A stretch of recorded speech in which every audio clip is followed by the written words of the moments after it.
Yeah, big support in contribution for IVME activity national in Indonesia. In this faculty, we are maintaining the spirit of living in harmony with diversity.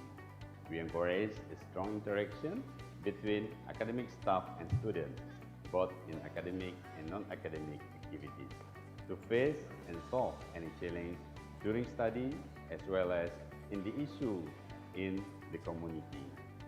We collaborate with many stakeholders, both national and international, in synergy to identify veterinary problems and finding appropriate solutions to control animal health and for a better of human life, as well as to protect our environment.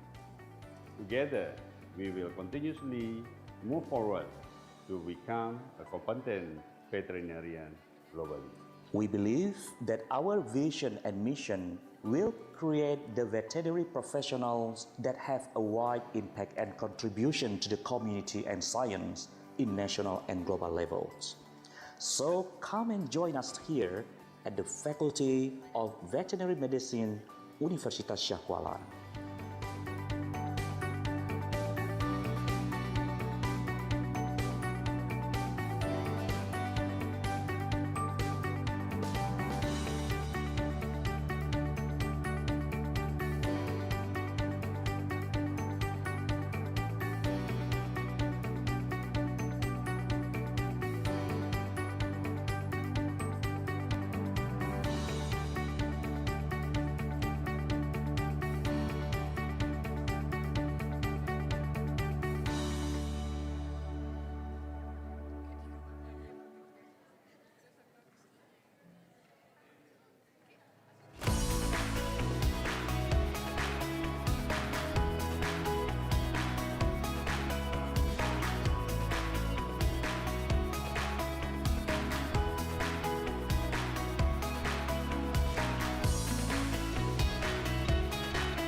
Welcome to the Faculty of Veterinary Medicine at the Universitas Syah Kuala, Banda Aceh, Indonesia. This faculty is located in Aceh Province, the land of natural sciences heritage, where we can learn a lot from the nature, from sea to the mountain region, from domestic animals to wildlife, and from the local people and scientists. Welcome to Universitas Syah Kuala.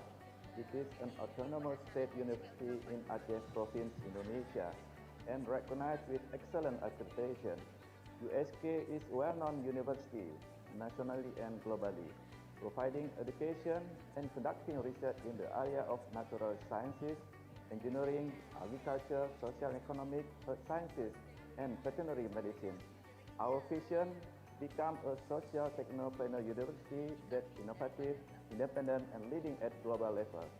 The Faculty of Veterinary Medicine, it is one of the oldest faculties within USK, has played important role together with other faculties for its contribution in the development and achievement of our university targets. It is the faculty with the vision to achieve national and global recognition in the quality of education and research. For more than 60 years, our veterinary education program has been successful in providing the best hands-on experience to the students. The interactive teaching is delivered in representative facilities to maximize students' experience through small group teaching and early clinical exposure. In our faculty, we have conducted education and research which are supported by 12 integrated laboratories and veterinary teaching hospital, which enable the students build up their medical skills throughout their education programs. The students can learn from both the national and global experts. As a student, joining the international class of Bachelor in Veterinary Medicine, I am very happy to be part of this faculty because the academic staffs are very supportive and they always encourage us to be more independent and become more creative. And the environment also is very diverse and inclusive since I met my peers from different cultures and backgrounds. I have been very happy and excited as one of the fast-track students in this faculty. I'm doing Ladies and gentlemen, may I once again have your attention, dear guests and participants who are already present. Please ensure that all mobile phones are set to silent mode. Thank you. We will begin in about few minutes.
Assalamualaikum warahmatullahi wabarakatuh.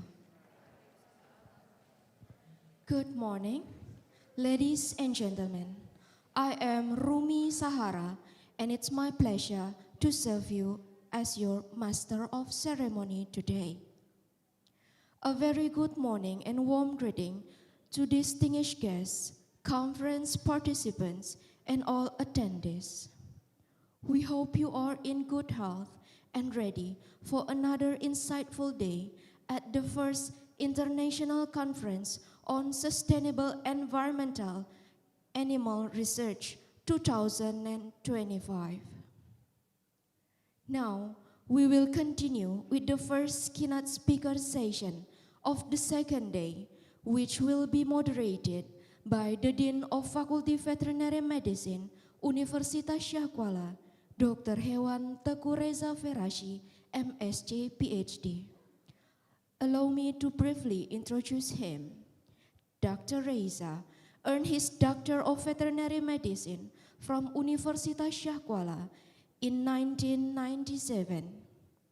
His master degree in veterinary epidemiology and economic from Utrecht University in Netherlands 2002, and his PhD in animal biology from the University of Western Australia in 2007. He currently serves as the director of the Center for Tropical Veterinary Studies, One Health Collaboration Center at Universitas Syah Kuala, and the secretary of the Indonesian Veterinary School Association. To Dr. Reza, the time is yours.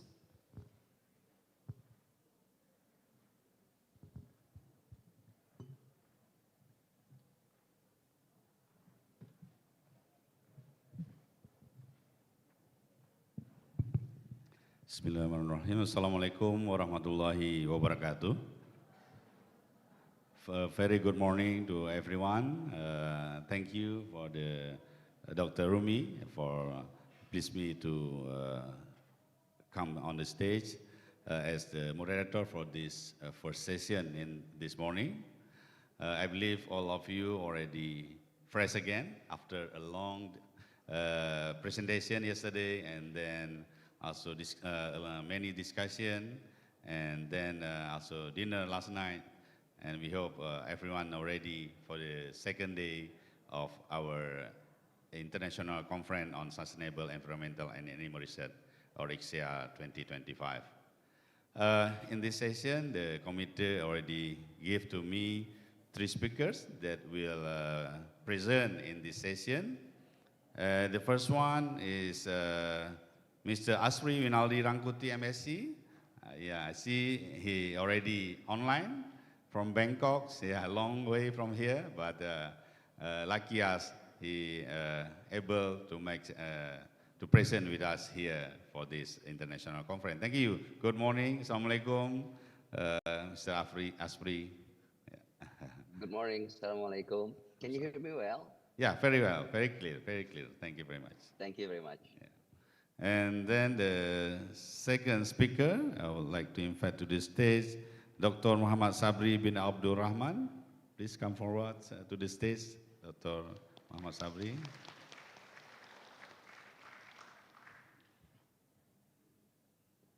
Please have a seat. And the third one in this first session is Professor Dr. Hewan Arif Budiono, PhD. Please come forward to the stage, bro.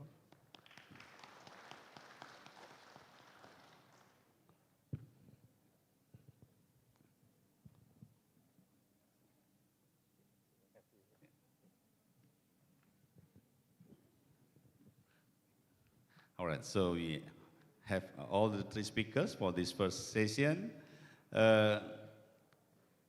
In this session, we will conduct it in a panel session. So we will allow for the 3 speakers to present each of their presentation one by one for about 15 or 20 minutes each. And then we will continue with question and answer. So for those who are interested to address the question, please make a note, keep the question. Then when the session of Q&A, then you can raise your hand, move forward to the microphone, and mention your name, and then you can address the question. All right, everyone ready? Okay. All right, the first speaker that's already joined us online or virtually is Mr. Asri Winaldi Rangkuti, MSc. So please allow me to inform you for his short CV. Currently, Mr. Asri Winaldi Rangkuti, MSc, work at or the affiliation for him is at the Food and Agriculture Organization of the United Nations, FAO, Emergency Center for Transboundary Animal Disease, or ECTAD. As professional summary, Mr. Asri is regional leader in One Health and Global Health Security with proven experience coordinating FAO and ASEAN initiative across Asia and the Pacific. Quite a big area he covered through his job at the moment. And for education experience, he obtained master's degree in tropical agriculture from the University of Göttingen, Germany. And he is one of our alumni at USK, so he obtained bachelor degree in veterinary science from Universitas Syah Kuala, Banda Aceh, Indonesia. And many professional experience, he mentioned, both working in Indonesia and also Asia and the Pacific, with many issues on One Health and also including with the COVID-19 outbreak response in the last 3 years we experienced.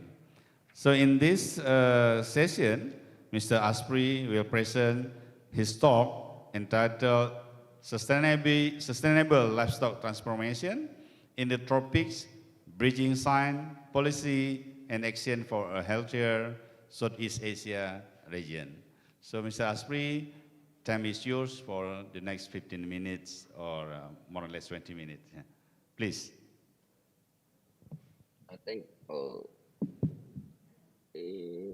Thank you, Bang Reja. Dr. Reza, let me try to open my screen.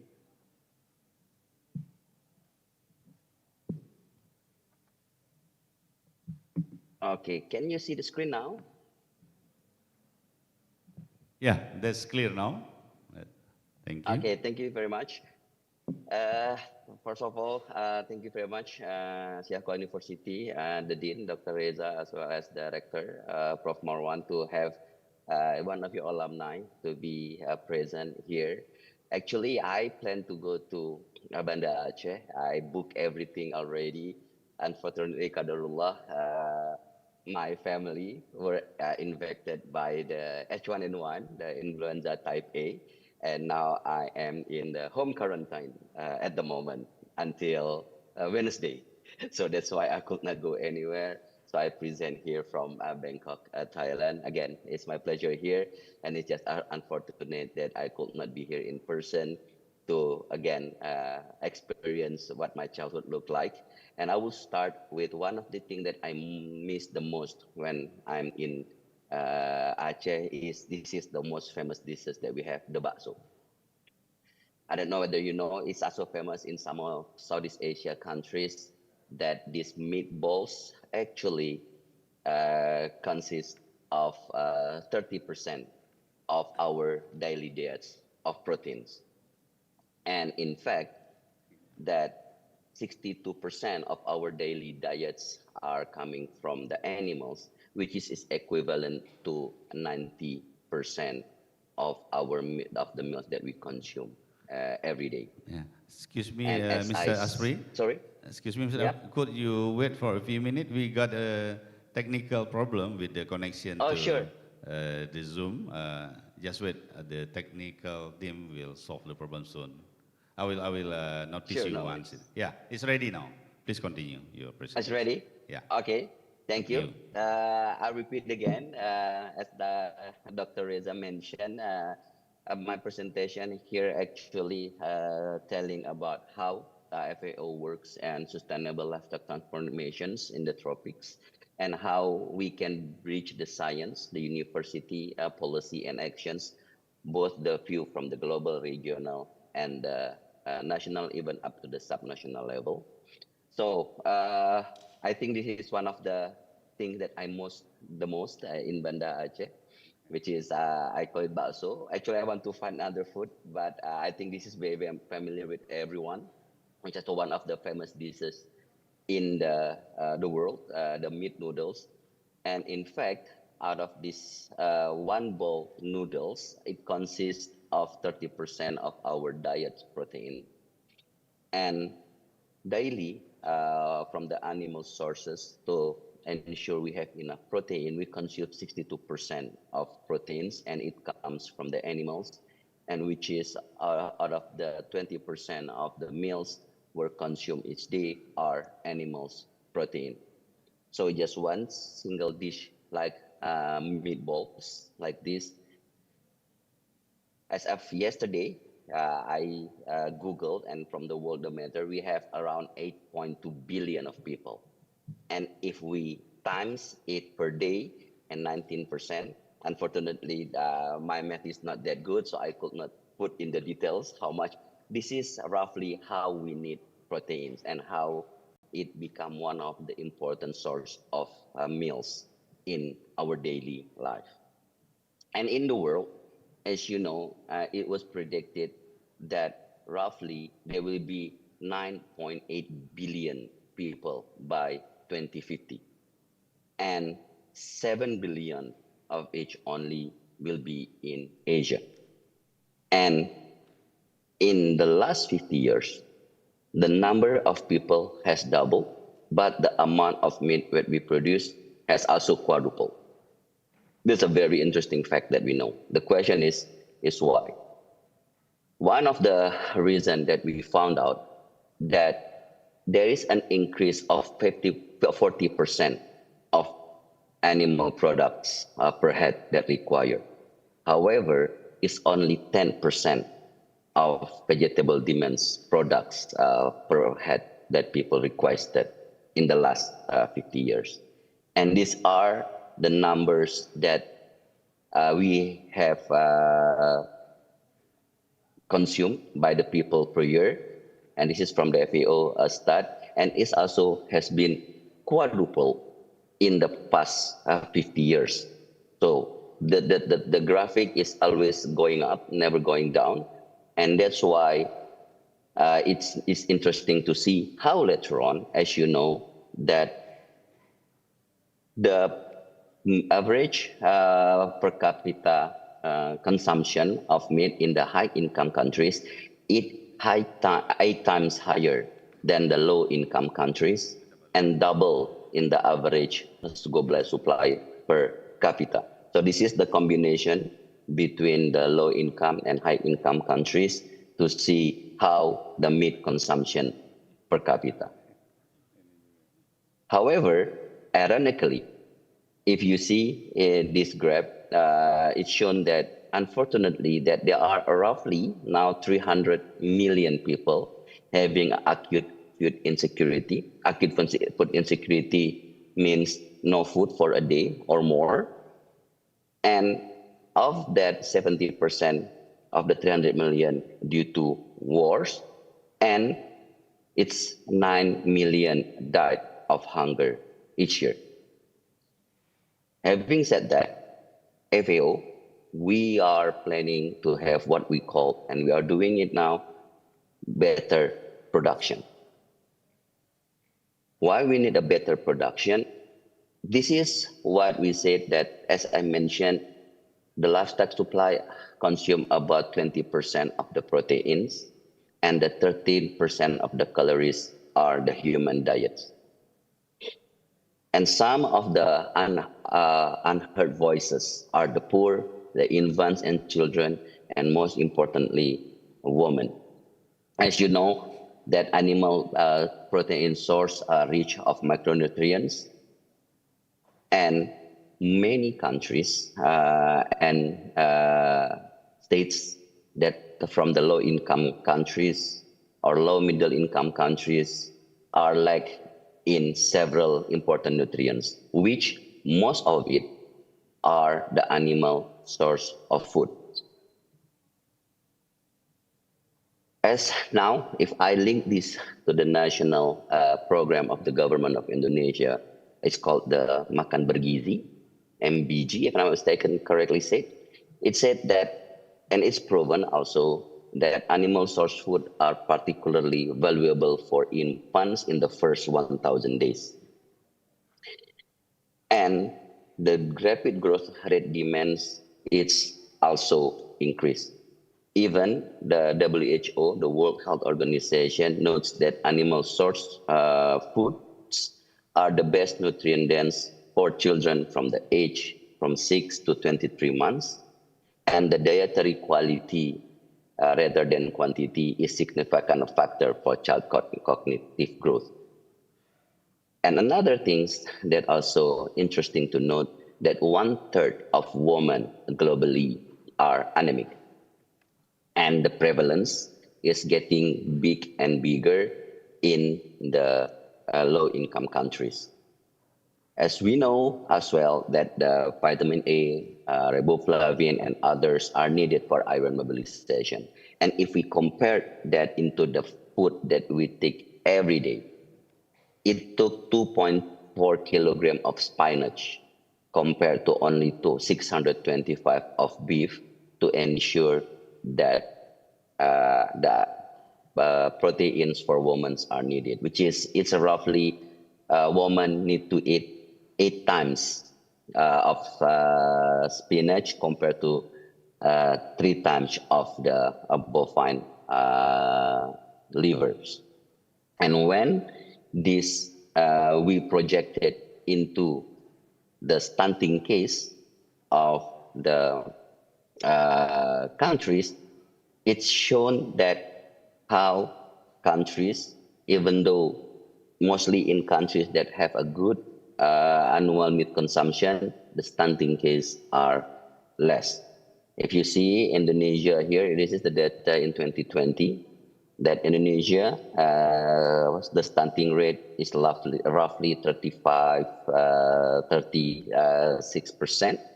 And while the annual meat consumption is roughly around 5 kilograms per capita. So the question now, does it means that we increase the livestock production, also increase the nutrition intake? Unfortunately, there is not a straightforward answer. I can give you an example in Ethiopia when we did the research, that Ethiopia is one of the largest livestock productions in Africa. However, paradoxically, that the nutritionist intake remains challenged for many households, where approximately 44% of children under 5 years are stunned. The reason why, there's one of the things is awareness. People not that aware that animal-based protein is a good source. Second, we also realize that some of the areas is not that affordable. The third, also accessibility. Last but not least, based on the social and cultural norms, there is a myth and taboo. In here, we can see also the projection, how the meat was produced in 2021 and how the meat supply per person in 2020.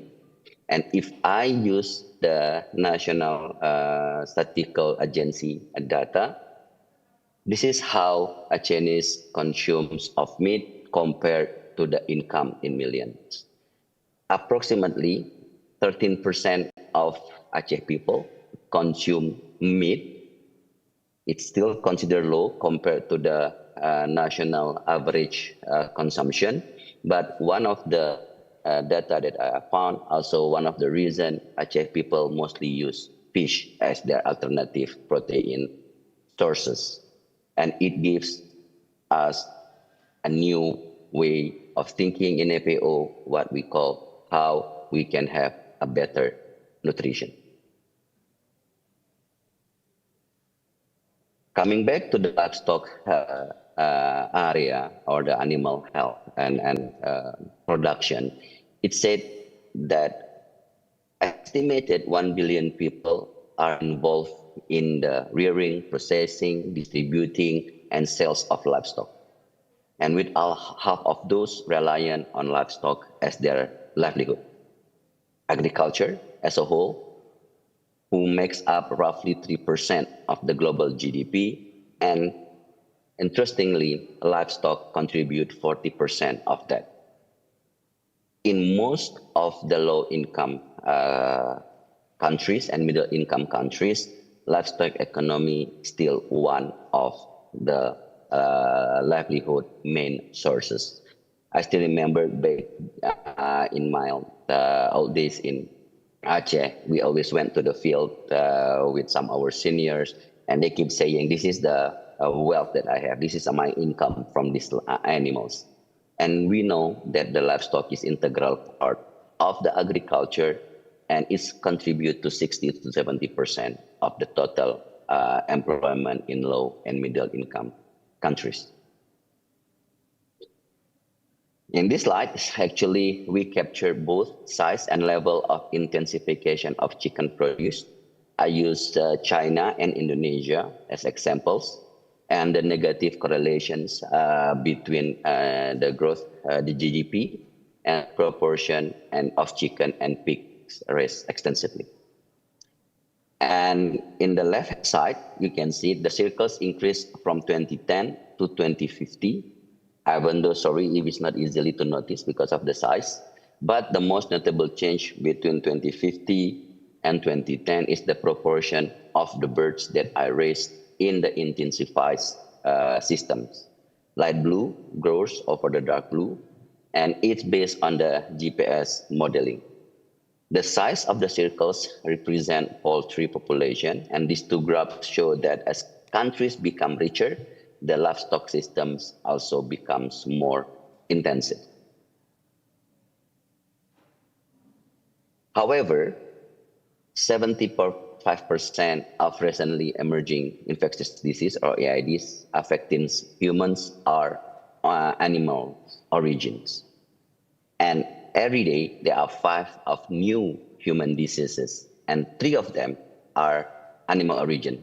And in fact, even though in my whole career I work for the emerging infectious diseases, unfortunately this week my family is affected by influenza type A, and this show how the disease see no boundaries and see no, regardless what is your work status, it's still affected. So again, apology that I could not be there in person. I think you've seen these slides many times, that how the world has changing in terms of diseases, not only in terms of number, but also the frequencies. The later the decades, the incidence of emerging diseases is become more and more often, and also more and more severe. Since the discovery of Spanish flu back in 1980, it took another 50 years for the H3N2 pandemic. And then 20 years for the HIV and Nipah virus. However, it's only few years to get us to know more diseases such as the SARS, H1N1, Ebola, and so on and so forth. And based on the model developed by the Global Virome Project, there are still more than 95% of the virus we have not discovered yet. That means of all diseases we have seen so far within this almost 200 years are caused by only 5% of virus that we've only known so far. So we don't know what happened in the future, therefore strengthening the veterinary science, that strengthening the new colleagues, vets from the Syah Kuala University, knowing also Syah Kuala Aceh is opening for the new international connection, is important to strengthen these issues.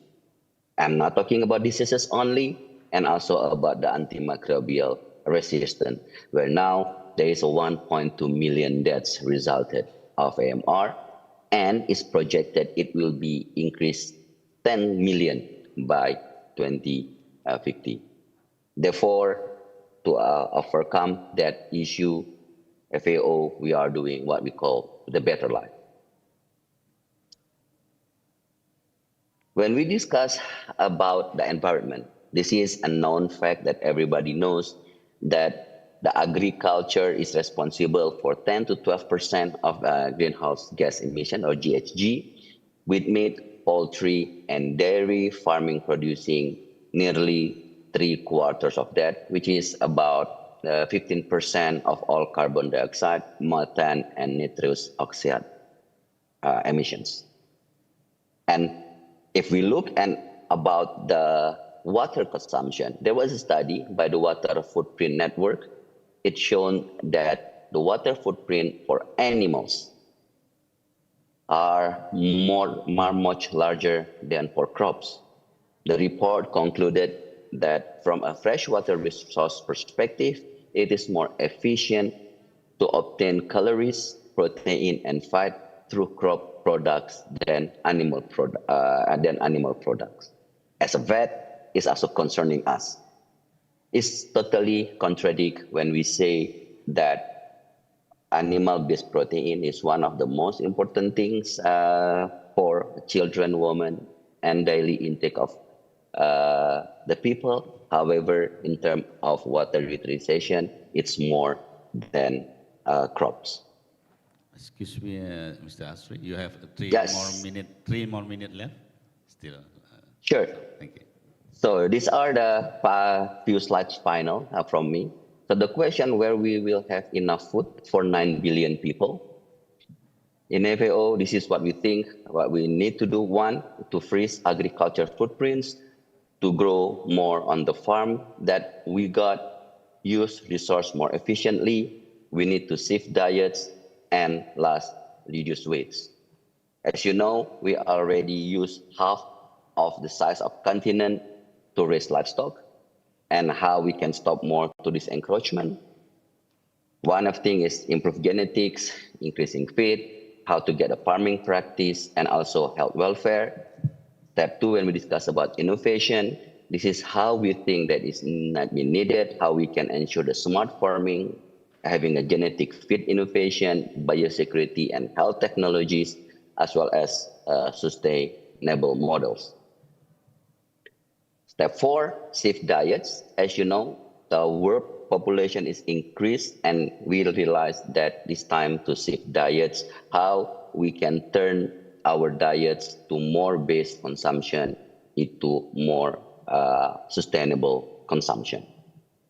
Last but not least, this is one of the most important things that I want to say in this important and esteemed seminar, that we need to reduce waste. It's shown that 70% of wasted in household are in food services and in retail. So we need to ensure that we not put waste on our food anymore. That's what we call better environment, and all when we put better production, better nutrition, better environment, and better life, we can have a sustainable livestock transformation. Thank you very much, colleagues, for the time. And again, as the alumni, I'm so proud to be here. Thank you very much, Dr. Reza. Back to you. Thank you very much. Yeah, give a big applause to Mr. Raspri for his presentation, which is very interesting, sharing with us the general overview of the world food security issues, both in the world situation and also in Southeast Asia, especially in food of animal origin consumption. Yeah. And then also the issue regarding AMR, the increase of AMR case, and the cost that will be affected in the next few years later in 2050. And also he showed us the recommendation for 5 steps to find enough food, yeah, in the future. And yeah, the last is about better environment to fulfill the needs of people in the world for food security issues. Thank you very much. Mr. Asri, please stay with us, because we will have a question and answer session later after the next two panel speakers finish the talk as well with us. So please allow me to continue with the next speaker in this session.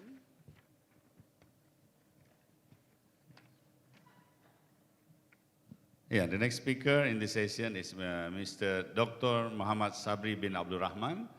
Welcome on the stage, Dr. Sabri. He is currently working at the Faculty of Veterinary Medicine, University Malaysia Kelantan. Dr. Sabri, core expertise is in veterinary bacteriology with a strong focus on Leptospira and their role in animal and zoonotic disease. And his ongoing research actively explores the prevalent transmission dynamics and risk factors of leptospirosis in different animal species, as well as in its wider impact at the human-animal environment interface, so also in One Health concept. Yeah. For education background, Dr. Sabri obtained his DVM in 2015 from University Putra Malaysia, and then Master of Veterinary Science in Bacteriology in 2018, also in UPM, University Putra Malaysia. And finally, he obtained PhD in Bacteriology in 2024, recently, also from UPM, yeah. Thank you very much, Dr. Sabri. And Dr. Sabri have a long professional experience and also publication, mostly in leptospirosis and rabies. Dr. Sabri will talk on the topics, potential pandemic threats arising from environmental change and re-emerging zoonotic disease in Southeast Asia. Example from Leptospira cases in Malaysia. Okay, time the next 15 minutes or about 20 maximum. It's yours, please. Okay, Bismillahirrahmanirrahim. Assalamualaikum warahmatullahi wabarakatuh, and good morning everyone. Thank you, Pak Dekan, moderator of the session, for the kind introduction. And I'm Muhammad Sabri bin Abdul Rahman from University Malaysia Kelantan, Faculty of Veterinary Medicine. And today I will talk on potential pandemic threats arising from environmental changes and re-emerging zoonotic diseases in Southeast Asia. Example from Leptospira cases in Malaysia. So I will try my best to link the three important points here. The first one is the environmental changes, and then zoonotic disease, and potential pandemics. So bear with me for the next 15 minutes to 20 minutes. Okay, next slide.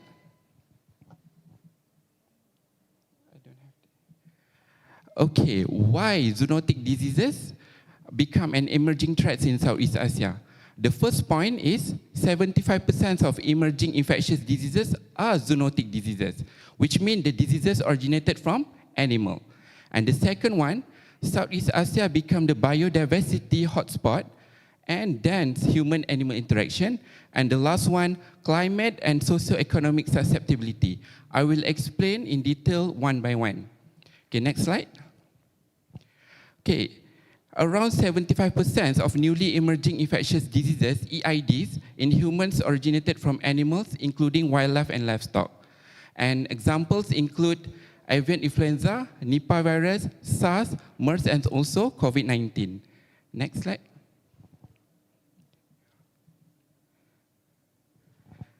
Okay, Southeast Asia is recognized as a global hotspot for emerging zoonoses due to its rich biodiversity, high human population density, and also intense livestock-wildlife-human interactions. Next. And the region's tropical climate, frequent floods and monsoons, and rapid urbanization create favorable conditions for pathogen survival and vector expansion. And meanwhile, socioeconomic challenges include the limited public health infrastructure, poverty, and informal livestock markets. It will exacerbate vulnerability to disease emergence, and it will spread. Okay, next. Okay, now we talk about the environmental changes will increase the zoonotic risk. How environmental changes can increase the zoonotic risk? By three factors. The first one is the climate change. The second one, deforestation. And the third one, urbanization or agriculture activities. Next. And rising global temperatures and shifting rainfall patterns will increase the frequency of floods and changes in humidity. And it will create the ideal condition for vectors such as mosquitoes, ticks, and flies to thrive and expand into new regions. And for example, floods can enhance waterborne disease such as leptospirosis by spreading animal waste and contaminated water. Next. And the second point is deforestation that can lead to wildlife displacement. By clearing of forests for agriculture, logging or development disrupts wildlife habitats and forcing animals to migrate closer to human settlements and livestock farms. And this will increase the contact and opportunities for pathogen spillover from wildlife to humans. For example, Nipah virus, Ebola, and also coronaviruses. Next. And the third point is urbanization or agriculture activities will lead to rodent proliferation.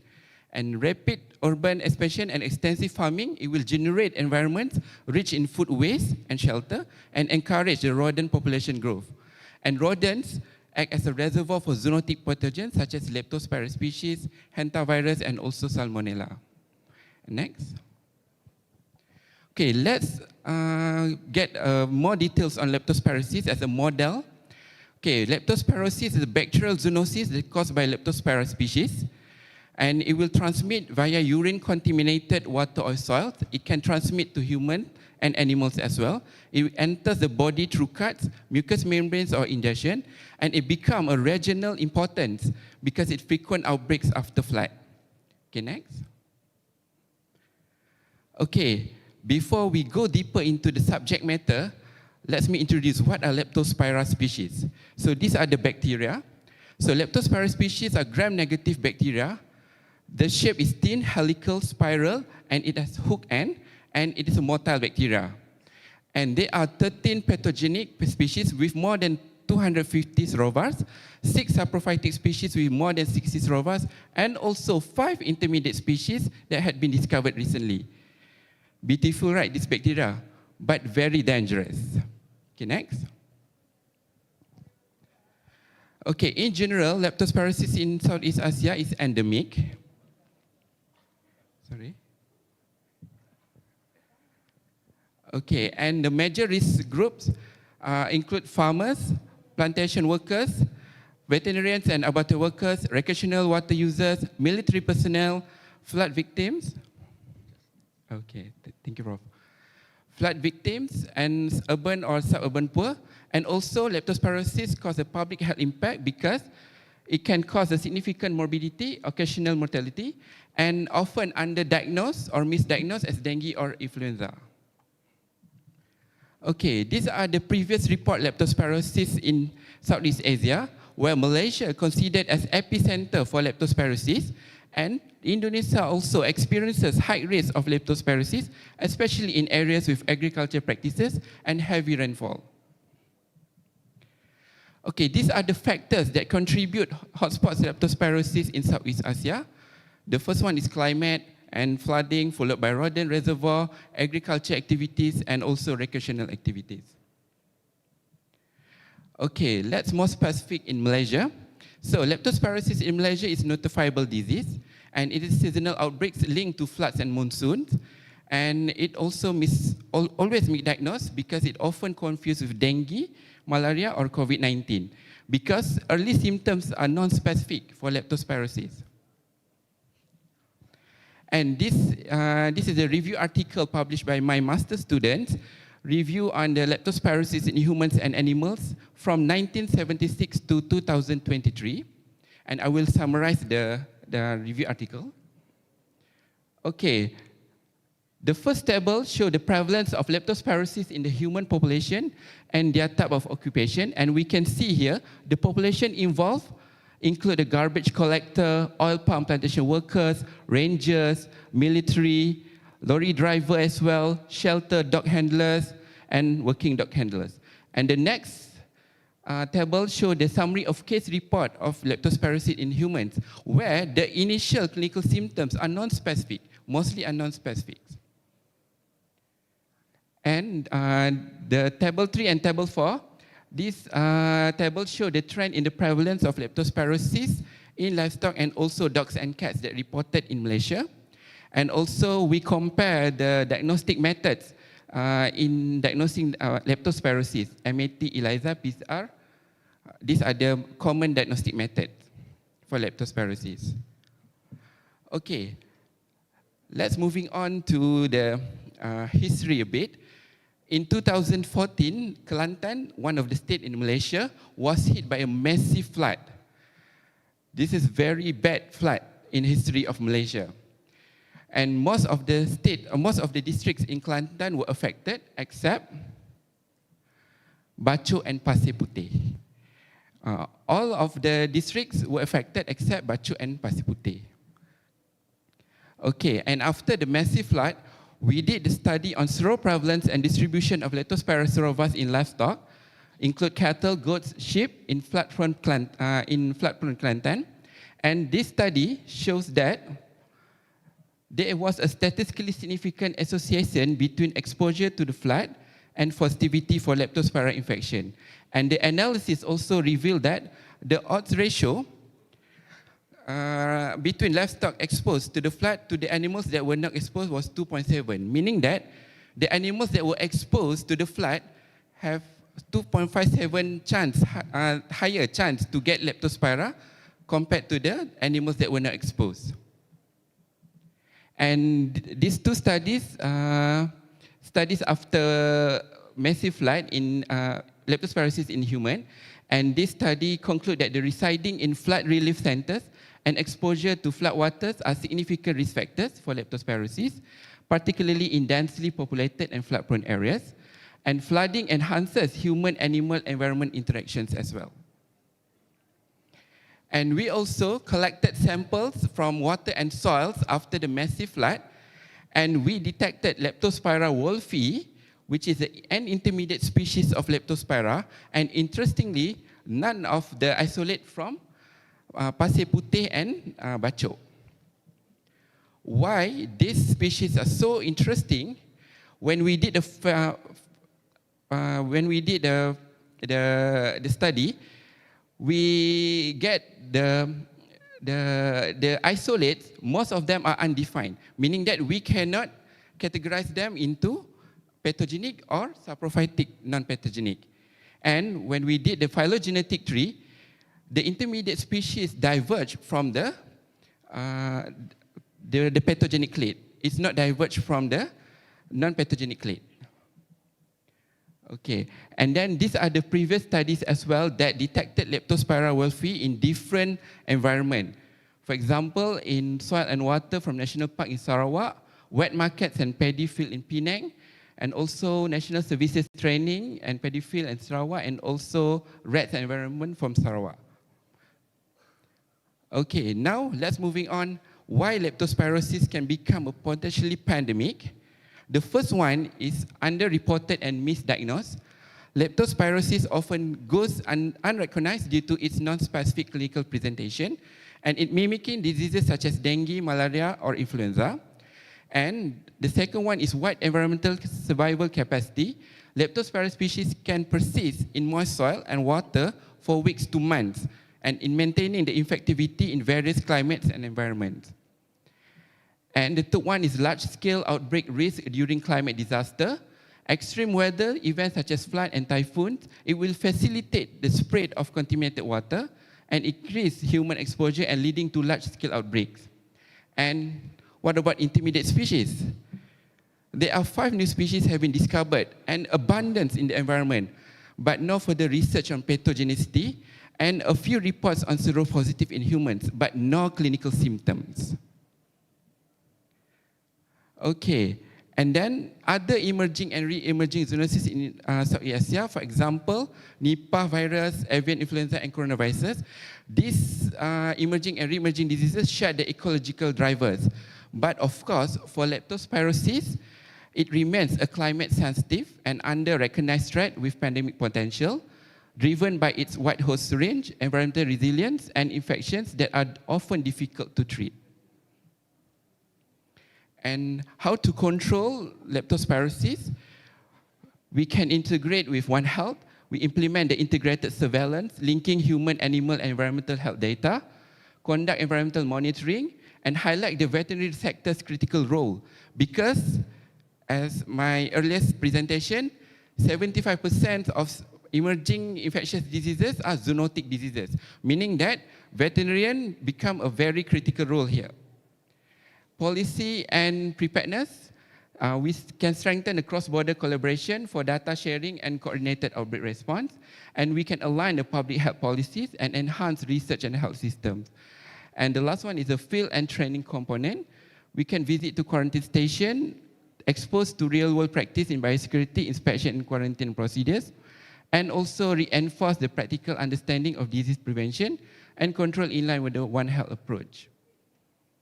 Okay, as a conclusion, environmental change and zoonotic risks can caused by the rapid urbanization, deforestation, and climate-related disasters, such as floods and typhoons, and amplifying zoonotic disease risk across Southeast Asia. And leptospirosis can be a model, a neglected but climate-sensitive threat, often underdiagnosed and underreported. Leptospirosis remains a re-emerging zoonosis with pandemic potential due to its environmental persistent and broad host range.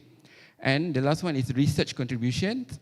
Recent studies provide valuable insight into surveillance, diagnostic, and risk mapping, and this is the key to improve early detection and outbreak response. And what are the messages here?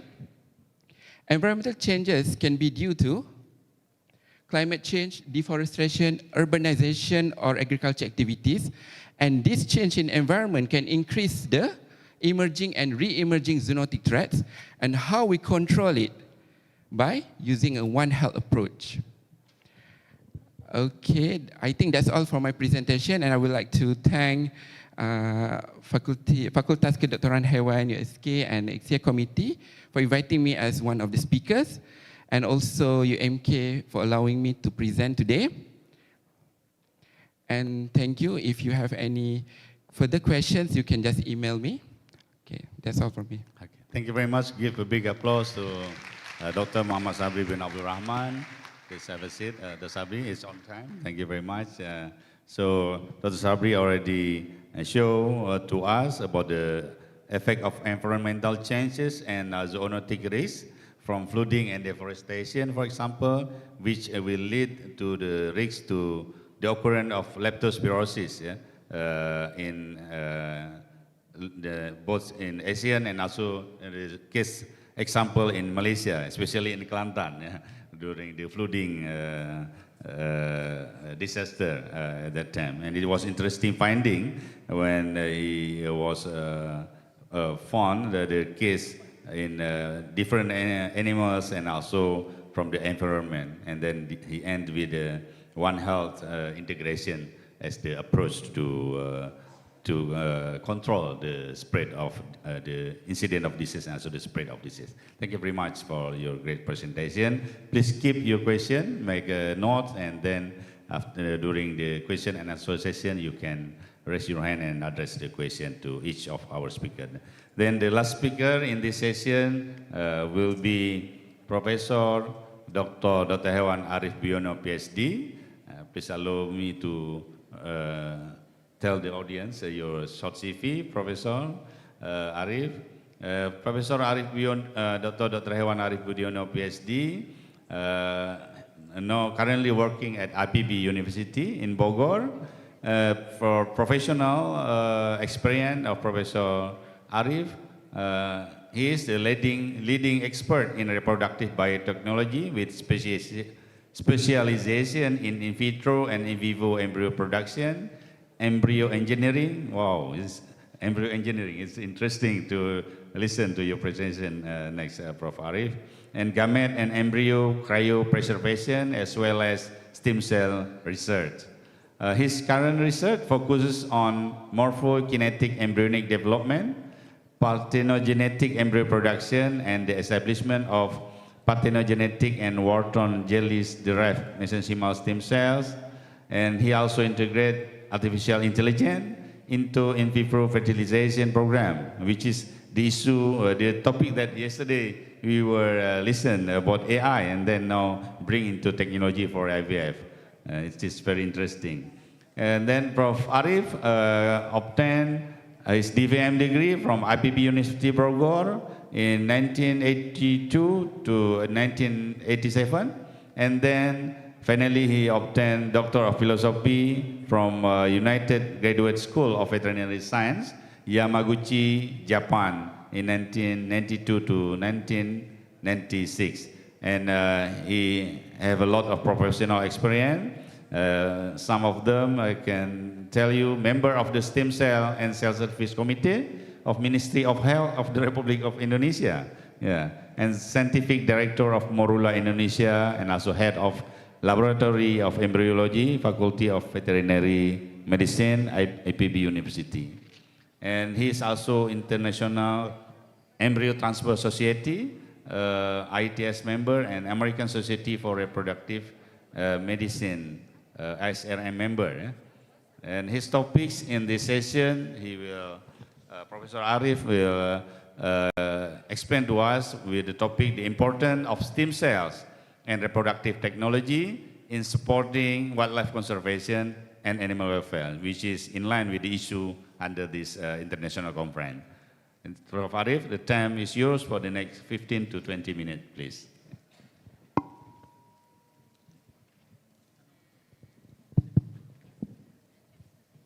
Assalamualaikum warahmatullahi wabarakatuh. Very good morning, everybody. Thank you for Dr. Reza, as the Dean, and for committee that invite me today to be here. And I would like to present our topic in this session with the title of Important of can you show me? Yeah, the importance of the stem cell and reproductive technology in supporting wildlife conservation and animal welfare. So, as we know that according to the reproduction, then we know the conventional reproduction by the natural mating, and then the reproductive biotechnology, we know the artificial insemination, AI, not artificial intelligence. This is the artificial insemination. And then also the second, we know about the multiple ovulation and embryo transfer, MOAT, usually we use for the animal husbandry here. And then the assisted reproductive technology. This is the last issue, that now we try to do the reproduction through the in vitro fertilization technology, intracytoplasmic sperm injection, embryo cryopreservation, and stem cell, just like Dr. Reza mentioned. I will mention in our presentation, and related technology. So just to make through how is the our optimization of the superior male in the husbandry, we know the artificial insemination. So we collect the sperm from the superior bulls, and then we do the sperm freezing, and then we can do artificial insemination using the recipient. So it means we can get the calf 50% up from the superior males. And the next is if we have the also superior in females, so it is we can efficient this reproductive by doing the MOAT technology, because once if these superior females pregnant, we have to wait up to 9 months to having the calf. So it means they stop the reproductive system. So in this case, we do the stimulation of this superior female, and then we do the artificial insemination or natural mating, and we collect the embryos there. So if we collect the embryos, we can, this superior female, she can continue his cycle for the next cycle. And the same time, we can collect the embryos here, and then we can transfer to the recipient, not necessarily into the superior females. So in our experience, we try to collect from the 6 Wagyu. This is the superior beef from the Japan. We do the artificial insemination, of course, with the bull of Wagyu, and then we collect the embryos. So the next cycle, after we mating this female, we collect the embryos on the day 7. So if we collect the embryos and this female, she can continue their cycle for the next cycle. So we can continue again to do this stimulation. So in our experience from the 6 Wagyu female, we collect about 120 embryos, and we frozen this embryo, and we can transfer this embryo into the recipient. So finally, we got the calf originally from the genetically come from the superior and male and females. So this is our activity. We join also with Suzuki Sensei from Japan. And what about this technology if we have a problem with the wild animal? So if we got this, for example, this is Sumatran tiger death in the field, so you just see the cadaver. But again, in our site, we can see that this gonad, even this is the ovary or testis, there are some gametes still live there. So it means they are not the ending of this living animal. So we can collect the gamete, even this is oocyte or sperm, if this is male, and then we do the in vitro embryo production, and finally we got the embryos. If this embryo we can transfer into the recipient, then we can get the original animal that already died. So in this case, I have done using the cat as a model of the what you call Felidae. So as like a Sumatran tiger or any cat culture. So this is what we are doing. So we collect the oocyte from the veterinarian who doing the ovarian hysterectomy there. Then we bring this oocyte, the ovarium, we collect the oocyte, and we do the in vitro fertilization here. So this is the conventional in vitro fertilization. We just mix the oocyte, the mature oocyte, of course, with the sperm, with a concentration about 1 million sperm per ml.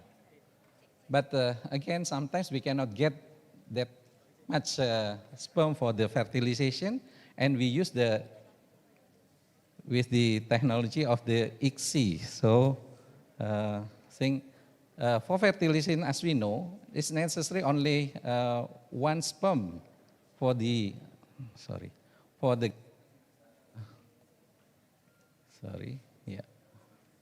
Can you play this one? Yeah. Sorry. Yes. Yeah. So for normal fertilization, actually necessary only 1 sperm for the 1 oocyte.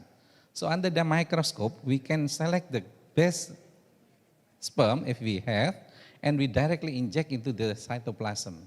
So we call this is the intracytoplasmic sperm injection. So not necessary many of the sperm. So this technology also we adopt for the in vitro fertilization program in a human. So in this case, after we culture the zygote, then finally we got this the cleavage embryo, and we get the blastocyst on day 7. So this blastocyst we can do the cryopreservation, or we can directly transfer to the recipient. So this is one of our activity actually from 2015, 2019, I think, I'm invited with a team in Bora, Sarawak, Malaysia, to conserve the Sumatran rhino there. So I think this is our colleagues, Prof.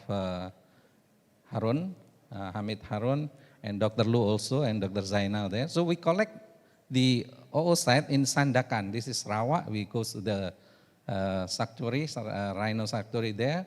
We collect the oocyte and sperm, but actually they don't have any equipment there. So we fly to the Kinabalu and we do the ICSI into the KL, in the Kuala Lumpur.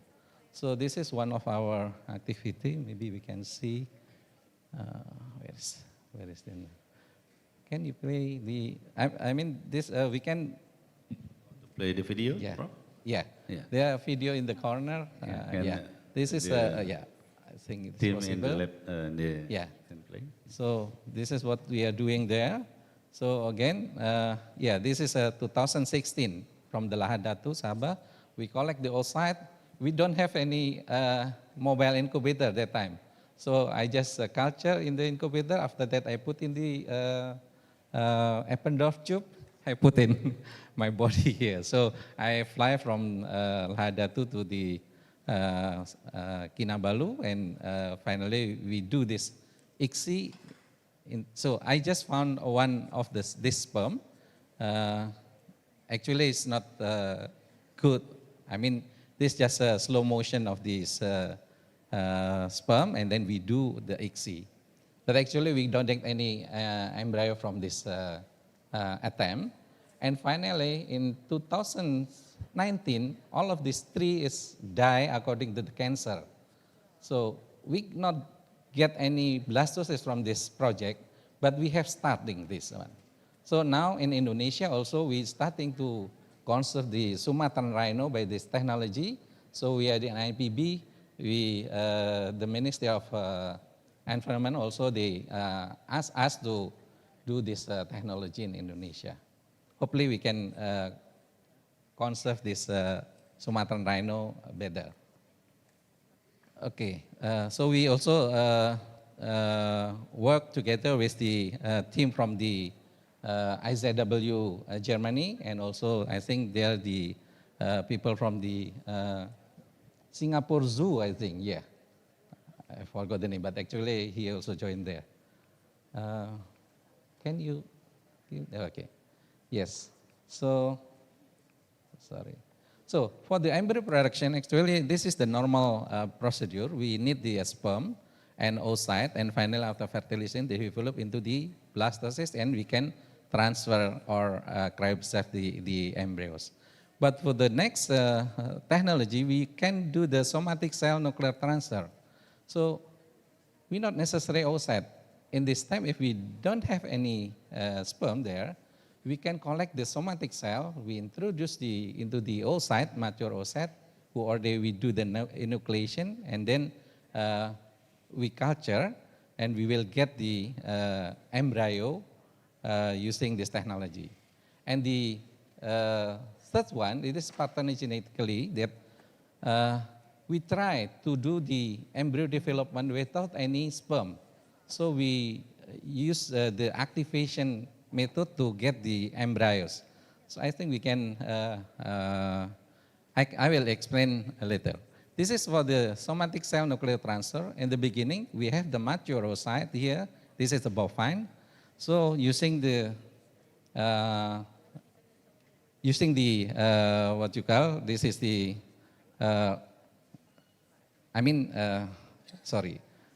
we use the microscope to see the nucleus, and then we aspirate this one. We call this is the enucleation. So this oocyte, we already removed the nucleus, and then we insert this one. This is the donor cell. So we can use the somatic cell for injecting this directly into the oocyte, and this embryo will develop with another nucleus from the donor.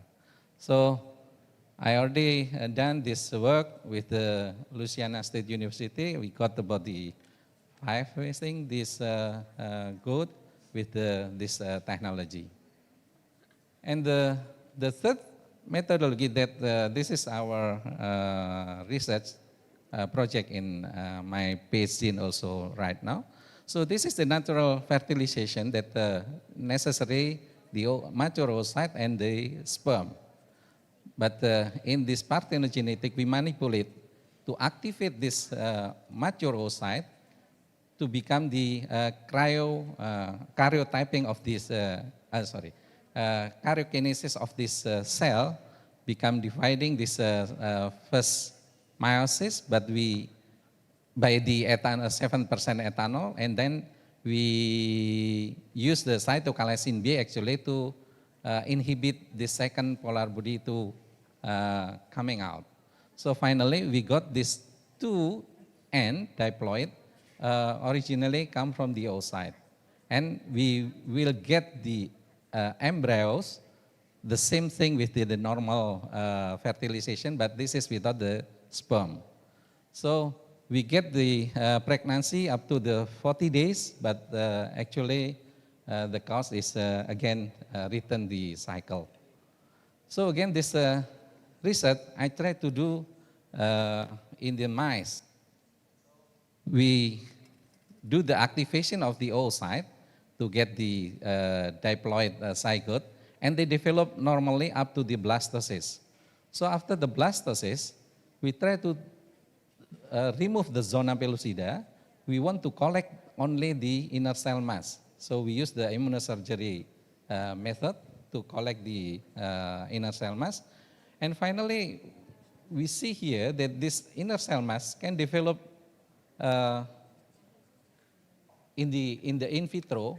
So we call this is the cardiomyocyte-like cell. So actually, in the beginning, I not believe that this cell can move under the cell culture method, but using this parthenogenetic embryo, they are moving. So we call it this is a cardiomyocyte-like cell because they are moving periodically. So we, my student also try to differentiate this cell. Some of them develop into the the nerve cell. So this is also the excuse me, Prof. You have 3 more minutes. Yeah, okay. Innovation from the Shinya Yamanaka. They got the Nobel Prize on 2012 according to induced pluripotent stem cell. As we know, actually for the fibroblast, this is the already unipotent, but by work of his,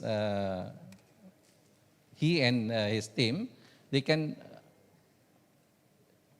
can manipulate this fibroblast, become to the cell that has the pluripotent potential. So we call this is the induced pluripotent stem cell. So by this technology, actually by this Dr. Katsuhiko Hayashi from the Osaka right now, he success to produce the gamete actually from this induced pluripotent stem cell, and then giving the activin B and basic fibroblast growth factor become the epiblast-like cell. So if we got the epiblast-like cell, introduced into BPM4 become the primordial germ cell-like cell. So this is the important thing. If we get the primordial germ cell-like cell, if we transfer this cell into the female, I mean we transfer into the ovary, this cell will be differentiate into the egg. And he and his team succeeded to fertilize this egg using the normal sperm. It's the same thing if this primordial germ cells-like cell, he transfer into the testis, this primordial germ cell-like cell, they develop into become the sperm. And he also succeeded to use this sperm to fertilize the normal egg. So we can get actually sperm and egg from the same cell here. So now, according to the Sumatran rhino conservation, also Dr. Katsuhiko Hayashi also already appointed with our team to do this conservation. So the last thing I think I will see more quickly, if we get the embryos from the Sumatran rhino, so where we can transfer the embryo if we don't have also the male Sumatran rhino. So we are thinking we will use the surrogate mother. But what kind of animal is possible to do that? So the more near the genetically, from the rhino, it is possibility we use the horse compared with the bovine. So what we are doing, in our opinion, we can do the donor. For example, we use the embryos from the Sumatran rhino. We collect the ICM, and we use the horse blastocyst recipient to injecting this ICM. So we will have the embryo, interspecies embryo.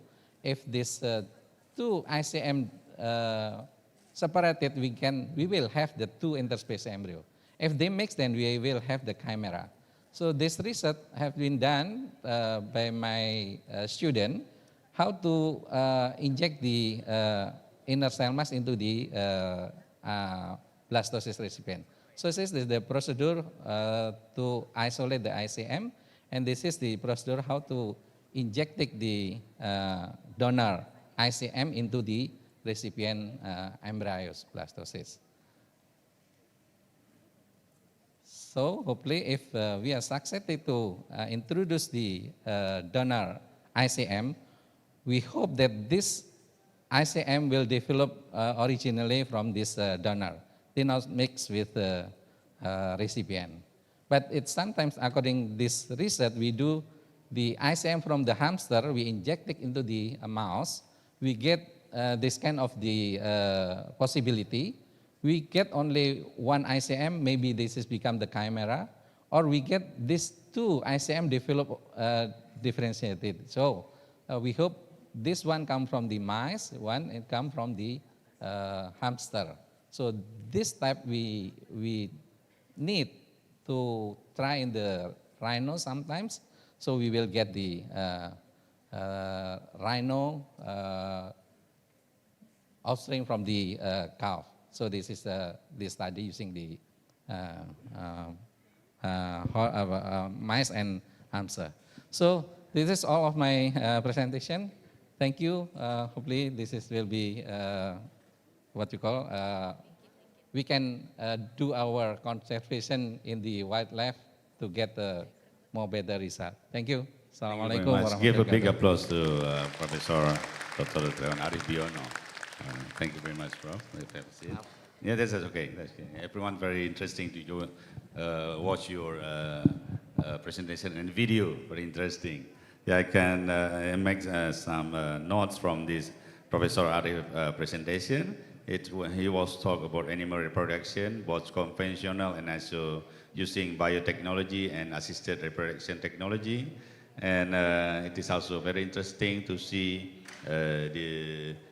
his presentation, which show us about the result of MOAT, multiple ovulation and embryo transfer, and also the way forward for rhino conservation, wildlife conservation, which is show us many effort have been made to get a better result in the future, including the last one, embryo engineering. Then I understand what is that embryo engineering actually.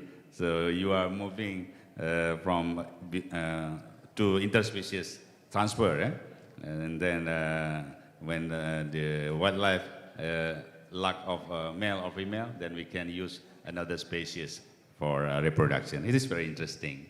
And okay, now we will move to the question and answer session. I believe it's already many questions prepared to address to the three speakers. Mr. Asprey, are you still joining with us? Hello, Mr. Asprey? Yeah, you are there. All right, so yeah, we will continue with the question and answer. The committee, please help the participant who want to address the question. And for the participant who want to address the question, please raise your hand and move forward to the microphone that's available in this room. Okay, anybody want to ask question? Yeah, please, this first one. Yeah, please move forward to the microphone. Anyone else? For those we will address the question, the next one, please straight move to the microphone. Okay, you are the first one. Please mention your name and affiliation, faculty, and to whom the question you want to address. Please. Okay, thank you very much. My name is Kevin. I'm from Veterinary Medicine, Syah Kuala University. My question is to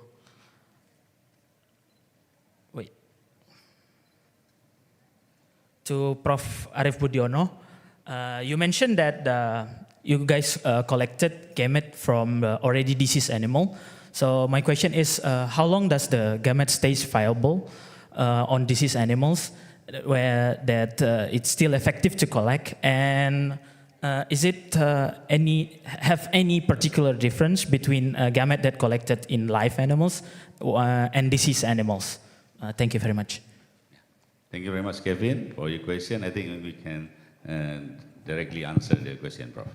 Thank you. This is a good question. Yeah, actually, if we talk about the biological material, they have a lifetime. So according to the oocyte, usually we transport less than 24 hours. But now we have a methodology how to inhibit this development states. So in our team, you see, before time, yeah, I mean, if we can do as soon as possible, it is the best. So for example, when we produce the in vitro embryo production from the bovine, we collect the oocyte from the slaughterhouse.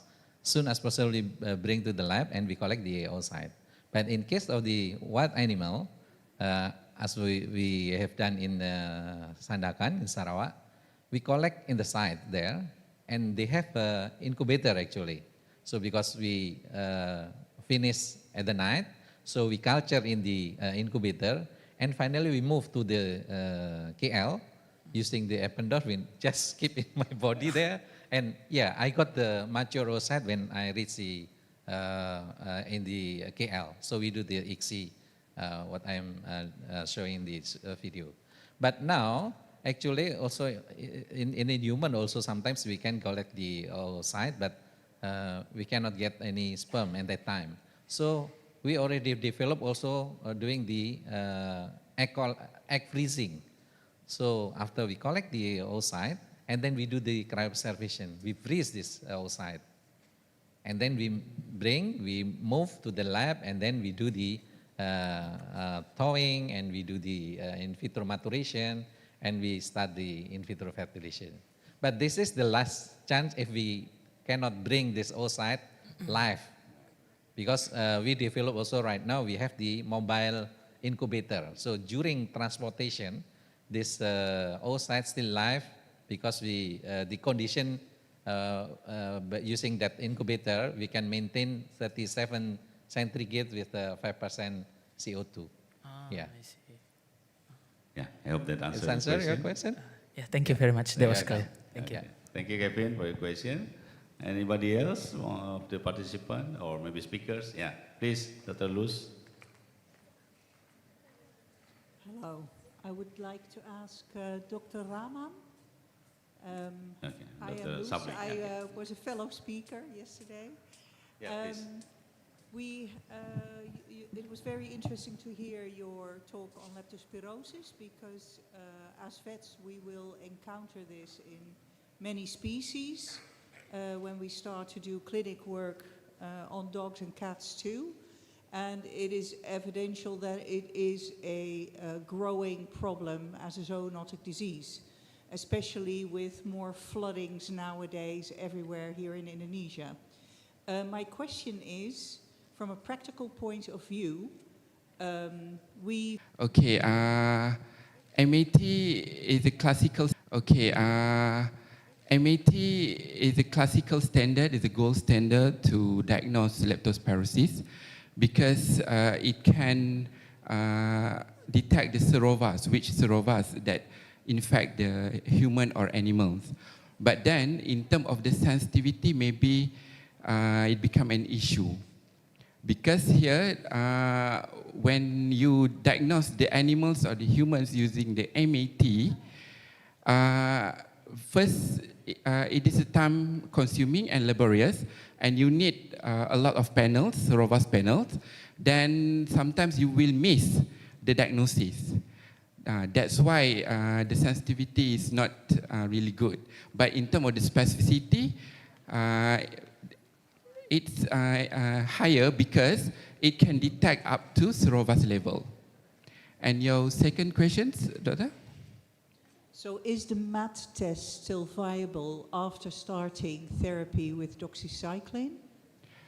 You mean after we prescribe the doxycycline? Can you still detect leptospirosis? Okay, for doxycycline, we need to know the mode of action and how fast it will affect.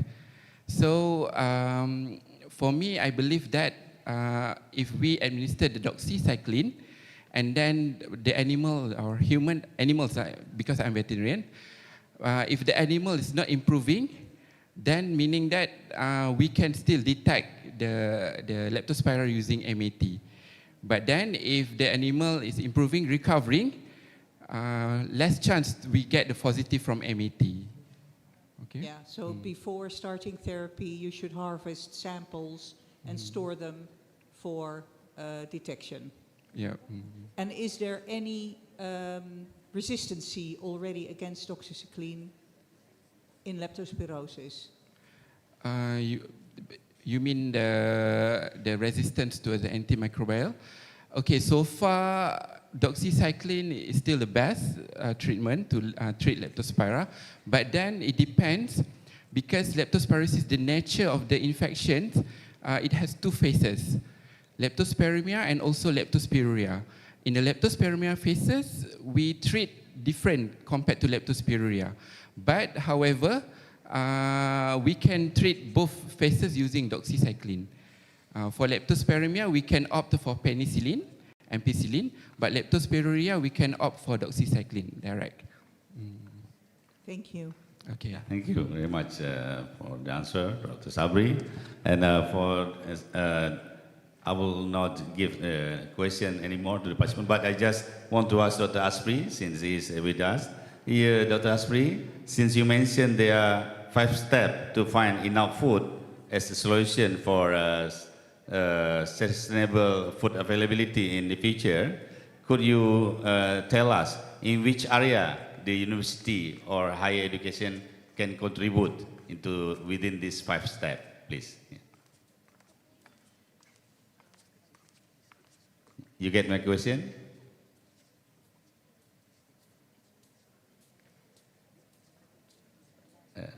The voice, not working. Yeah, your voice. We cannot hear your voice yet. Yeah, yeah. Yeah. Are you mute or unmute?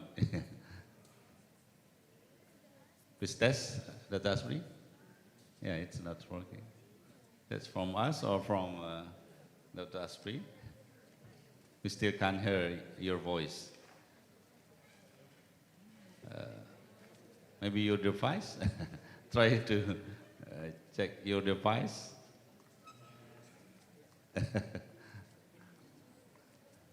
Please check by the team. Is there any problem with our device? We still can't hear your voice yet. Okay. Yeah, still not working. Di mana ini masalahnya? Is that because of the signal? Yeah.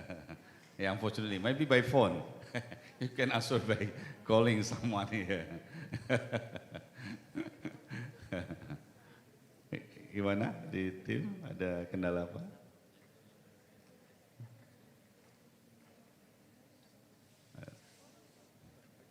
Okay. Seems everything all right, but we don't know what was the problem. What is the problem? Okay. Just wait. We will try to solve the problem.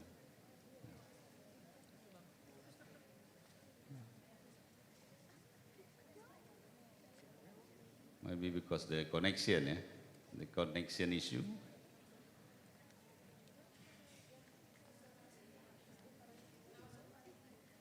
Or if you want, you can call my number. Then I will put it in the microphone.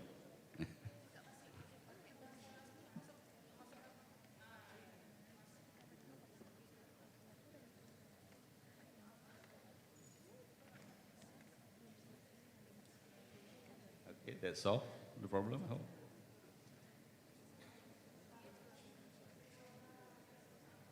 Okay, we will use this one. Okay, Mr. Asri, just talk and then I'll put it in my microphone. Okay, thank you very much. Heavy rain here in Bangkok. So I think for the university, I think there are two important things that university should provide. One is, of course, research, and it's a very good first international seminar where the university, mostly the faculty, bring all the experts in this range. One area, like what Prof. Arif and Prof. Rama mentioned, is about how we can sustain the livestock development through a sustainable research. One thing that we might not yet put in details was how we can do research that relevant as well to the needs of the voice of unheard, the poor, the woman, and the infant. So it will help how we can strengthen the research in the future. Because I noticed in the past 2 decades, 3 decades, we are focusing solely about the diseases. And now this time we need to do more research about how the environment, the nutrition, as well as the better production could support the sustainability. The second, as we are facing the future gold era of the youth or in generasi emas in Indonesia, so strengthening the future young vet, expose them with the international community, having this kind of event, so their knowledge is improved. It will be supporting the university to have a better youth in the future, because we realize here, at least in the region, there are so many youth available, but as you know, due to the current crisis, the experience and the chances for having them be engaged with the real community, with the real world, it's still a bit challenging. So having more opportunities for them to be exposed with the need, as they are the future of the Chinese people, the future of Indonesia, it provides with more robust human resources, a robust capacity for the future. I think that's two things that I could mention. And last, but not least, not to make an advertisement here, annually, FAO, we do have what we call the internship. Okay. And so far, we have received several colleagues from Indonesia to work here in FAO Regional Asia Pacific, and we are happy to have more interns from Syah Kuala University in the future. All right. Thank you very much, Dr. Asri, for your clear answer and your offer. Please allow me to stop the connection. This is another way for communication through technology. Thank you very much for your answer. And, now the time to applause again to all the speakers, the three speakers that already shared with us the research, innovation, and the future opportunities to improve the result or the target for in both in environmental, veterinary, and also in other sectors. During our conference, we discussed. Okay, and again, thank you very much for Prof. Arif, Dr. Sabri, and Dr. Asri for your presentation. And now I return this session to Master of Ceremony, Dr. Rumi. Thank you very much. Please giving our big applause to the invited speaker. To honor and appreciate of our speaker, we would like to present a token of appreciation to Mr. Asfri Winaldi Rangkuti MSc. We kindly invite the Vice Dean for Dr. Faisal Jamin as the Vice Dean for... I'm so sorry. We kindly invite Dr. Hewan Faisal Jamin MSI as a Vice Dean for Student Affairs, Alumni and Partnership, Faculty of Veterinary Medicine, Universitas Syah Kuala.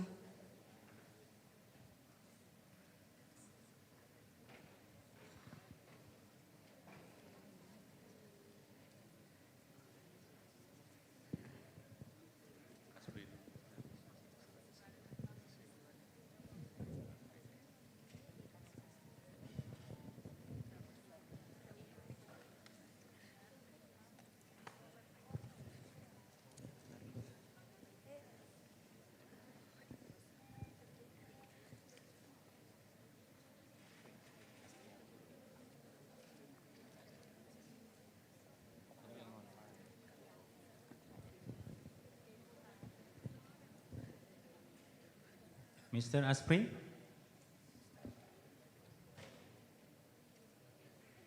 Okay. Your certificate in Videotron. Thank you in very much you presentation.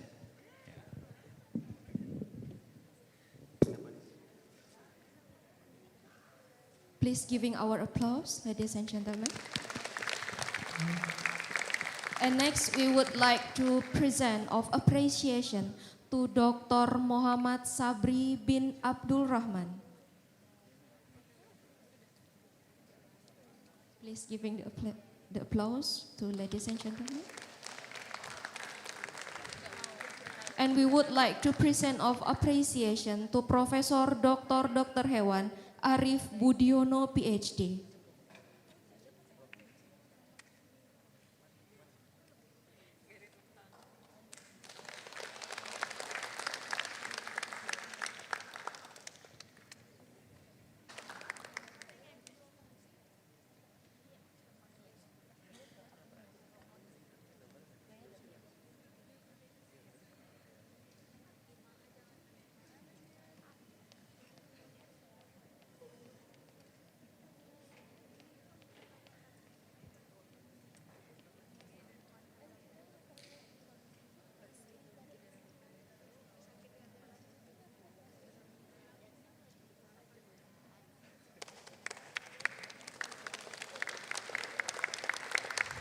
Thank you everyone, and please you all may now be seated.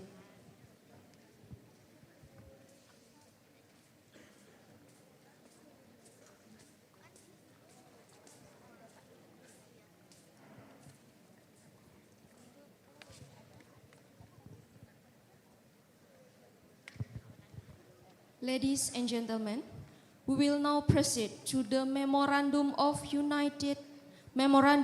Understanding signing ceremony between the Faculty of Veterinary Medicine, Universitas Syah Kuala, and our esteemed partner. To accompany this ceremony, we would like to re-invite to the stage the Dean of Faculty Veterinary, Universitas Syah Kuala. Ladies and gentlemen, please welcome the Dean to the stage. Now, we kindly invite the representative of our MOU partner to come forward into following order. The representative, we invited Liberec Zoological Garden, Czech Republic. We invited to Korika, Indonesia. We invited to representative from Anugrah Satwa Animal Clinic. We invited to representative from Balai Laboratorium Kesehatan Masyarakat Banda Aceh. We invited to the representative from PT Awal Semangat Karya Medika Indonesia.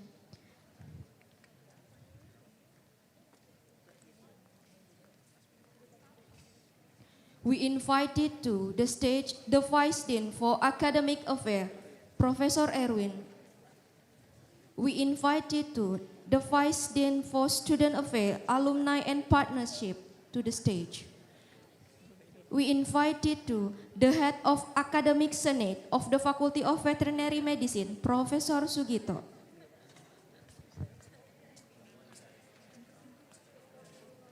we invited to the Vice Dean for Finance and Researches, Dr. Hewan Mustafa Sabri MP.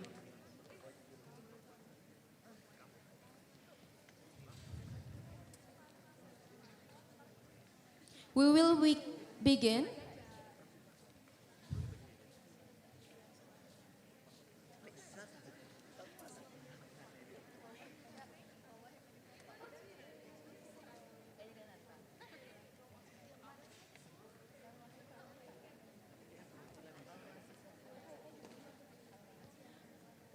We will begin the signing ceremonial to representative of Liberec Zoological Garden. Please proceed to the signing table.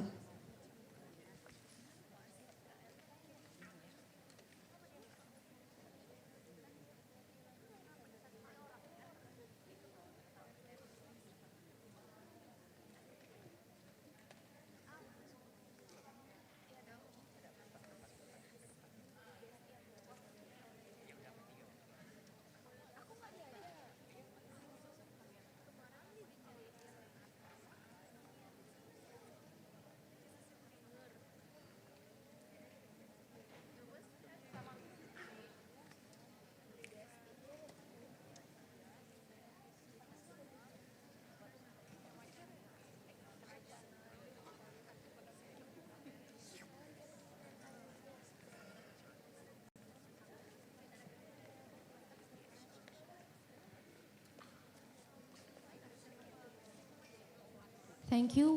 Now we kindly invite both parties for a photo session, and please giving a big applause.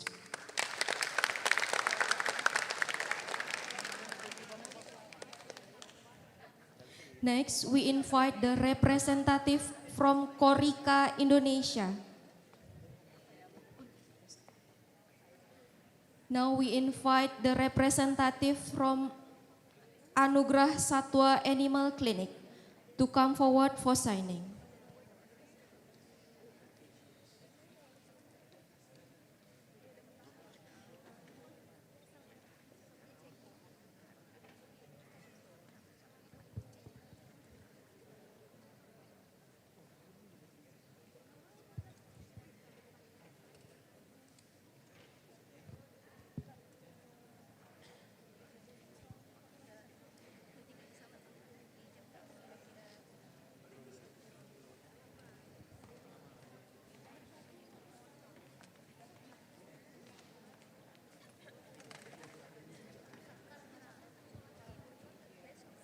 Thank you. Please proceed for a photo session and giving our best applause.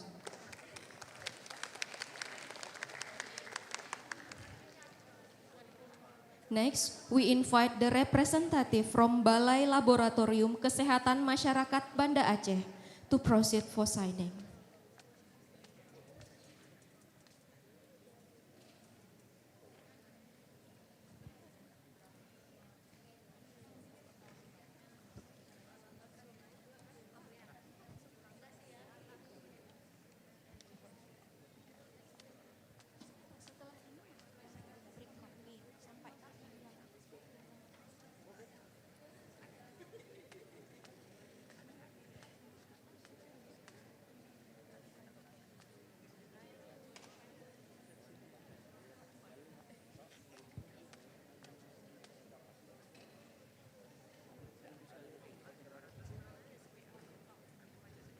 Please giving again our kindly applause. And finally, we invite the representative from PT Awal Semangat Karya Medika to come forward for signing.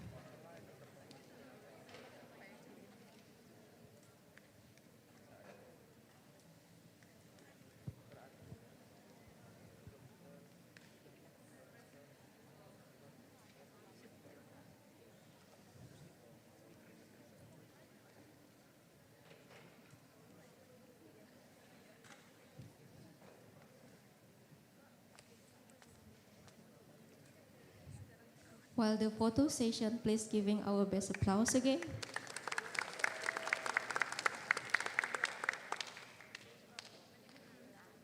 Now we would like to invite invite all signatories and academic leaders to the front of the stage for a group photo session. Please give them a warm round of applause.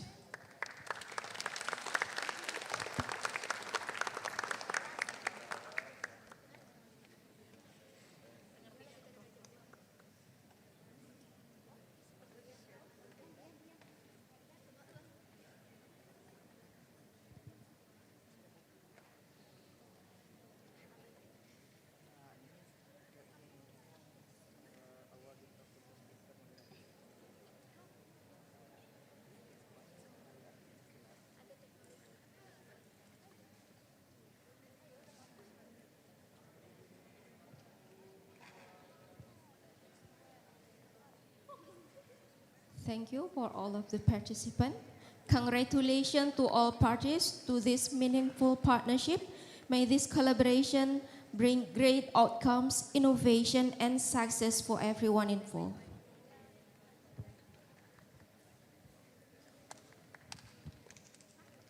Ladies and gentlemen, now we will take a short break and everyone can visit the booth and poster at Main Hall AAC Dayan Daud USK. Please enjoy the refreshment provided. Please be reminded that we will continue to the next session as soon as possible. Thank you.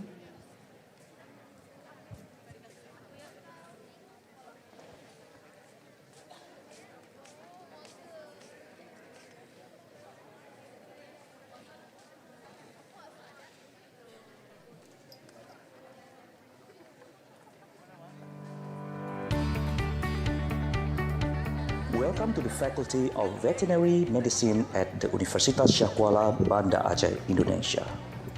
This faculty is located in Aceh Province, the land of natural sciences heritage, where we can learn a lot from the nature, from sea to the mountain region, from domestic animals to wildlife, and from the local people and scientists.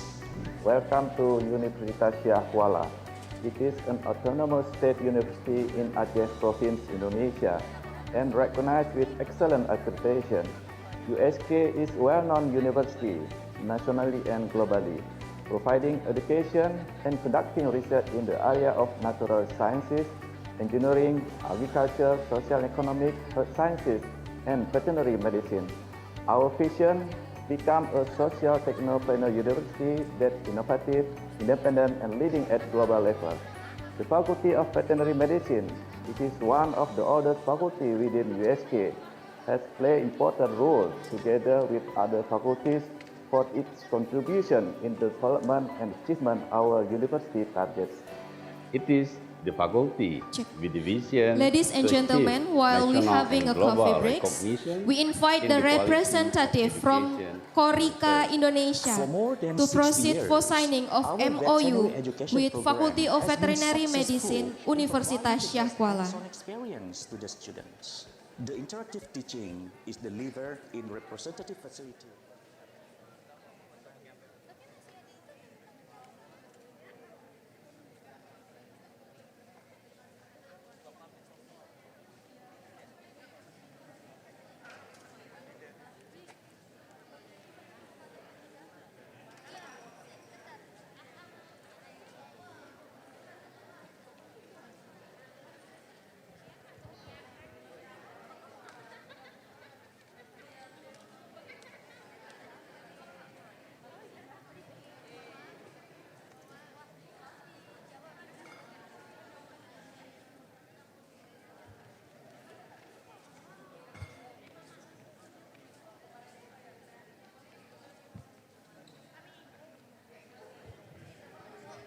Please giving our best applause, ladies and gentlemen.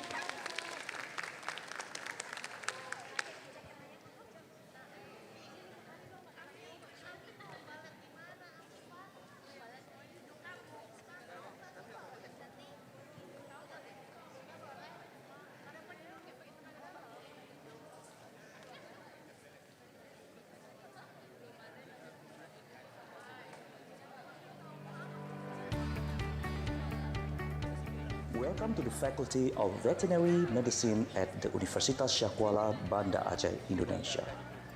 This faculty is located in Aceh Province, the land of natural sciences heritage, where we can learn a lot from the nature, from sea to the mountain region, from domestic animals to wildlife, and from the local people and scientists. Welcome to Universitas Syah Kuala. It is an autonomous state university in Aceh Province, Indonesia, and recognized with excellent accreditation. USK is a well-known university, nationally and globally, providing education and conducting research in the area of natural sciences, engineering, agriculture, social and economic sciences, and veterinary medicine. Our vision: become a social technopreneur university that's innovative, independent, and leading at global level. The Faculty of Veterinary Medicine, which is one of the oldest faculties within USK, has played important role together with other faculties for its contribution in the development and achievement of our university targets. It is the faculty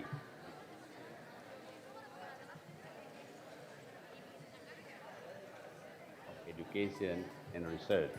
For more than 60 years, our veterinary...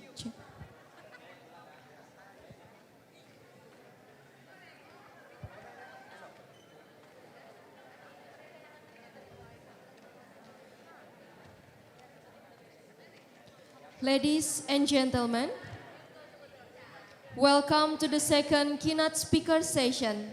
This session will be moderated by Professor Dr. Hewan Muhammad Hambal. Let me introducing briefly. Professor Muhammad Hambal earned his Doctor of Veterinary Medicine degree from Universitas Syah Kuala in 1990.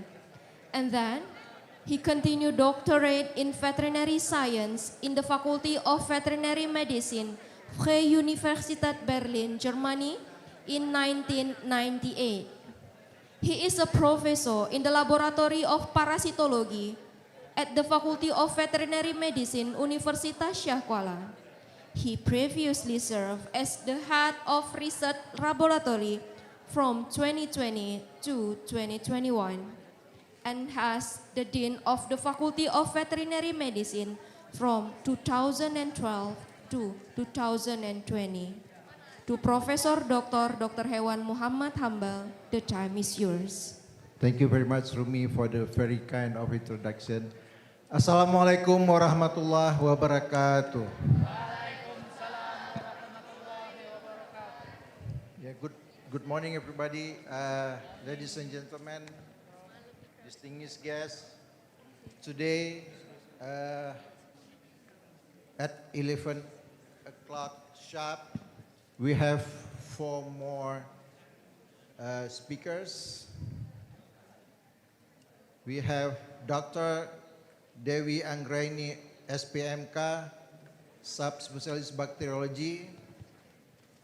And then we have Dr. Thomas Weaver, PhD.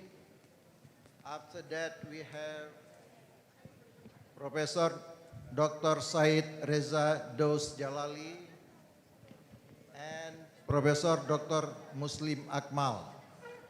Is Professor Muslim Akmal here? Okay. I would like to inform you that 2 of 4 speakers are online and 2 are offline. So ladies and gentlemen, let's join me to welcome Professor Dr. Muslim Akmal, Professor Dr. Said Reza Daus Jalali, Dr. Dewi Anggraini, and Dr. Thomas D. Weaver.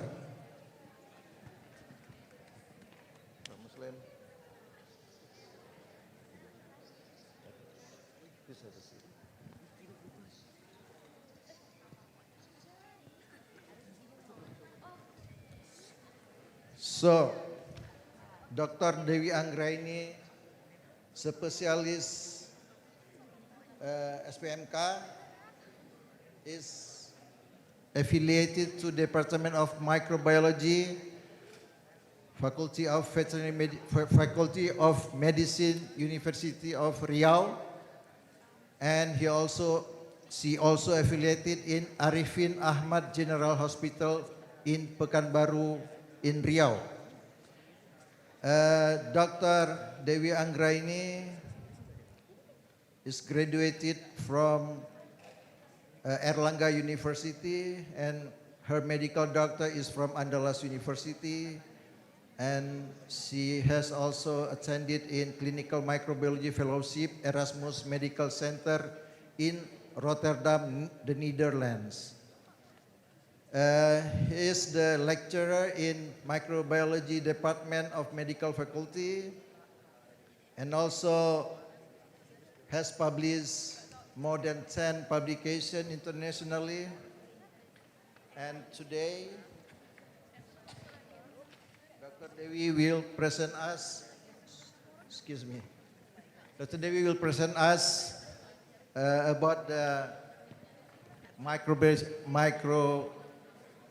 resistance, microbial antibiotic resistance. So Dr. Dewi, please move forward to the microphone. Thank you.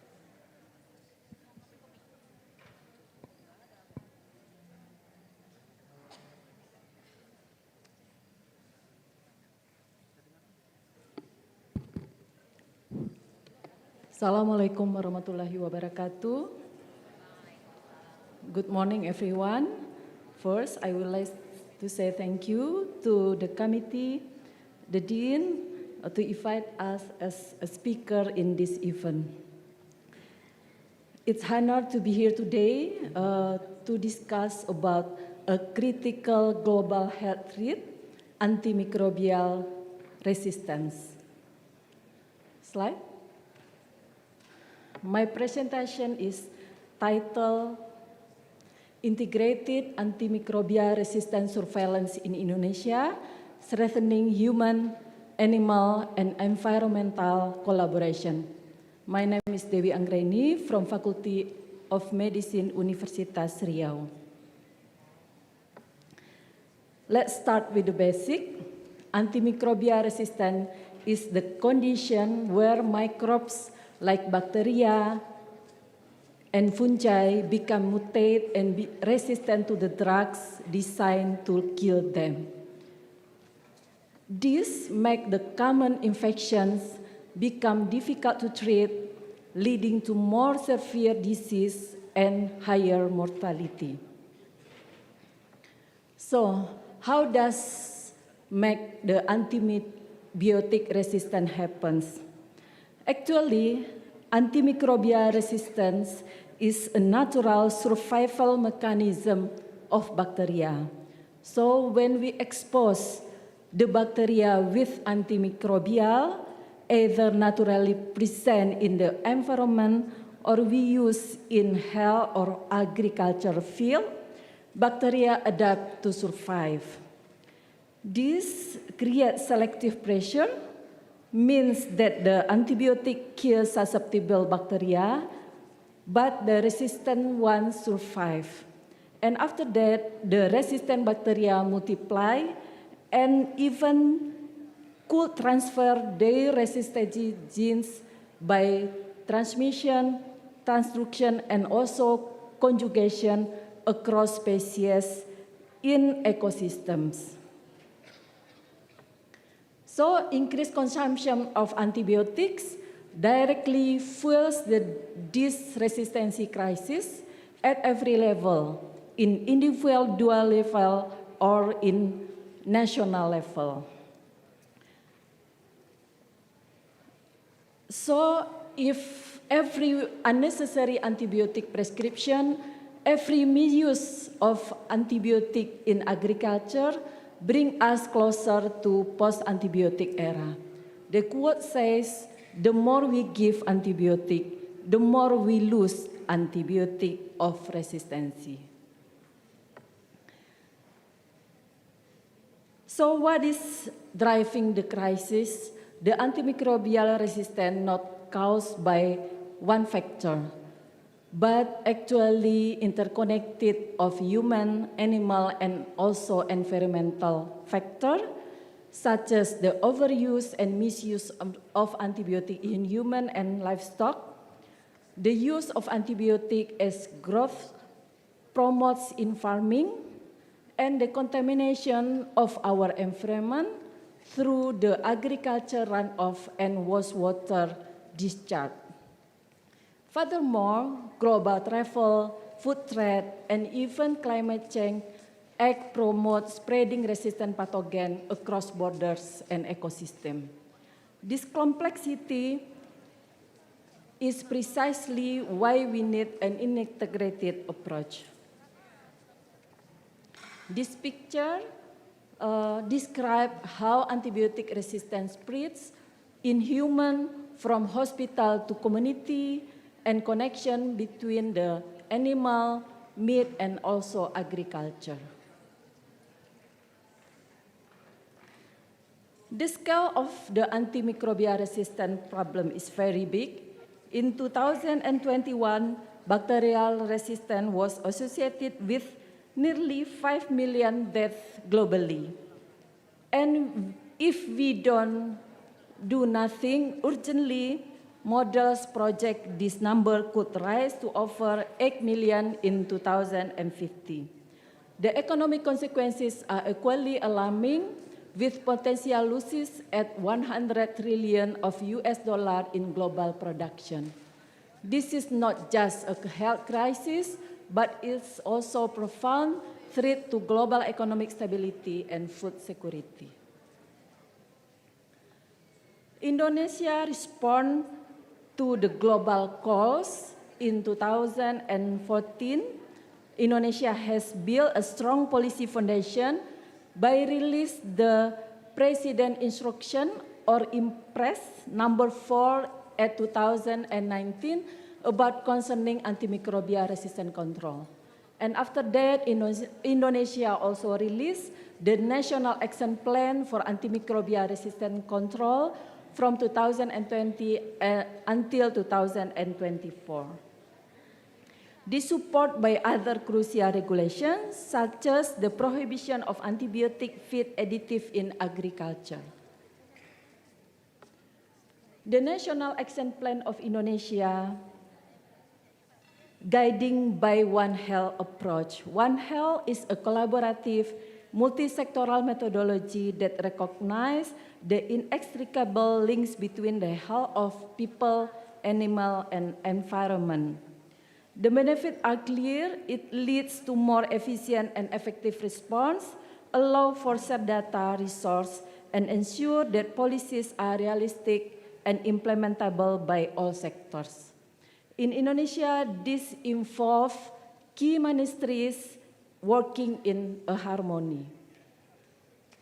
In this slide, we can see that various ministries have specific roles, like the Ministry of Health has to conduct national antimicrobial resistance surveillance system, and Ministry of Agriculture ban on growth promoters. So each ministry has a critical part to play. Indonesia also established a clear coordination structure. A high-level steering committee chaired by Coordinating Ministry for Human Development provides strategic direction. An executing committee led by the Director General of Health Service oversees an implementation, and this structure is supported by a dedicated working group. We can see that National Action Plan has 5 objectives, and one of them, the objective of 2 is strengthen the knowledge and evidence base through surveillance and research. So in this presentation, we learn what is surveillance and why is it needed. Surveillance is our eyes and ears, is the systematic collection, analysis, and interpretation of the data to understand the problem, plan intervention, and also monitor progress. One of the important of surveillance is need to disseminate to those responsible for prevention and control. Without good surveillance, we are fighting an enemy we cannot see. In integrating antimicrobial resistance surveillance, consists of monitor antimicrobial use or AMU and antimicrobial resistant or AMR. AMU include antimicrobial usage like we do audit. One of it is point prevalence survey. And in antimicrobial consumption, we count the consumption of antibiotic in human and also in animal. Antimicrobial using various tools and metrics to get a complete picture. In 2021, microbiologists associating coordinated by me. This year, surveillance include 139 hospitals from all around Indonesia. The result of the surveillance can be downloaded in the web of Sinar Pamki. In this slide, we can see that our national action plan set clear targets from reducing of ESBL E. coli prevalence to promoting rational use. And in the next three slides, we will look the indicator of National Action Plan achievement. The data is come from the Coordinating Ministry for Human Development and Cultural Affairs, but it didn't explain about the population of the data, so we don't have any information whether the data could represent the Indonesia data. For ESBL the human, the prevalence remain high and above the target, highlighting a significant challenge in the healthcare sector.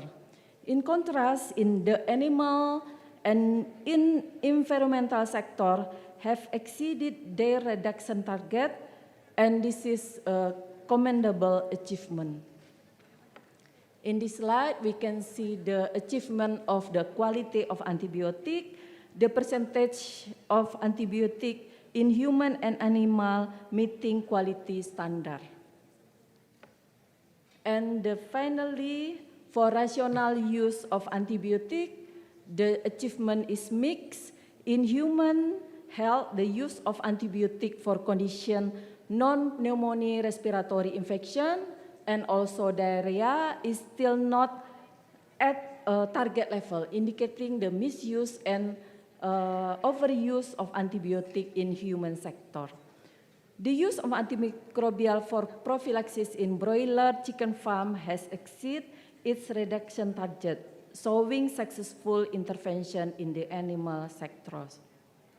This contrast underscores the need to more focused effort in human healthcare setting. And to conclude, first, the AMR is a complex One Health threat requiring a unified response. Indonesia has a strong policy foundation with clear progress in the animal sector. Significant challenges remain, especially in human health, and also in establishing routine wide area in all Indonesia and integrated surveillance. We must strengthen multi-sectoral coordination, make our surveillance system systematic and sustainable, and aggressively scale up intervention, promoting rational antimicrobial use and infection prevention. So in the face of the silent pandemic, collaboration is our most powerful antibiotic. By working together across all sectors, we can save the effectiveness of antibiotic as the vital medicine for future generation. Thank you very much for your attention. Assalamualaikum warahmatullahi wabarakatuh. Thank you very much, Dr. Dewi Anggraini. I took some notes of your presentation. First, the potential loss of antibiotic resistance cover a number of $100 trillion. Is it annually or the whole life? Annually, $100 trillion annually. And for that, we need badly the resistant surveillance to conduct, to to monitor every year. And then, according to Dr. Dewi, One Health approach is one of the best solutions suggested. And now, we come to the second speaker, is Pak Thomas. Pak Tom, are you online already? Selamat siang, Bapak. Can you hear me? Selamat siang, Pak Tom. Very nice to have you here. I would like to introduce Pak Tom first. Dr. Thomas D. Weaver, PhD, is the team lead of DAI Fleming Fund Country Grant to Indonesia, and he is an epidemiologist with a multidisciplinary background and over 15 years international experience with development project, research institutes, government agencies, regulators, so a lot of experience. And Pak Tom has a PhD in the molecular epidemiology, especially for multi-drug resistant strain of Salmonella from the University of Melbourne. So Pak Tom, I think it's now your turn to presentation. Thank you. Terima kasih banyak, Bapak Dr. Hewan Rumi, much appreciated. That's a very kind introduction. And first of all, I'd like to thank very much the organizers, Universitas Kuala and the many other institutions involved, to the moderator, the other speakers, and of course all the participants. My apologies for not being in Banda Aceh with you today due to other commitments here in Jakarta, but critical topic and at this very important event. I must commend Dr. Dewi on her excellent presentation, which I thought was insightful and very poignant and well conceptualized, and actually covers some of the ground I was intending to speak to myself. So that's a good thing. It means I can concentrate a little bit more on some areas that are perhaps most relevant to the work that we've been supporting with the government of Indonesia and increasingly with other countries around the region. So just to very briefly introduce the Fleming Fund, many of you may have come across it. It's a UK-funded program. It's international and it supports particularly surveillance of antimicrobial resistance, antimicrobial use monitoring, antimicrobial consumption monitoring, and that critical other component of surveillance, making use of data, so stewardship programming, works with about 25 countries around the world, including a number in Southeast Asia. If we could move to the next slide. So my first few slides, I think, were very well covered by Dr. Dewi. So I think we can move swiftly through those. I think the point of emphasis is that antimicrobial resistance is naturally occurring, but by overusing or inappropriately using antibiotics and antimicrobials, we can increase selection pressure for resistance and resistant strains, and thereby risk making infections more difficult to control, to treat, and in some cases impossible to treat. And I think, again, Dr. Dewi emphasized the public health importance, but equally the economic importance of resistance, which we will discuss more as we go. The next slide, please. So I think most of us will be aware that after Alexander Fleming, for whom the Fleming Fund was named after, discovered penicillin in the late 1920s. There was a sudden raft of new antimicrobials that were developed, starting with the sulfonamides and then through various new classes of drugs. But that development of new antimicrobials has dwindled to a trickle in the last 20 or 30 years. There have been a few recent new drugs developed, and we there is some promise with the application of artificial intelligence, for example, but basically we're in a situation where we really need to be doing all we can to protect this precious resource for both human health but also global economic development. Next slide, please. So to do that, we really need to be looking at selection pressure and how we can reduce that selection pressure. Next slide, please. Again, Dr. Dewi referred to the GRAM study. The Fleming Fund were involved in funding that, along with the Wellcome Trust and the Bill and Melinda Gates Foundation. There was the first paper that came out in 2021, I believe, in the Lancet, and there have been some subsequent papers. One of the points that are made in that paper is that Southeast Asia is an area that has a very high risk for antimicrobial resistance, and there are a number of reasons for that. The WHO have also concurred with that, having conducted risk assessments and noting that Southeast Asia is particularly high risk. So the reasons for that, we obviously have a high human population and a very high animal population, and we also have a lot of wildlife in Southeast Asia. So as we'll see, and as Dr. Dewi mentioned, we have, there's a strong need for One Health programming to address antimicrobial resistance. We also have in some parts of the region issues with sanitation, access to vaccination and preventative measures, biosecurity on farms and so forth. And equally importantly, the ability to access diagnostics and the appropriate prescribing of antimicrobials. Next slide, please. So this is a little small, but is worth referring to. It's from, again, the GRAM study, but one of the subsequent papers. And that looks at trends in terms of the main bug-drug combinations that are driving morbidity and mortality associated with resistant infections and trends over time. So we can see that a lot of the WHO prioritized pathogens for antimicrobial resistance, Acinetobacter, Klebsiella, and E. coli are high on the list for Southeast Asian countries. Next slide, please.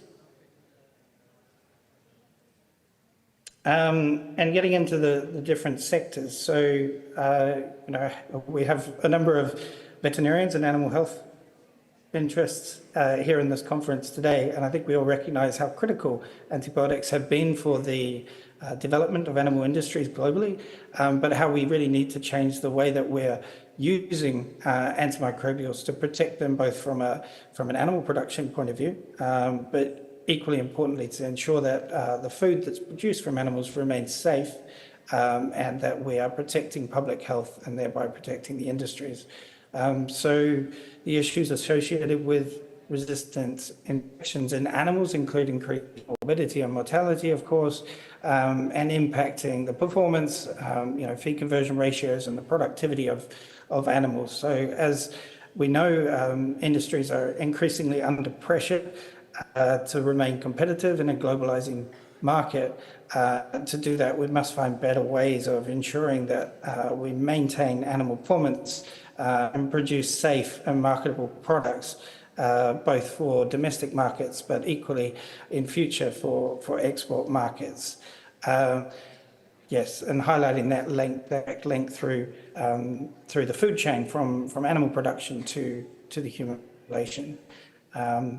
Next slide, please. Of course, from a human health perspective, we're looking at a number of critical pathogens of humans that cause illness, the cost of those in terms of disability adjusted life years and longer stays in hospital, the impact that has on national insurance schemes, quality of life and economic contributions, as well as, of course, the mortality and illnesses caused by resistant infections, which become increasingly difficult, if not impossible, to treat.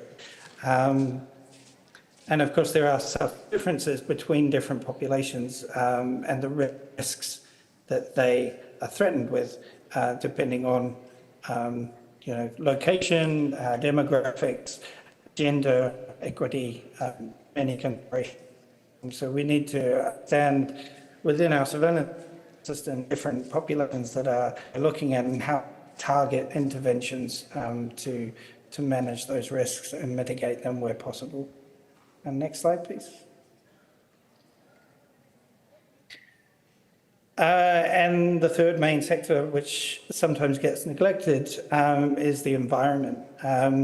So obviously the environment, it can be directly impacted by human activities and animals and animal production, runoff from markets and farms, for example, hospital waste streams, and the environment presents a huge scope for as a reservoir for resistance, both in terms of resistant pathogens, but also genetic materials that can confer resistance.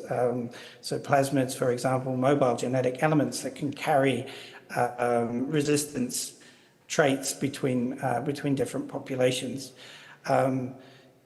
So the image I've shown there is from some work that was led by Dr. Nelly Puspandari on the tricycle pilot in 2019, which was shown in the earlier slides. And this shows sampling that was conducted in healthy humans, pregnant women, and people in hospitals with sepsis, as well as food markets and waterway sampling. Next slide, please. So what are the drivers of antimicrobial resistance? Some obvious ones include over-the-counter availability of antibiotics, and that lends itself to regulation setting, but then also the challenge of enforcing that, especially in a modern era where online ordering of products is highly common and very difficult to regulate and enforce.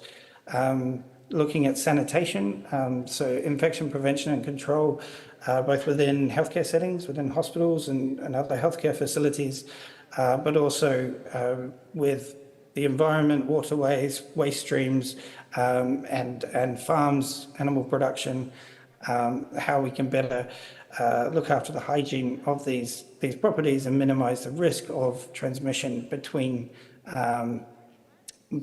populations and the environment, and equally the distribution of unused antibiotics that can be selecting for resistance types in these different populations and environments.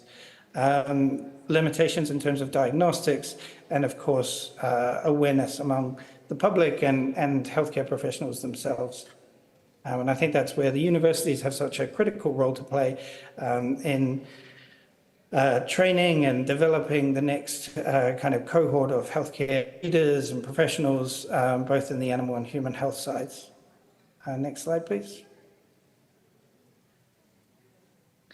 So we've talked already a little bit about One Health. I think I just want to highlight that we always think of animals and humans and the environment increasingly. I think we also need to think about those socioeconomic factors, society, inequality, and how people are interacting and the behaviors, the decisions that people are making. That's a critical component of taking a One Health approach, in my opinion. Next slide, please. Pak Tom, please finish in 3 minutes. Thank you, Pak Tom. How long? 3 minutes, okay.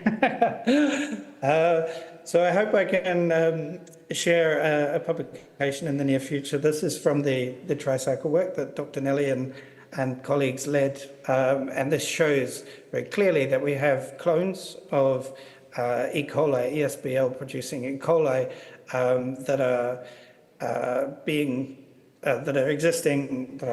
transmitted within and between different One Health populations. And in that way, they are spreading resistance genes. Next slide, please. The next slide, this shows relatedness again across different populations. Given the time limitations, I won't go into it in detail, but please contact me if you're interested. Next slide, please.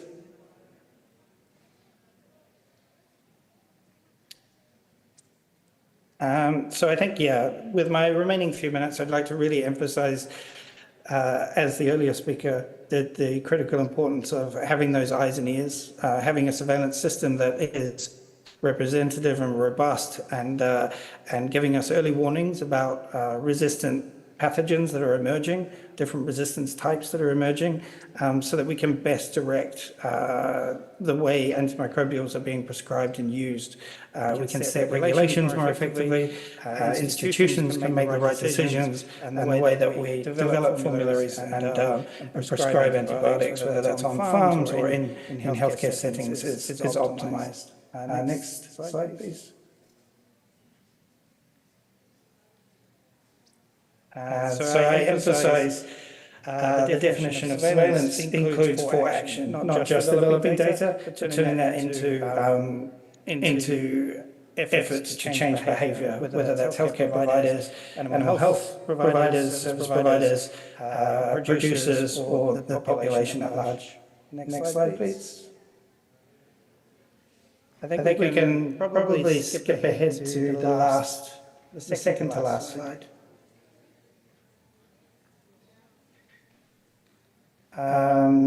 So while we get to that, these are just some images about the Fleming funding work that we've been supporting across the Ministries of Health, Agriculture, and Marine Affairs and Fisheries. Next slide, please.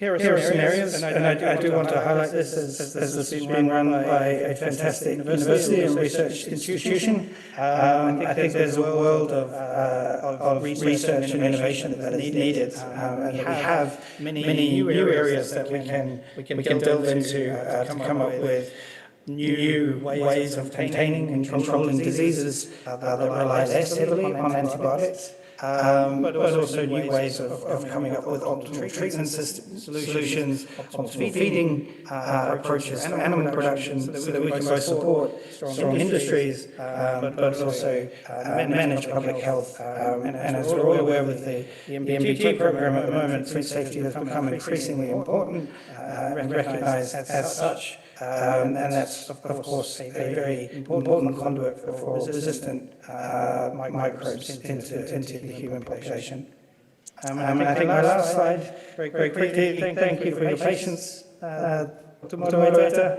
I think my last slide, I just wanted to emphasize again how important data is, but that we really need to make use of that data, and I think it's critically important that we're working across sectors within Indonesia, and but also with regional neighbouring countries. Obviously, like any disease, antimicrobial resistance does not respect borders, so we need to work with our neighbours to come up with optimal ways of managing and mitigating resistance. Okay, I will stop there. Thank you for the additional few minutes, and once again, I really appreciate your time and interest and the opportunity to present here. Thank you very much to the moderator and the organisers and the fellow speakers today. Terima kasih.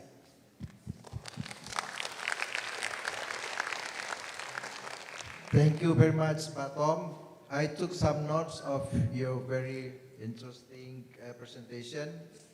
You said that in 1920, it was the first antimicrobial development, and then in 70 years after that, we have a discovery void, meaning that no new antibiotics more that is significant antibiotic found.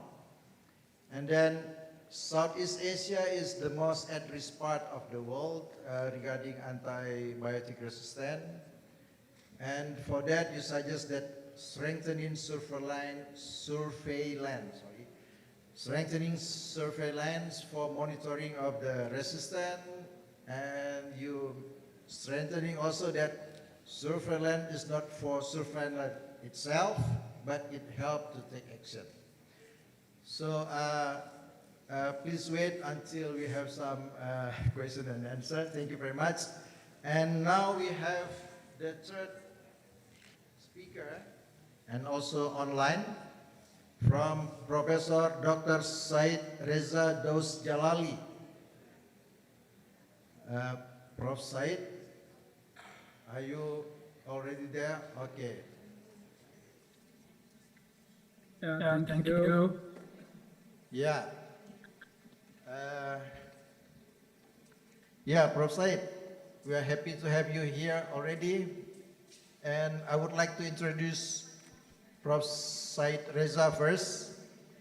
Prof. Said, working in Faculty of Medicine, Segi University in Malaysia, and he is Associate Professor in an accomplishment of research specializing in clinical biochemistry, and it integrates with proteomics, immunological techniques, and cancer. Professor Said was in Delhi University, India, and finished of the degree of Doctor of Philosophy in University of Malaya. And for 6 years, as he has the experience as senior research fellow in the proteomic field and coordinator for the development of commercial hemp products in the Forest Research Institute of Malaysia. And Professor Said has a lot of international publication.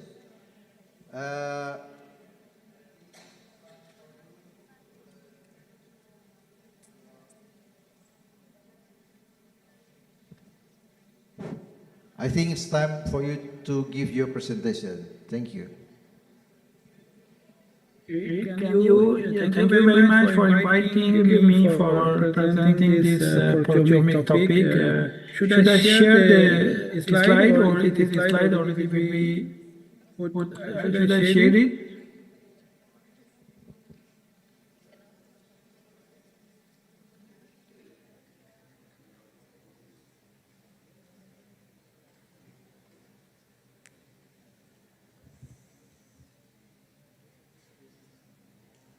Okay. Can you see the slide actually? Or slide will be shared by you people? I think you can make it larger.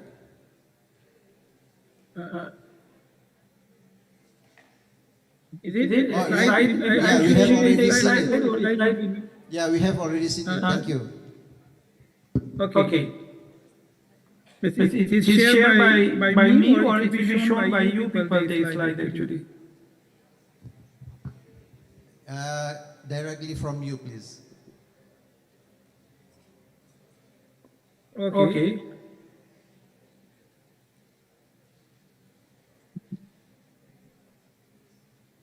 Why is it not coming?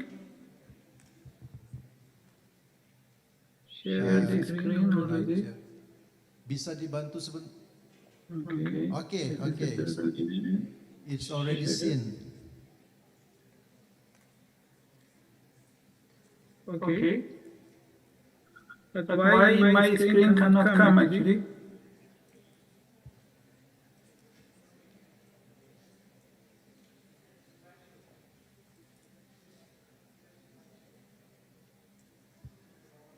Bisa dibantu tim teknis?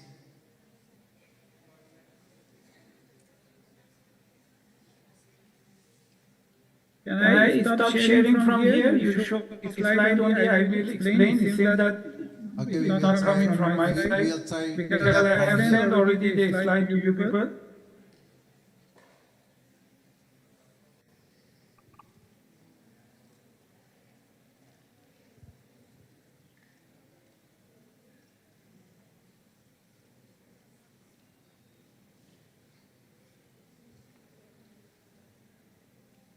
Share the screen.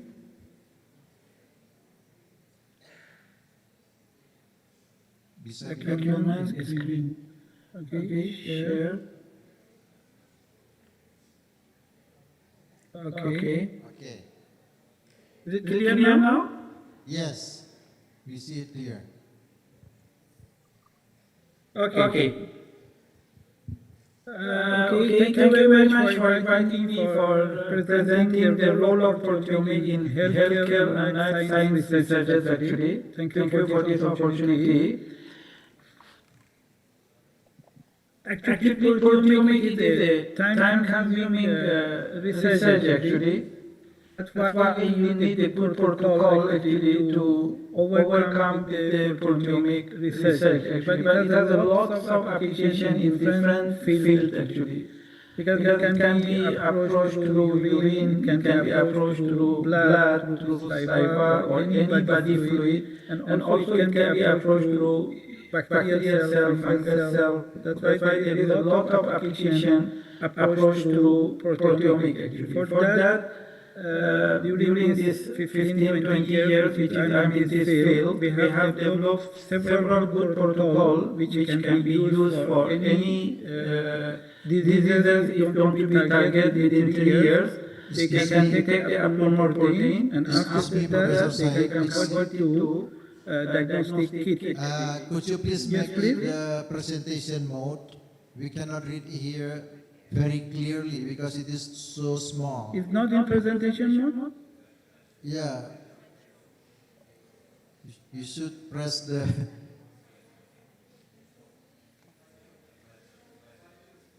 like to. Yeah, slideshow please. Slideshow. Okay.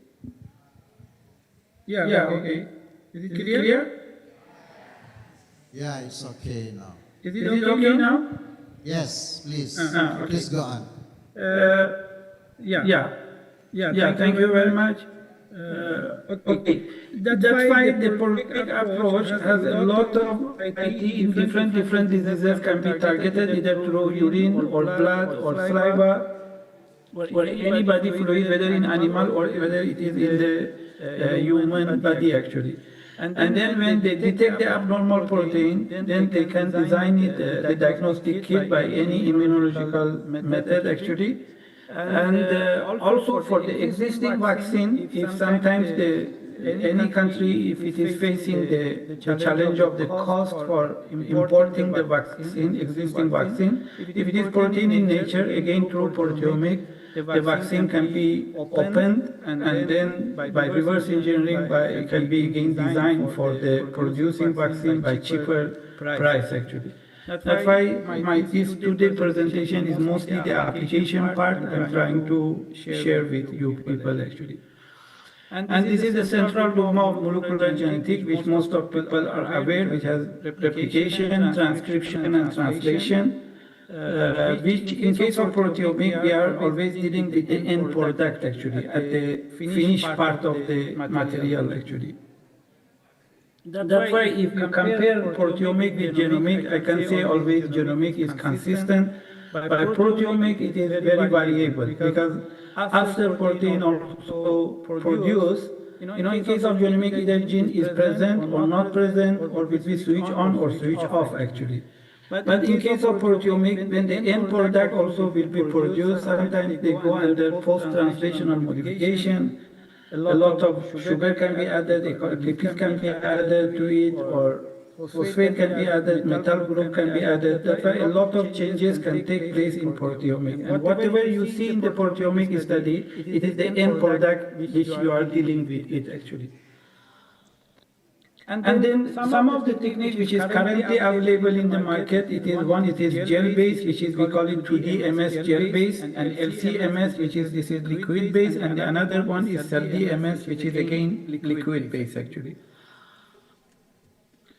Mostly we have developed the protocol is based on the gel-based proteomics, which all the flow I will try to explain. In this gel-based proteomics, generally we extract the protein, and after that we do first dimension, then we do second dimension. First dimension, the protein will be separated based on PI, and then they will be separated based on molecular weight. And then finally we get staining of the gel we will do, And each spot, when it will be, should be destained, digest, and it will be identified by mass spectrometry actually. Each spot we will take, we should destain, digest, and then send for mass spectrometry for identification. And for doing all this step actually, we have developed something around 14 buffer actually. And these 14 buffer, they are very compatible with 2DMS system. And everywhere they are very compatible. The contamination we have tried to remove. That's why it has a lot of commercial or viable application actually. And this was in 2005, which we have actually developed all these things, and from that day onwards, we are applying in several different research actually. For example, this is the serum protein actually, which we have before we starting this buffer system, and after using this buffer system, how much the resolution showing it has been improved, and also we have done based on the statistic, and we have published also in electrophoresis system how the system work very well actually. The reproducibility is very high actually. Then after that we have applied the same system on case of breast cancer. As you can see here, in case of breast cancer, 6 protein they will show different expression, but in fibrocystic disease only 2 protein shows different expression. And after 6 months of treatment by chemotherapy and that, most of this protein has come back to the normal condition except with the PR3 protein actually. And it has a lot of application, and after detection of this, it can be converted to diagnostic kit in the form of ELISA, and then can be done a pilot study for converting to the commercial use actually. And then similarly we have done in nasopharyngeal carcinoma, which is very common in Chinese community.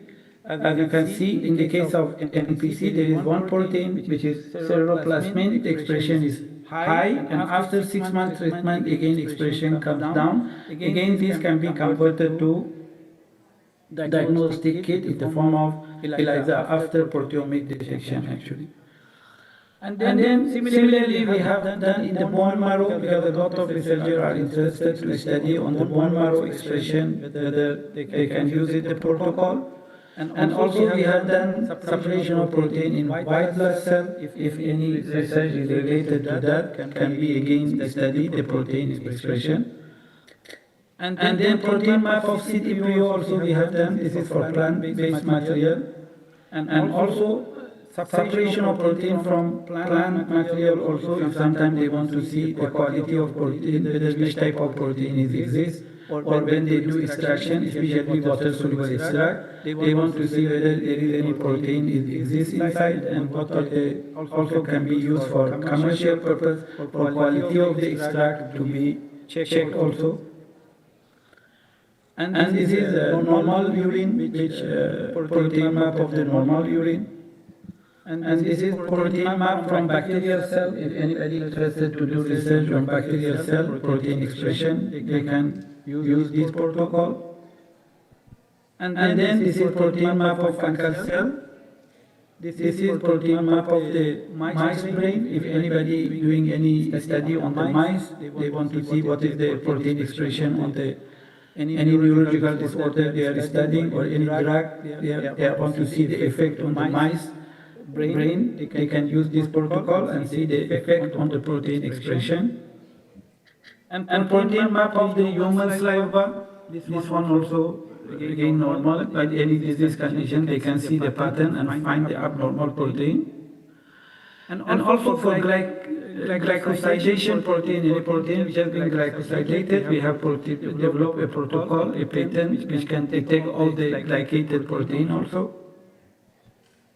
This is O glycosylated protein, that is O sugar we will call it actually. And another one N glycosylated, anywhere the sugar bind to the NH2 group of amino acid actually. And based on this protocol, recently we have helped UITM actually during orthodontic patient to detect the abnormal protein in the saliva, and then they have done 2 patents, which now in the stage that to convert it to ELISA and then do a pilot study and convert it to the commercial kit actually. Based on this protocol or everything we are having, generally we will give, we can offer to any university or institution, or they are willing to collaborate for opening a proteomic center. If they have, we can provide the protocol to them and go to step 2, but if they want to establish the center, we can help them with around the cost around 1 million to 2 million.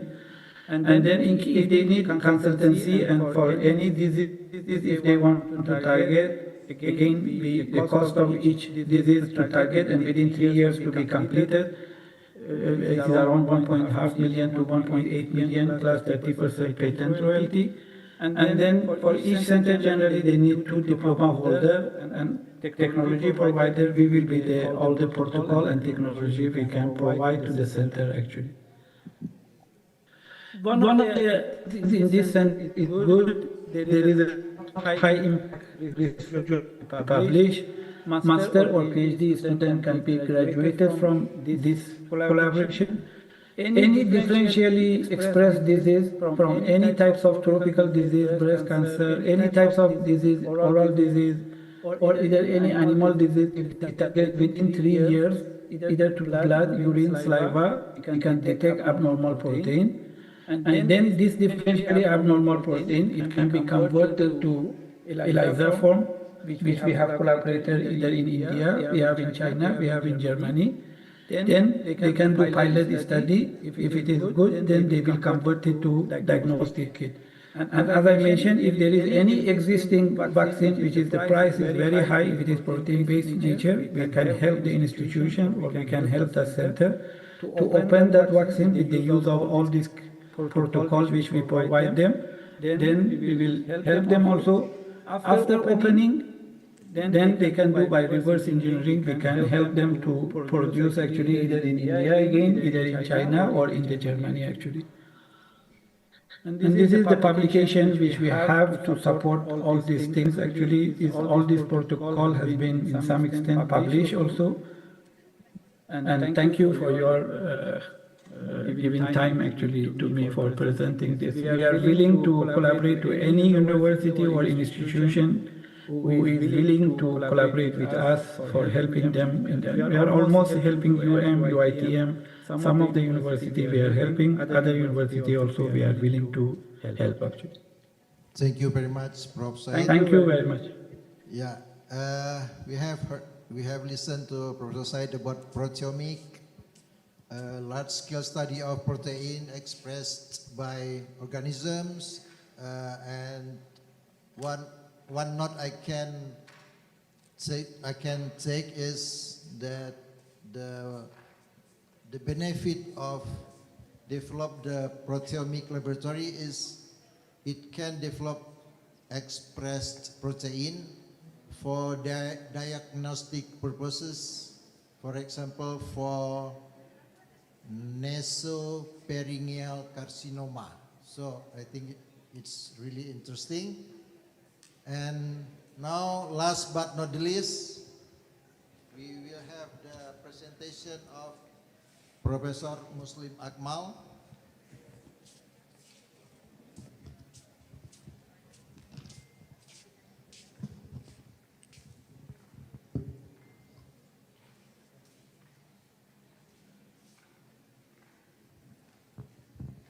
Okay, Professor Dr. Hewan Muslim Akmal MP is working for Faculty of Veterinary Medicine, Universitas Syah Kuala, and he was in Brawijaya University in Malang, got the PhD degree, and also his master's degree in Gajah Mada University. He is now the professor for histology laboratory in Syah Kuala University and with a lot of publication.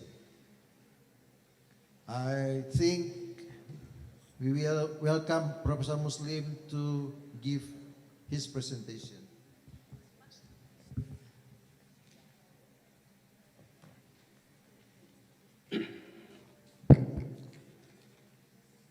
Assalamualaikum warahmatullahi wabarakatuh. Thank you very much, Pak Moderator, Professor Dr. Muhammad Hambal, for the time. Honorable Pak Dekan, Dr. Hewan Teguh, Reza Frasi MSc PSD, Honorable to all speakers today, Prof. Hamal, Dr. Mijawal, and all speakers today, and Professor in Faculty of Veterinary Medicine Universitas Syah Kuala, and all students are here today. Thank you for the time. Thank you for the opportunity today for me. Today, I would like to present about the role of in vitro fertilization in supporting animal conservation and environmental sustainability in Aceh province. Ladies and gentlemen, Aceh Forest forms part of the reserve ecosystem, one of Southeast Asia's last remaining wildernesses. However, deforestation, agricultural encroachment, and climate change have placed immense pressure on this ecosystem, threatening iconic wildlife species.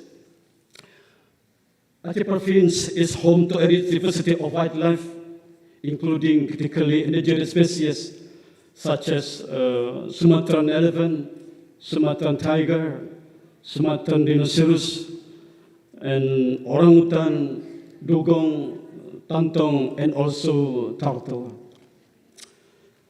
Unfortunately, today, the data shows that the tiger population in Sumatran forest is only 200. The elephant population is only 539. And also Sumatran rhinoceros population is only 40. The orangutan population continues to decline. Tuntong population today is only 141, and turtle population in Aceh threatened.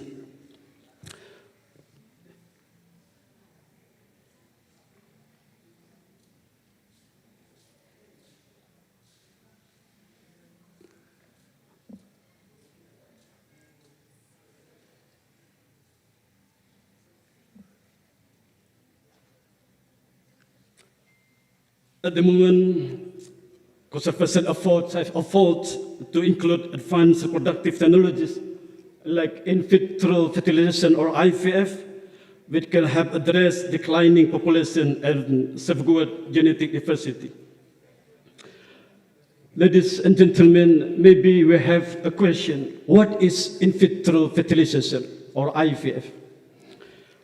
IVF involves the extraction of oocyte or egg cells and sperm, followed by fertilization outside the body. The resulting embryos can be transferred into surrogate females or cryopreserved for future use. While IVF is widely used in humans and livestock, and its application today, wildlife conservation has grown in the last 2 decades. What is the function of IVF in wildlife conservation? I think at least there are 4 the function of IVF in wildlife conservation.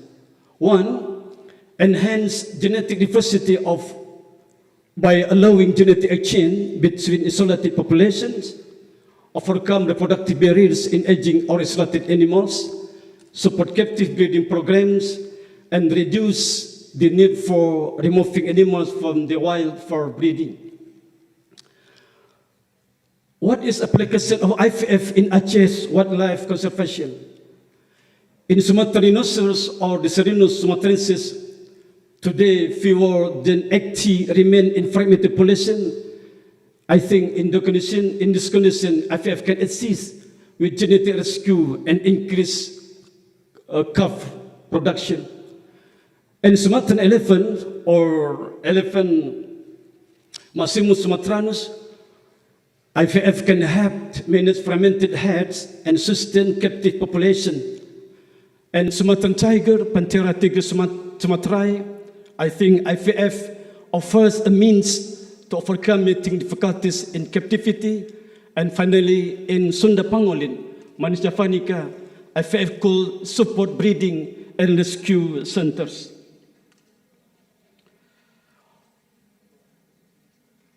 There are three IVF contributes to environmental sustainability.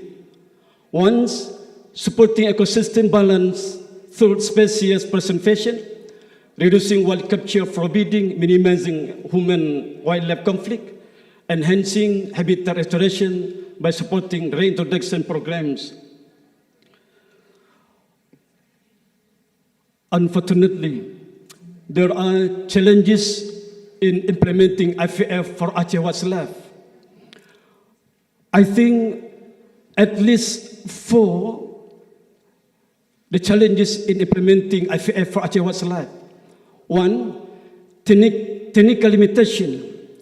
We know that IVF protocols are very species specific and require advanced facilities. And then genetic data. Limited genetic information on some species hampers IVF efforts. Ethical consideration, ensuring animal welfare and genetic integrity is paramount. And then rescue resource constraints. I think IVF requires significant funding and expertise. How the role laboratory IVF in Faculty of Veterinary Medicine of University of Kuala in supporting animal conservation and environmental stability in Aceh Province. I think there are 4 the role of laboratory IVF in this condition. 1, supporting animal conservation, and then enhancing livestock breeding and sustainability, and then environmental sustainability, and finally, academic and research contributions.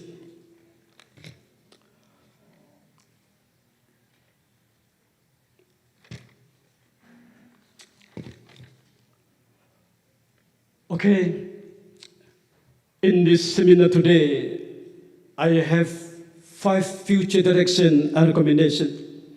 1, capacity building.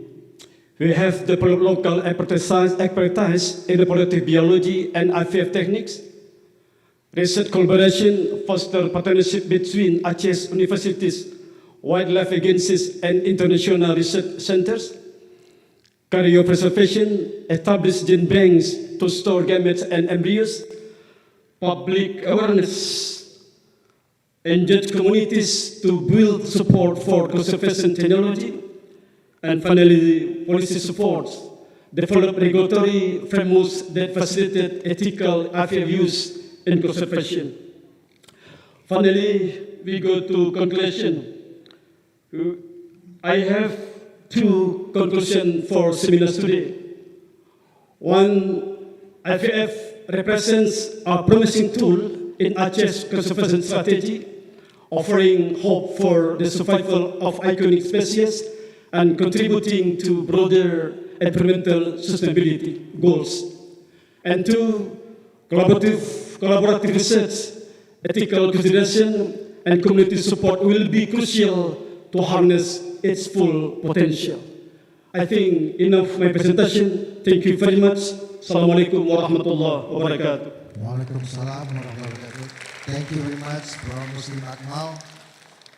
We have just seen the presentation titled The Role of In Vitro Fertilization in Supporting Animal Conservation and Environmental Sustainability in Aceh Province. And I took some notes of Professor Muslim's presentation that IVF or in vitro fertilization suggests a huge opportunity to address the conservation issue, especially for endangered species animal. And it also very helpful to overcome mating difficulty for captive animal, so that we can address the issue of the wild population in the forest. So we have seen all the presentation. Now I would like to invite some people to give question, to ask question. Yeah, please come to the microphone. And please mention to whom is your question addressed. Okay, thank you for the opportunity. Hello everyone, my name is Rahmi Sekna Putri. I'm a student of Faculty Veterinary Medicine. So my question is addressed to Dr. Dewi. I have several questions. The first one, as a pet owner, I like to ask you about, is there any possibility that pet who have direct contact with the owner who will spread their resistance of microbial resistance to the owner? I mean, despite of the feces or the urine through the direct contact. And then the second one, as you mentioned before, the food can spread through the resistant microbial. So is there any correlation between the cooking process with antimicrobial residue? I mean, do the cooking process can break the residue of antimicrobial? And then the third one, about the product of E. coli, ESBL. What can I do as a future vet? One health approach to prevent the spread of ESBL. Thank you. Okay, 3 questions for Dr. Dewi Anggreni. I think you can answer directly. Thank you very much, Prof. Thank you very much. First question, of course, so the spread of the bacteria that multi-resistant is by direct contact or indirect contact. So if the pet bring or infection by the bacteria that multi-resistant, it can spread to the people, the doctor, or also the human that have the pet by direct contact. You can imagine that when people or pet bring the bacteria that multi-resistant, all of the body is colonized with that bacteria. So if we touch the pet or if we get the indirect contact through the surface or the clothes, the bacteria can transfer to us. In hospital setting, the doctor or the nurse have to use the glove and also the gown to protect themselves from the transfer of the bacteria that bring the that resistance gene. Okay, for the second question, you asked about the in cook process, is it the antimicrobial residue still in the food? Okay, for bacteria, bacteria can die or become sterile with processed food, like in boiling or frying. But I think the residue of antimicrobial can exist in the food, so it can stimulate or make the pressure to our flora normal in our body. So it very high risk to use the antibiotic of antimicrobial in agriculture or in farming. And the third one? About the SBL, how to... okay. As the veterinary, as the vet, first you have to do is use the antibiotic rationale. Every prescription of antibiotic or every time you give the pet antibiotic, it means you stimulate the selective pressure that stimulate the resistance. So if rational use and also irrational use, you can stimulate the resistance. So if the pet don't need the antibiotic, so don't give the antibiotic. Like for sterilization, what do you call it? Architectomy or something. You only have to use one single antibiotic as prophylaxis. You don't need to give the pet go home with the antibiotic. And as the people or the community, every time you get the flu or cough, it's caused by virus, right? 90% the cough is caused by virus. You don't need to take the antibiotic as medicine. Okay, thank you very much, Prof. Yes, I think it's very clear. Even for me, it's very clear. So I think we are now invited the second question. Yeah, please come to the microphone. Okay, thank you for the opportunity. Introduce, my name is Nayana Mora. So I'm from international class of veterinary medicine. So I want to ask for Professor Muslim. So thank you Professor for your insightful presentation. So considering the importance of vitro fertilizations and its role in animal conservation and environmental sustainability, could you please elaborate on how the Aceh government supports animal conservation and environmental sustainability programs in the province? And is the Faculty of Veterinary Medicine at Universitas Syah Kuala ready to take an active role in wildlife conservation efforts in Aceh? Thank you.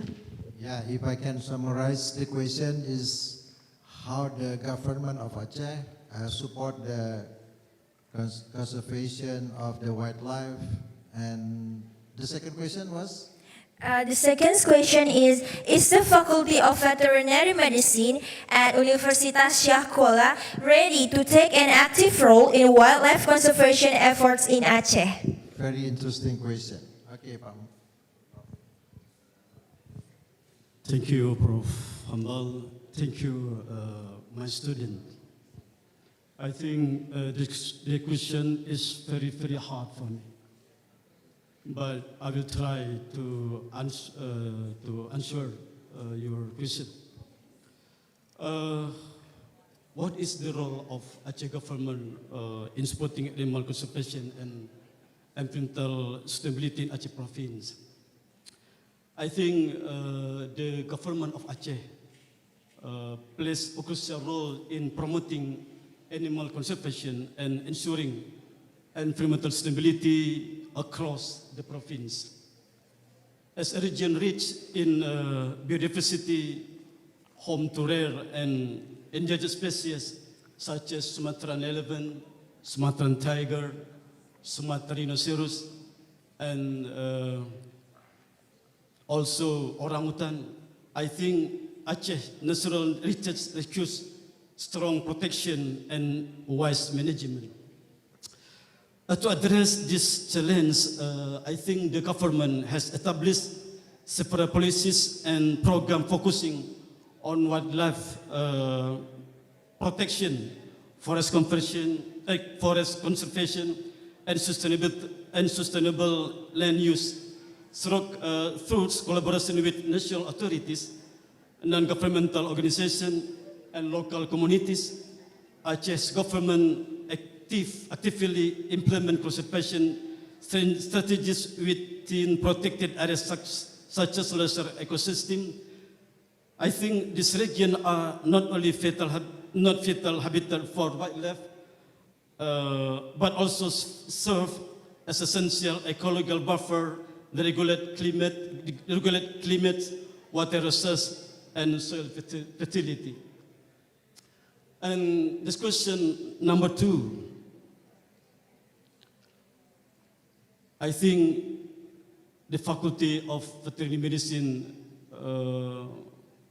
in Universitas Kuala ready to FAF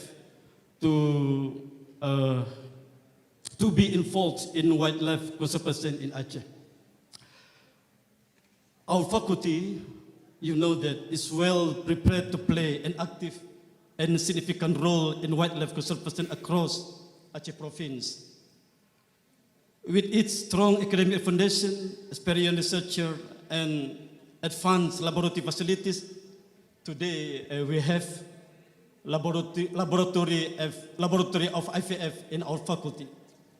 We have last year we gave from our rector equipment, complete equipment from rector about IVF, and I think our faculty have ready to involve in wildlife conservation in Aceh with our laboratory. I think enough, Professor. Please add my answer, Professor. Yeah, thank you very much. If I can add, the first question was very clear, and the second question is very slow and very considered. So I think Professor Muslim is trying very hard to get the faculty is ready for the conservation challenge as your question. Thank you very much. Any question to the online keynote speakers? Yeah, please. Thank you very much. My name is Kevin. I'm from Faculty of Veterinary Medicine, Shah Kuala University. My question directed to Tom Weaver. It's about, in your presentation, you briefly mentioned about the void of innovation of antimicrobial in modern times. Why do you think that's happening? Why there is a void of antibacterial innovation in modern times? Especially in modern times, we already found out about microbial mutations and microbial resistance. Do you think that should be our concern, like developing a new type of drugs? So that's what I want to mainly ask about. Why the lost interest in it? Thank you very much. Yeah, Pak Tom. Are you still there? Terima kasih banyak, Mas. Yeah. Terima kasih, Pak. I'm still here. Can you hear me? I think that's a very astute question. And I think there are probably a number of books I could recommend to you to read on it. But I think in very brief, the economic incentives for pharmaceutical companies to invest in developing new antimicrobials are not great. The amount of the cost of searching for new agents, active agents, and then bringing that to market is such that it's prohibitively expensive, and then the income afterwards, because what we would want to do is develop new drugs and then put them on the reserve list. So we only use them as a treatment of last resort to minimize the development of resistance to those drugs. So the economics from a pharmaceutical industry perspective is out of balance. There is some interesting work that's being suggested on things like paying service fees for antibiotics to provide greater incentives. There are things like Gavi and some international programs that are trying to spur research and innovation on antimicrobials. but it's a very tricky one. I think to start with, there was some low-hanging fruit, and maybe those have dried up. I think there is a lot of potential with AI to reduce the costs of that sort of heavy research to find new antimicrobial agents. But unfortunately, it's very much a business problem at the moment. It requires innovation and people to think of new ways of incentivizing that kind of research. Thank you. It's a very good question, a very important one. Terima kasih. Thank you for your answer too. Yeah, thank you, Pak Tom. I think it's very clear. And one more question for Professor Said.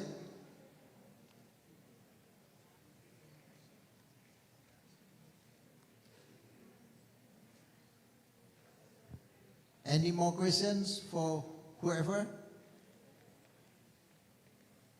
Also not.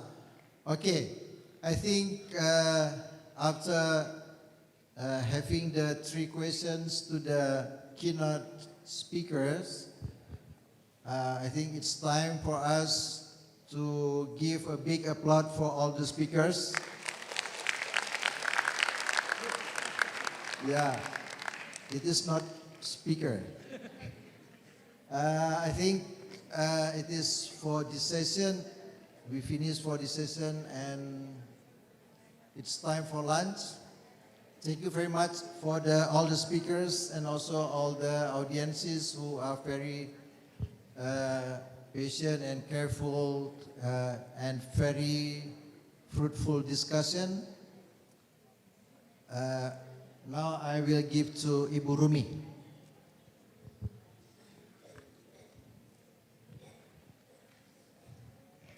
Thank you to Professor Humble who moderated this keynote speaker session. For moderator and speakers, please stay on the stage. To honor and appreciate of our speaker, we would like to present a token of appreciation to Dr. Thomas De Weaver, PhD. We kindly invite Dr. Hewan Chut Dahlia Iskandar, MSc, PhD, as the chairwoman of Icsear 2020 to present the plaque and certificate.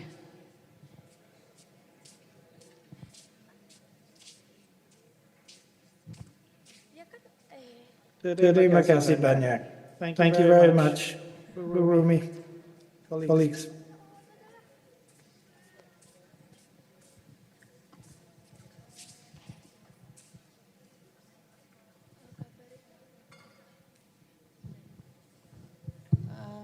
So, Dr. Thomas, thanks so much for your excellent presentation. So, here is our token for our gratitude. Please giving our big applause to Dr. Thomas for kindly sharing the materials and knowledge to us. Yeah. So here is your certificate. Thank you very much again.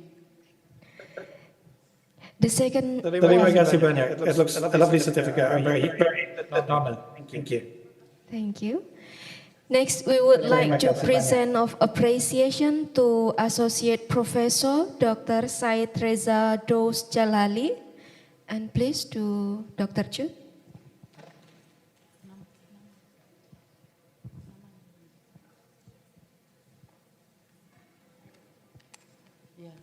Okay, Professor Said, we would like to say thank you very much for your very good presentation. And here is our token for our appreciate, and here your certificate. Thanks very much.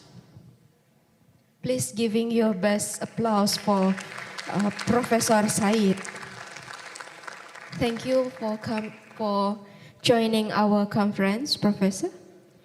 And next, we would like to present a token of appreciation to Dr. Dewi Anggraini, Spesialis Mikrobiologi Klinik, Subspesialis Bakteriologi Konsultan. Okay, Dr. Dewi, we are very happy to listen to our presentation, and here is our token for your very good presentation. You're welcome. Please giving your applause.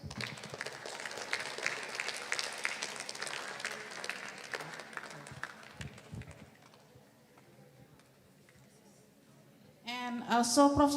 Muslim, we are very glad you are to be here and give presentation very good, and thanks. It is our token for you. Yes, okay. You're welcome. Please giving our applause to the appreciation for Professor Dr. Hewan Muslim Akmal MP. And this is very good moderator, and have the second moderator here. Thank you very much for your contribution. And here our token. Yes. Maybe ladies and gentlemen can take a photo group session.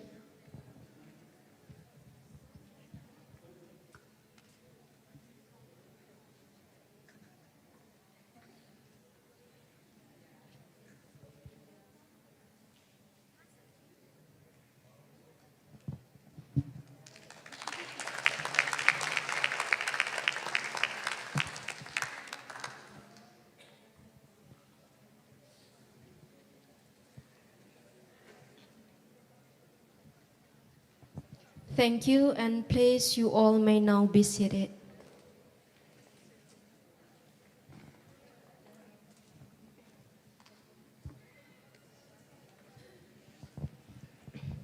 Ladies and gentlemen, all distinguished participants, we are now moving on the next agenda, the last invited session of First Icsear 2025.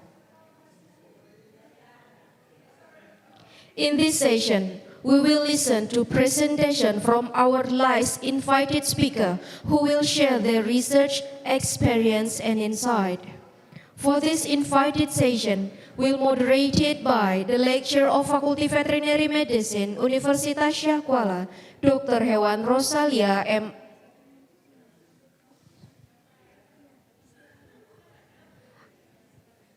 My apologies to all of the attendants.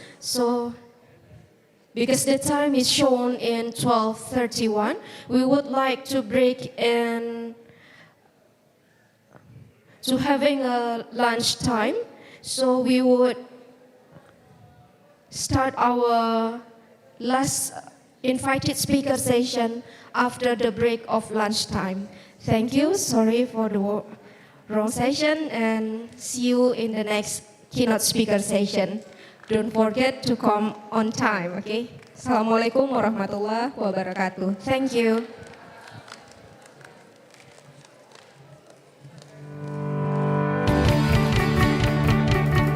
Welcome to the Faculty of Veterinary Medicine at the Universitas Syah Kuala, Banda Aceh, Indonesia. This faculty is located in Aceh Province, the land of natural sciences heritage, where we can learn a lot from the nature, from sea to the mountain region. To all of the lecturers, the participants, and untuk semua dosen dan invited speaker beserta gesis bisa menuju ke ruang VIP untuk menikmati makan siang yang telah disediakan. Terima kasih. Nationally and globally, providing education and conducting research in the area of natural sciences, engineering, agriculture, social economic sciences, and veterinary medicine. Our vision become a social techno-partner university that is innovative, independent, and leading at global level. The Faculty of Veterinary Medicine, which is one of the oldest faculty within USK, has played an important role together with other faculties for its contribution in the development and achievement of our university targets. It is the faculty with the vision to achieve national and global recognition in the quality of education and research. For more than 60 years, our veterinary education program has been successful in providing the best hands-on experience to the students. The interactive teaching is delivered in representative facilities to maximize students' experience through small group teaching and early clinical exposure. In our faculty, we have conducted education and research which are supported by 12 integrated laboratories and veterinary teaching hospitals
Welcome to the Faculty of Veterinary Medicine at the Universitas Syah Kuala, Banda Aceh, Indonesia. This faculty is located in Aceh Province, the land of natural sciences heritage, where we can learn a lot from the nature, from sea to the mountain region, from domestic animals to wildlife, and from the local people and scientists. Welcome to Universitas Syah Kuala. It is an autonomous state university in Aceh Province, Indonesia, and recognized with excellent accreditation. USK is a well-known university, nationally and globally, providing education and conducting research in the area of natural sciences, engineering, agriculture, social and economic sciences, and veterinary medicine. Our vision: become a social technopreneur university that's innovative, independent, and leading at global level. The Faculty of Veterinary Medicine, which is one of the oldest faculty within USK, has played an important role together with other faculties for its contribution in the development and achievement of our university targets. It is the faculty with the vision to achieve national and global recognition in the quality of education and research. For more than 60 years, our veterinary education program has been successful in providing the best hands-on experience to the students. The interactive teaching is delivered in representative facilities to maximize students' experience through small group teaching and early clinical exposure. In our faculty, we have conducted education and research which are supported by 12 integrated laboratories and veterinary teaching hospital, which enable the students build up their medical skills throughout their education programs. The students can learn from both the national and global experts.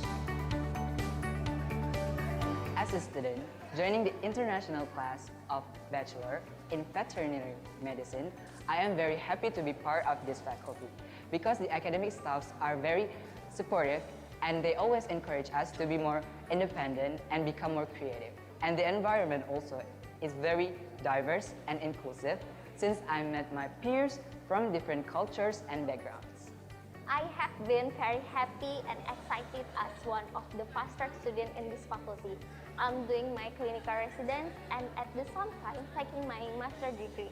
By doing this, there's a lot of great opportunity to get involved in interesting research and supervised by competent research.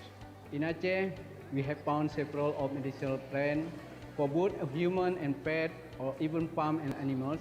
As one of final year students in clinical residency, we are very satisfied with the standard laboratory and representative veterinary educational facility to support all of our practice activity in order to improve our competency to be a future veterinarian. Our veterinary faculty, as one of the best in Indonesia, conducting the learning process by exploring the animal health and treatment across species, such as farm animals, companion animals, and exotic animals, as well as wildlife species. The location of our faculty in Sumatra Island, Indonesia, allows us to learn directly from the field where most of wildlife species still coexist in the nature. So we really take the wildlife research and rescue into our priority. We have very excellent wildlife veterinarians who have dedicated their lives to treat injured wildlife in the field. Our faculty has also collaborated with a number of national and international institutions lead to breakthrough in knowledge, improvement of human resource professionalism, and better access to international relations. This is already the third time I've been visiting this northern part of Sumatra at the Universitas Syah Kuala, and I've been teaching for the wildlife ambulance, I've been teaching a wildlife course, and I've been teaching for the international class of students, all about wildlife and animal welfare. Apart from hard work that the students pursue during their study, we also give them a space for having a good social and sports life as well. There are a number of student clubs and societies which the students can join to maintain their social life outside the classrooms and lab works. We want to make sure our students can get the best experience while pursuing their study with us. We encourage their interaction both with the lecturer and among students to face any challenges during their campus life with the spirit of we are problem solvers. We are very satisfied to excellency competence of alumni of the Faculty of Veterinary Medicine of University of Syakuala and their great support in contribution for IPME activity national in Indonesia. In this faculty, we are maintaining the spirit of living in harmony with diversity. We encourage a strong interaction between academic staff and students, both in academic and non-academic activities, to face and solve any challenge during study as well as in the issue in the community. We collaborate with many stakeholders, both national and international, in synergy to identify veterinary problems and finding appropriate solutions to control animal health and for a better of human life, as well as to protect our environment. Together, we will continuously move forward to become a competent veterinarian globally. We believe that our vision and mission will create the veterinary professionals that have a wide impact and contribution to the community and science in national and global levels. So come and join us here at the Faculty of Veterinary Medicine, Universitas Syakuala.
Welcome to the Faculty of Veterinary Medicine at the Universitas Syakuala, Banda Aceh, Indonesia. This faculty is located in Aceh Province, the land of natural sciences heritage, where we can learn a lot from the nature, from sea to the mountain region, from domestic animals to wildlife, and from the local people and scientists. Welcome to Universitas Syakuala. It is an autonomous state university in Aceh Province, Indonesia, and recognized with excellent accreditation.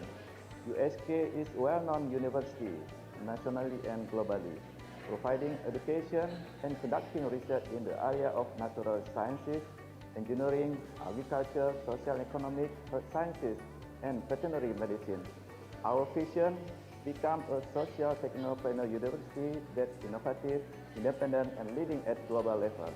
The Faculty of Veterinary Medicine, it is one of the oldest faculty within USK, has played important role together with other faculties for its contribution in the development and achievement our university targets. It is the faculty with the vision to achieve national and global recognition in the quality of education and research. For more than 60 years, our veterinary education program has been successful in providing the best hands-on experience to the students. The interactive teaching is delivered in representative facilities to maximize students' experience through small group teaching and early clinical exposure. In our faculty, we have conducted education and research which are supported by 12 integrated laboratories and veterinary teaching hospitals, which enable the students build up their medical skills throughout their education programs. The students can learn from both the national and global experts. As a student, joining the international class of Bachelor in Veterinary Medicine, I am very happy to be part of this faculty because the academic staffs are very supportive and they always encourage us to be more independent and become more creative. And the environment also is very diverse and inclusive since I met my peers from different cultures and backgrounds. I have been very happy and excited as one of the fast-track students in this faculty. I'm doing my clinical residence and at the same time taking my master degree. By doing this, there's a lot of great opportunity to get involved in interesting research and supervised by competent research. In Aceh, we have found several of medicinal plants for both human and pet or even farm and animals. As one of final year students in clinical residency, we are very satisfied with the standard laboratory and representative veterinary educational facility to support all of our practice activity in order to improve our competency to be a future veterinarian. Our veterinary faculty, as one of the best in Indonesia, conducting the learning process by exploring the animal health and treatment across species, such as farm animals, companion animals, and exotic animals, as well as wildlife species. The location of our faculty in Sumatra Island, Indonesia, allows us to learn directly from the field where most of wildlife species still coexist in the nature. So we really take the wildlife research and rescue into our priority.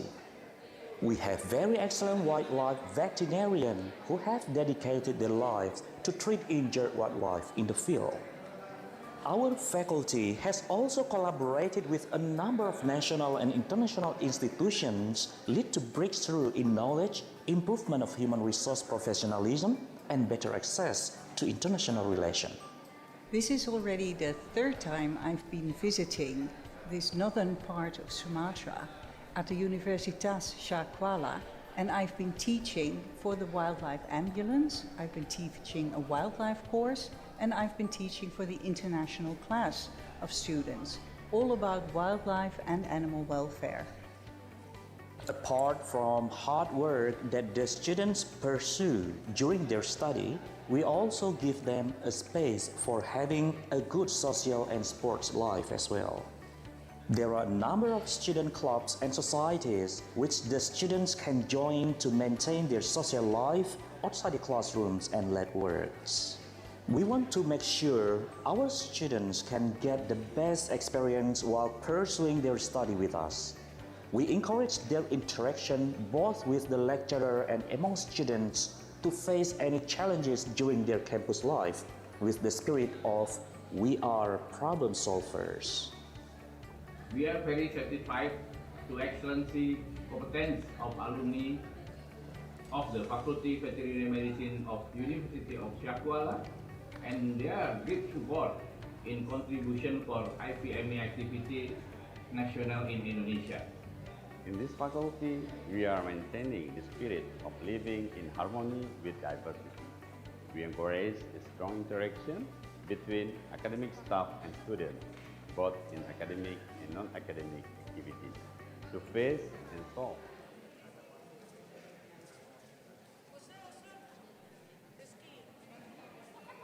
Rizky, yang ini, yang kemarin, yang baca Quran.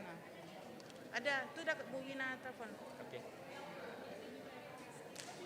Ada kan Kak nanti? Ya.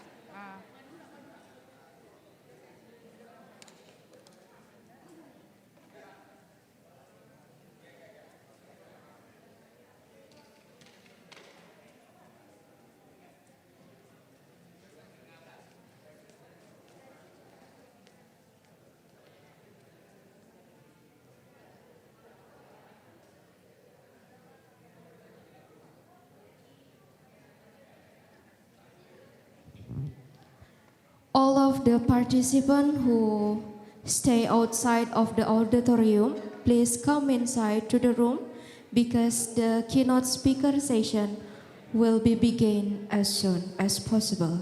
Thank you.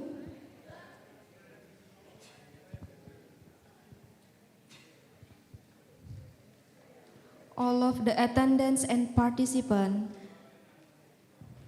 outside the whole room, please coming back to the auditorium because the last keynote speaker session will be begin soon. Thank you.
To all of the participants who are already present, please ensure that all mobile phones are set to the silent mode.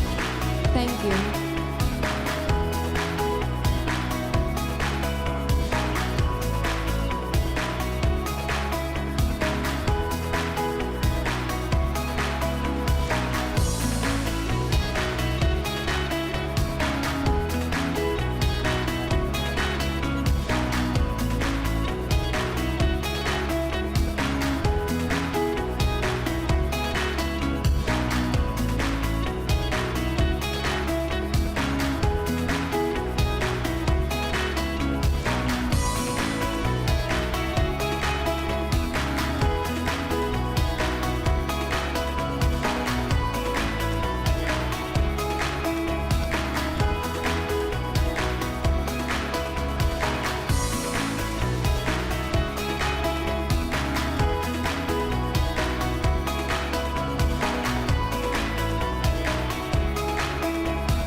Assalamualaikum warahmatullahi wabarakatuh.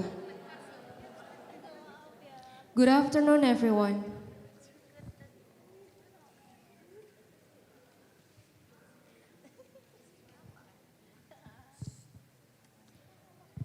We are now begin the next agenda, the last invited session of the First International Conference on Sustainable Environmental and Animal Research 2025. In this session, we will listen to presentation from our last invited speaker who will share their research, experience, and insight. For this invited session, will moderated by the lecturer of Faculty Veterinary Medicine, Universitas Syah Kuala, Dr. Hewan Rosalia M. Anim, SC. Let me briefly introduce her to all of you. Dr. Rosalia is a lecturer at the Faculty of Veterinary Medicine, Universitas Syah Kuala. She earned her Doctor of Veterinary Medicine degree from Universitas Syah Kuala in 2012. Followed by a Master of Animal Science majoring in Wildlife Biology from the University of Queensland, Australia in 2020.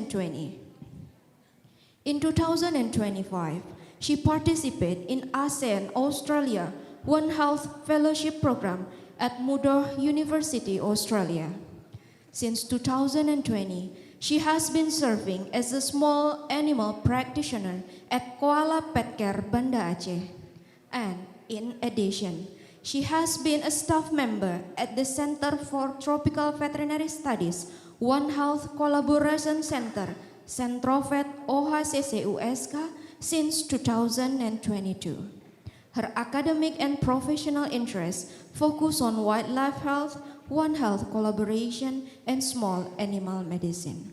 So, to Dr. Hewan Rosalia, the time is yours.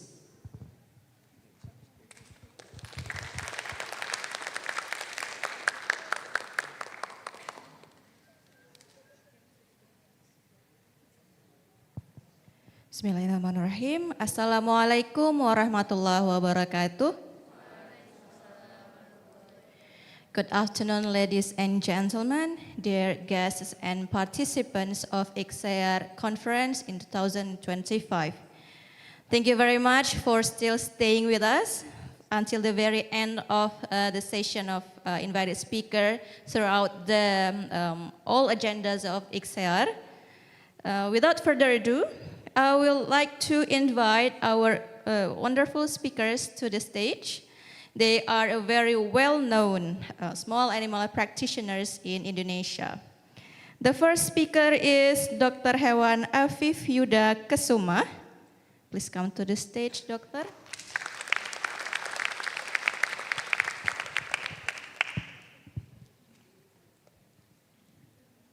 So, Dr. Hewan Afif Yuda Kusuma, born in Aceh in 1971. Please have a seat. He is an experienced veterinarian specializing in small animal practice and surgery. A graduate of Universitas Syah Kuala at the Faculty of Veterinary Medicine in 1995.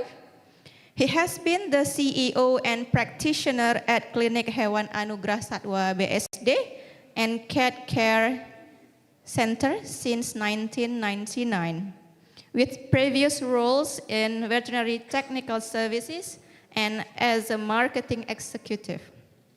He actively contributes to professional organization as well, currently serving as head of continuing professional development in the Indonesian Veterinary Surgical Association and Vice President of Indonesian Veterinary Association or PDHI Banten II.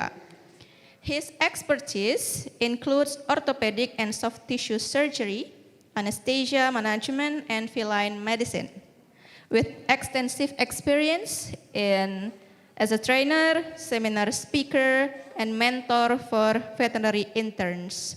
Dr. Afif also pursued postgraduate studies in global business management and public health management at UPH, combining with clinical excellence with leadership in veterinary education and practice management. Thank you very much for the time, Dr. Afif. The second speaker for today is Dr. Hewan Mirjawal, MM. Please come to the stage, Doctor.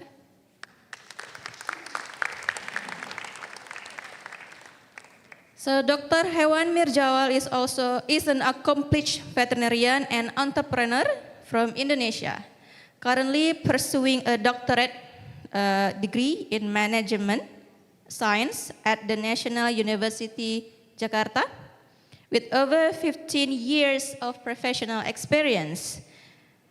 He has also founded and led several veterinary and social enterprises, including Awal Care Animal Clinic, PT Awal Semangat Karya Medika, and the Awal Peduli Indonesia Foundation. His expertise spans veterinary surgery, clinical practice, business management, and organizational leadership, complemented by active roles in national professional associations such as PDHI and ADBVI. Recognized with multiple awards, including the 2025 USK Alumni Achievement Award for entrepreneurship, Dr.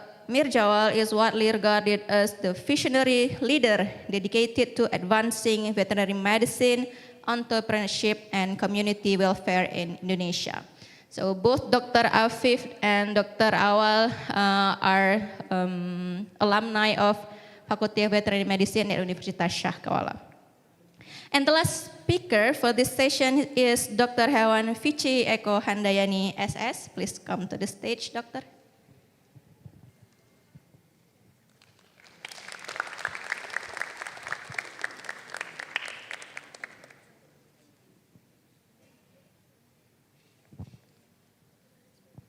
So Dr. Vici is a highly experienced small animal veterinary practitioner based in Cibubur, Bekasi, with over 3 decades of professional service.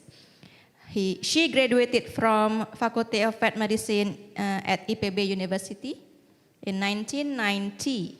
She has been actively involved in clinical practice since 1992, including at Animal Hospital in Jakarta, currently at Citra Pet and Vet Cibubur.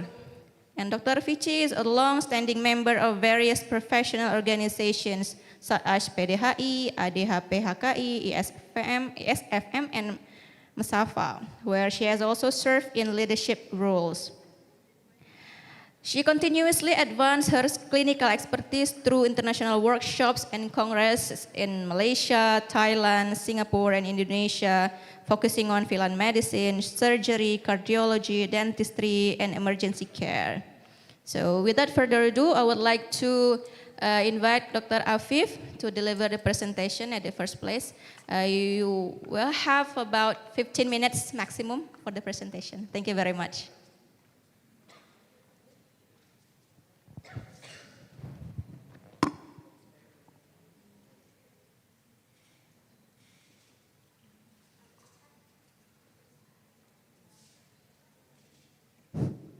Assalamualaikum warahmatullahi wabarakatuh.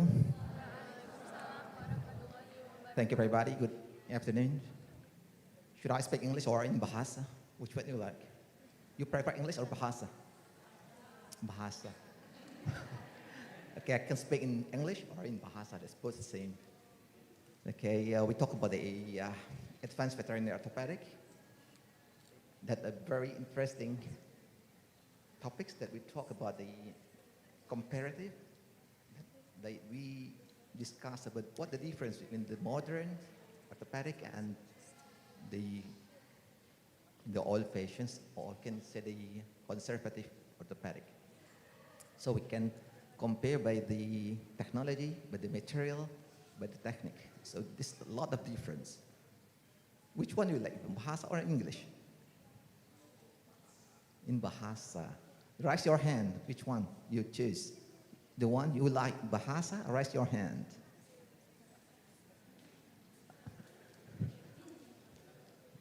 The ones who like English, raise your hand.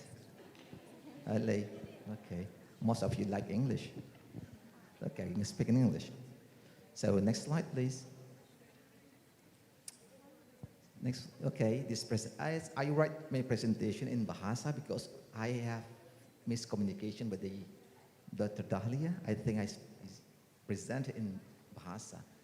So the most important thing is that these presentations do not support by the third parties that support from the fund or any commercial purposes. So next slide, please. I'm going to explain in not following the slide. Next slide, please. The most important thing is what's the difference between the material, the technique, because in orthopedic, in veterinary orthopedic, we follow the human orthopedic. So if they have the new material or implant, we're going to follow it. What's the new things? We learn from the old implant material. Next slide. Next slide, please. I'm going to go faster for 15 minutes. I've been in practicing. Okay.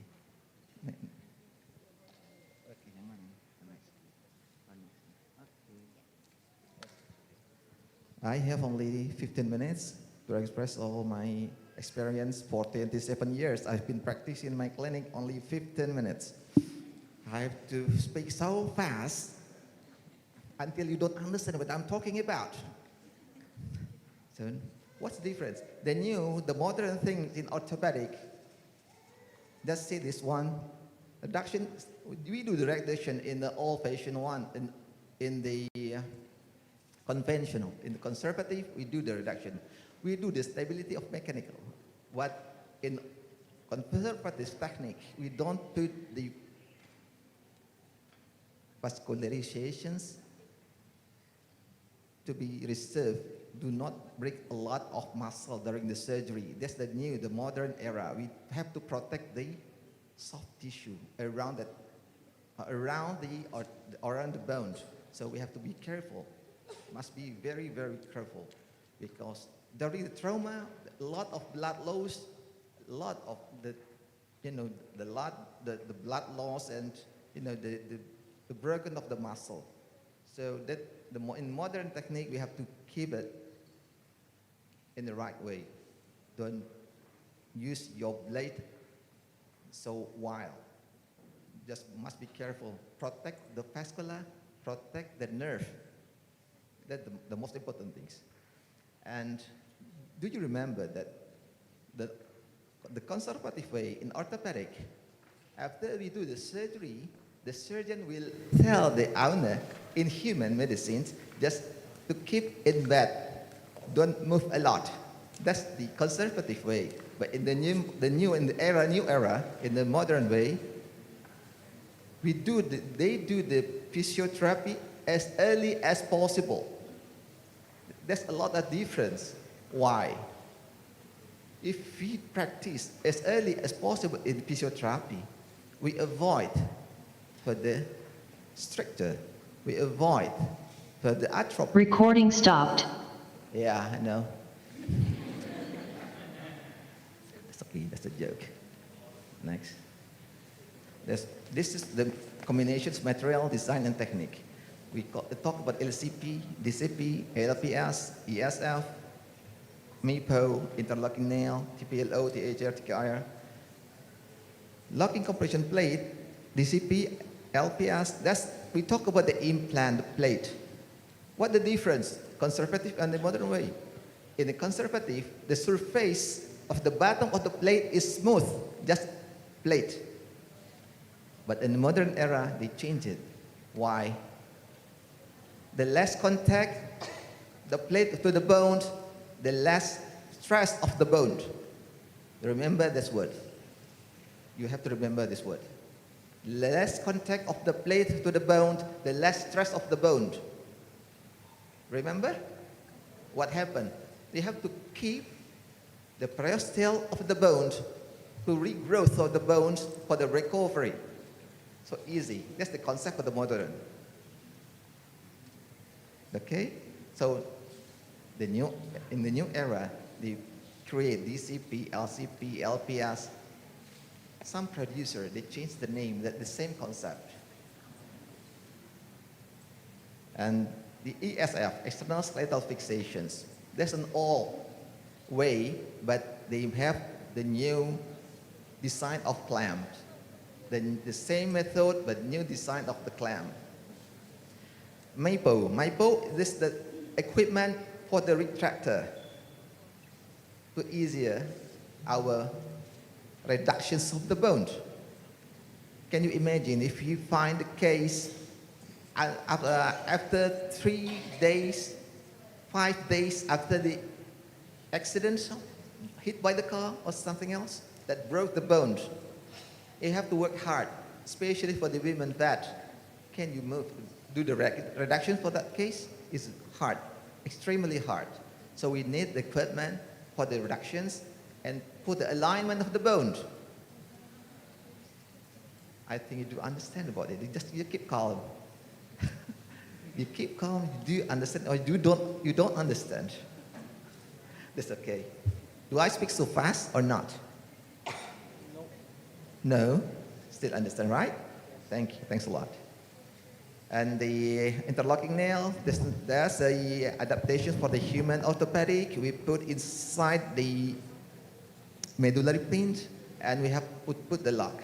But the problem in the animal, we just have for the big animal interlocking nails, not for small animal. And then TPLO, that's the modern technique for the tibial plateau angle. For the case of cranial cruciate ligament rupture, in human we call it anterior cruciate ligament rupture. That's the new technique. The new technique, but actually it's found in 70s, but they make a new one in 2000s. That's the golden way for the case of CRCL. The other one, the THR, the new one, in 2020 more, and total knee replacement is the new technique also. We do a lot similarity with the human orthopedic. This is the implant material, cobalt chromium, stainless steel, titanium, tantalum, and porous tantalum, and polyether cotton. But in my clinic, I use titanium and stainless steel. I don't know in our campus, in Weska, what kind of implant you use. I'm sure it could be stainless steel because it's quite cheap and less corrosive. What's the advantage and disadvantage from this material? There's a lot of difference, but stainless steel is still available worldwide. The most high-tech is porous tantalum. Porous tantalum is the new one. This is in Bahasa, you can read this. This DCP, LCP, that's what I told you. This is the new one. You can make it faster. Type of the plate. The functions of the plate, compression, neutralization, and bridging. Anyone of you that do the orthopedic surgery, or have interest in orthopedic surgery? Raise your hand. Anyone who have interest in orthopedic? Yes, there's some of you. That's a man. But orthopedics not only for the man, also for the women. I'm pretty sure about that. That's the difference. Look at this one, the conventional and the locking screw. That conventional screw have the stress on the bone that compress the periosteum, but in modern screw, that the head of the screw will hold the plate to compress the bone, that let the periosteum growth for the recovery of the bones. Is that clear? Look at this one.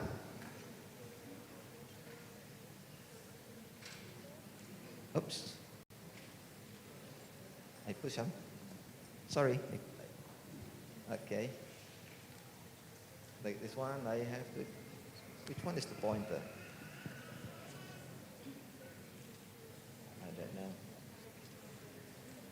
Okay, look at this one. The conventional locking head screw, different angle. Oh, this one. Okay. Which one? I don't know which one. I'm not sure.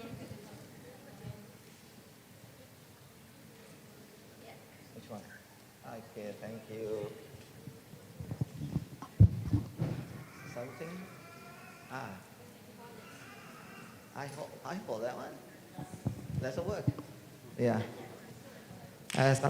Sometimes you have to plan A and plan B, even in surgery. So I have to talk. Next.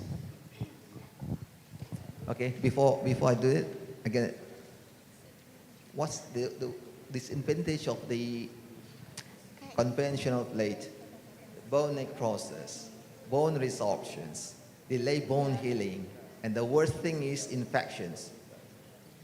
So, if you're gonna ask me, doctor, do you use the conventional plate? My answer is yes. Why? Because it's affordable. You know affordable? Cheap. Sometimes the client come to your clinic and ask, doctor, can you do the surgery? I'm gonna throw the pet out of my house. I don't care about it. So what do you think? Do the surgery or not? We do the surgery. And then we choose the cheapest plate. What's that? Conventional plate. And you have to tell the truth to the owner. What's the reason of the surgery? Okay? Next one, the evolutions. The evolutions on the plate. I told you before, this one, next. This one, traditional plate, the conventional plate, they do the compressions, locking plate. This one, the design. So if you choose, if you are the practitioner for the future, there's a lot of brand in the market. You can choose the best one. Even in China, a lot of titanium plate and screw, but different quality. Titanium divided in some classes. Titanium 6 types, 5 types, 4 types. The best one is number 6 type of the titanium. That's human standard. This one, LCP. I'm gonna go faster for this one. You can read the slide. Yes. Then, what the difference to put the locking screw inside the plate? That different with conventional. You have to put it perpendicular. You know, perpendicular to the plate, tegak lurus dengan plate. Yeah, I speak in bahasa. I think it's okay to use bahasa right now, Dr. Rafi, because I think there are no more guests from overseas. Okay, but it's online, right? It's not online, hybrid, right? Yeah. Okay, any participant that don't speak bahasa? I don't know. All Indonesian, are you sure? You speak bahasa. So just to make you happy. Jadi kita lanjut dalam bahasa, lebih enak kan? Jadi Apa bedanya ulir penggunaan screw dengan screw modern dengan screw konvensional? Kalau screw konvensional, kamu angle, you don't care about the angle. Masuk ke bahasa Inggris lagi. Ya, jadi sudut apapun you bisa masukin, tapi dalam praktek screw yang locking modern, you harus tegak lurus, perpendicular. Kalau tidak ngunci. Itu perbedaannya. Kenapa? Karena saat kamu masukkan kepala screw akan turun ke bawah dan menarik plate-nya ke atas. Dan dia menjadi penahan. Habis ini paham ya? Jadi dia mengambang, plate itu mengambang tidak menekan permukaan tulang. Kenapa permukaan tulang sebaiknya jangan tertekan? Karena akan timbul bone stress. Loh, tulang bisa stres dok? Iya, tulang bisa stres. Apa akibatnya ke tulang bisa stres? Itu membunuh, mematikan periosteal. Apa itu periosteal? Aliran darah yang ada di permukaan tulang. Kalau kita matikan aliran darah di permukaan tulang, kira-kira tumbuh enggak kalus? Tumbuh, cuman setengah mati. Terjadi delay healing. Tahu delay healing? Penyembuhan yang tertunda. So Dr. Afif, you only have 3 minutes left. 3 minutes. Oke, saya biasa jelasan ini 2 hari, 1 hari teori, 1 hari praktek. Saya cepatin langsung ke kesimpulan. Ini tegak lurus, saya cerita tadi, dan selalu diukur ya tentang panjang ini. Tentang contouring, saya tidak bisa bicara banyak. Tentang kelebihan daripada DCP, saya tidak bisa bicara banyak. Tentang perubahan sekarang ini, sekarang banyak desain plate yang bisa kamu gunakan untuk bridging sekalian untuk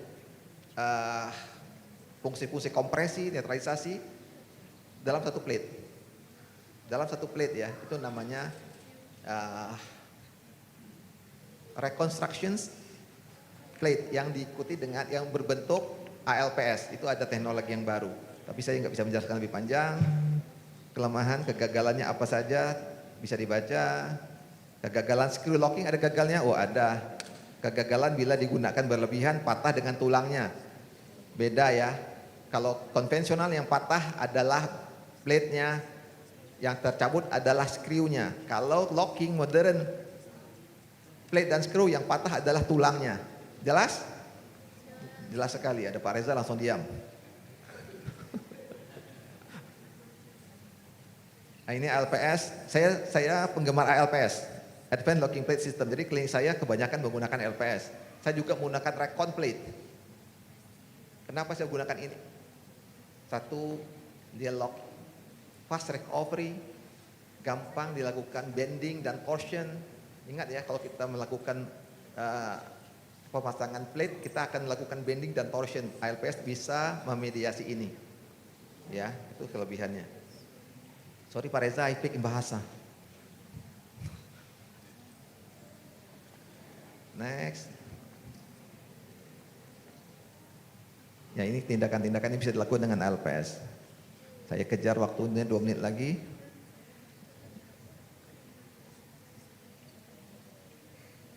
Saya mau langsung ke kesimpulan. Ini saya bilang recon plate. Nah ini recon plate. Padahal recon plate. Yang sekarang recon plate itu bawahnya sudah minim kontak ya, minimal kontak dengan yang tipe lama. Tadi tipe lama itu recon plate-nya masih berbentuk strike. Yang sekarang kebanyakan recon plate dengan minimal kontak. Jadi kalau kita pakai yang bisa di bending dengan sudut yang jauh, pakai recon plate yang baru, yang new design. Ini perkembangan teknologi sudah jauh, ya. Next. Limited contact, next. Locking, next. Nah ini MIPO. MIPO ini kalau practitioner, women that they work in orthopedic, saya sarankan ya, do recommend to use the MIPO. Kenapa? Less power. Sedikit power dia bisa menarik untuk reduction dan bisa untuk menghemat tenaga kita, untuk alignment tulang dia lebih bisa. Saya juga menggunakan ini pada kasus-kasus dengan kalus yang banyak.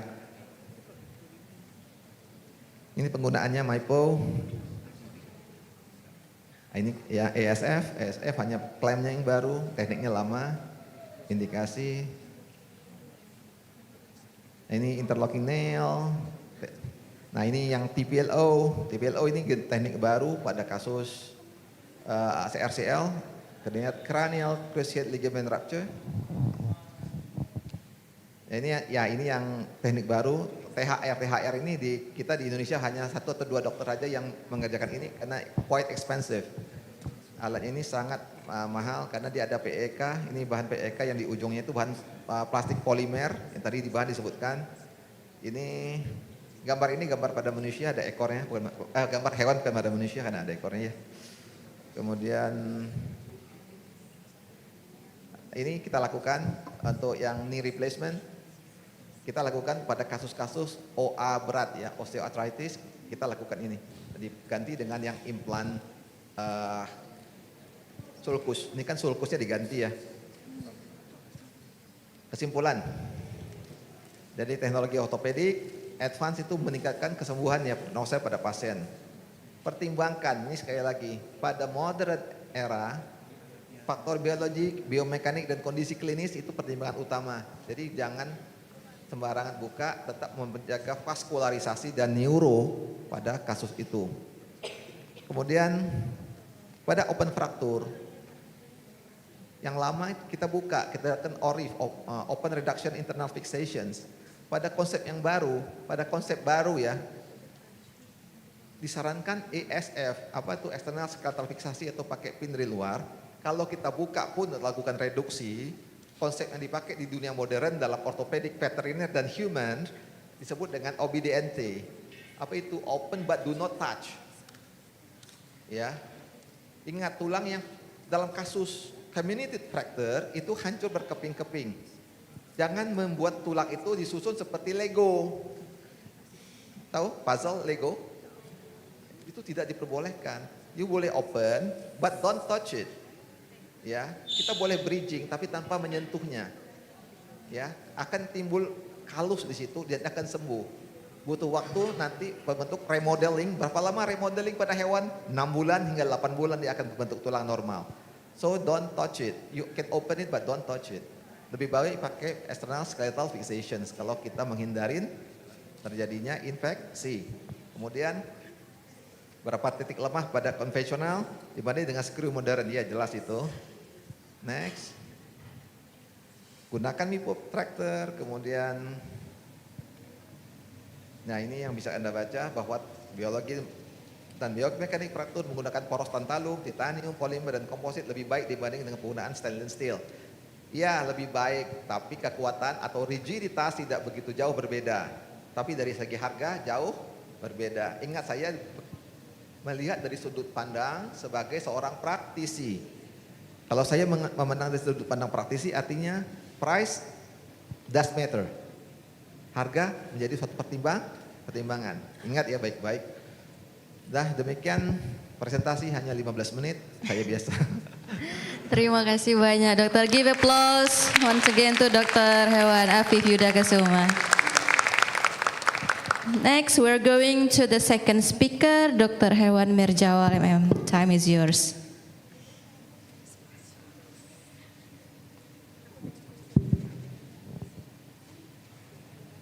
Bismillahirrahmanirrahim. Assalamualaikum warahmatullahi wabarakatuh. Selamat siang, jelang sore semuanya. Gimana, udah ngantuk belum? Habis makan ya? Kayaknya perlu peregangan dulu ya. Saya langsung bahasa Indonesia karena waktunya singkat. Kalau saya ngomong bahasa Inggris nanti terlalu panjang takutnya. Ya.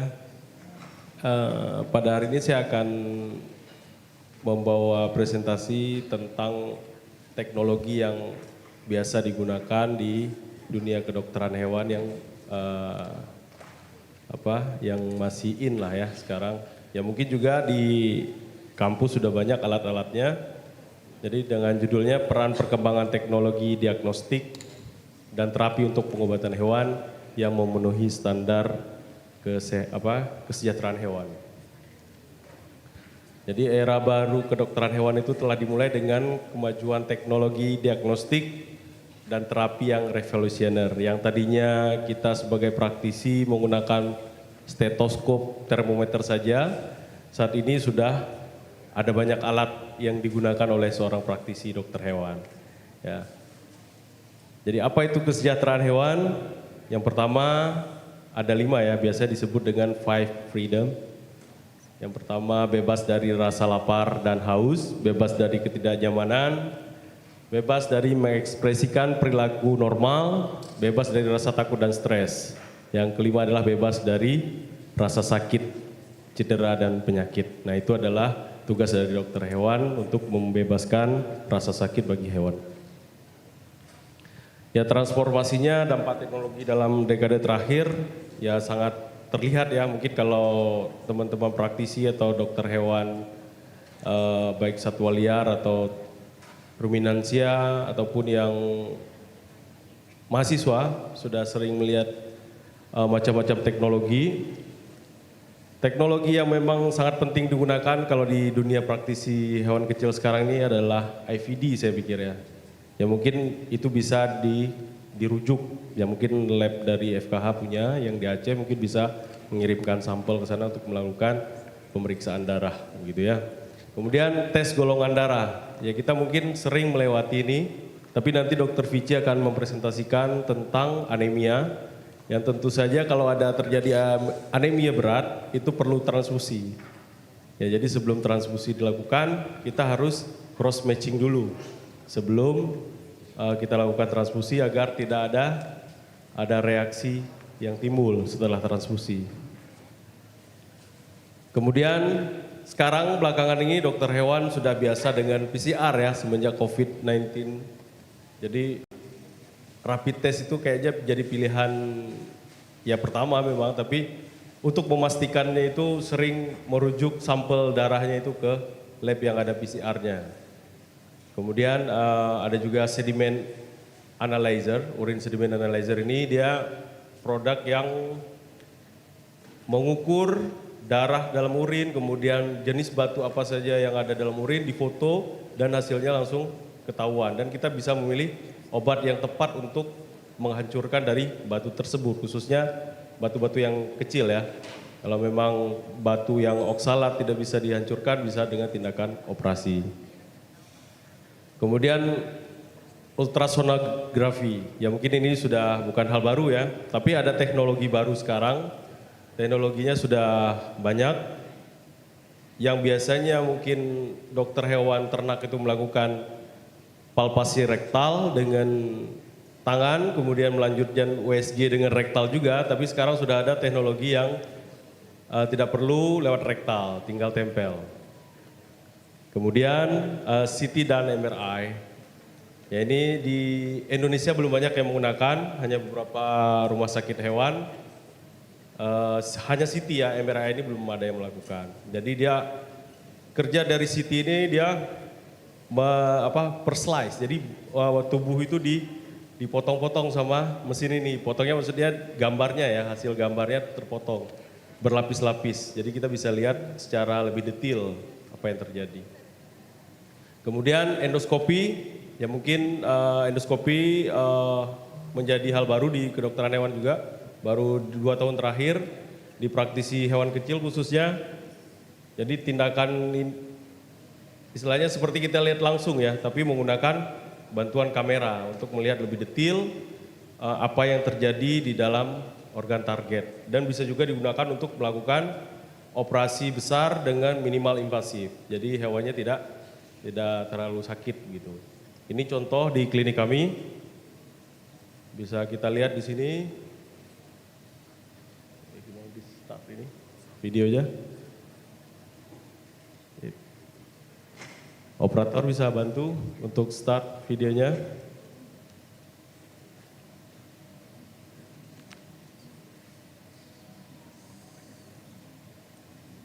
Di videonya diklik Pak ya.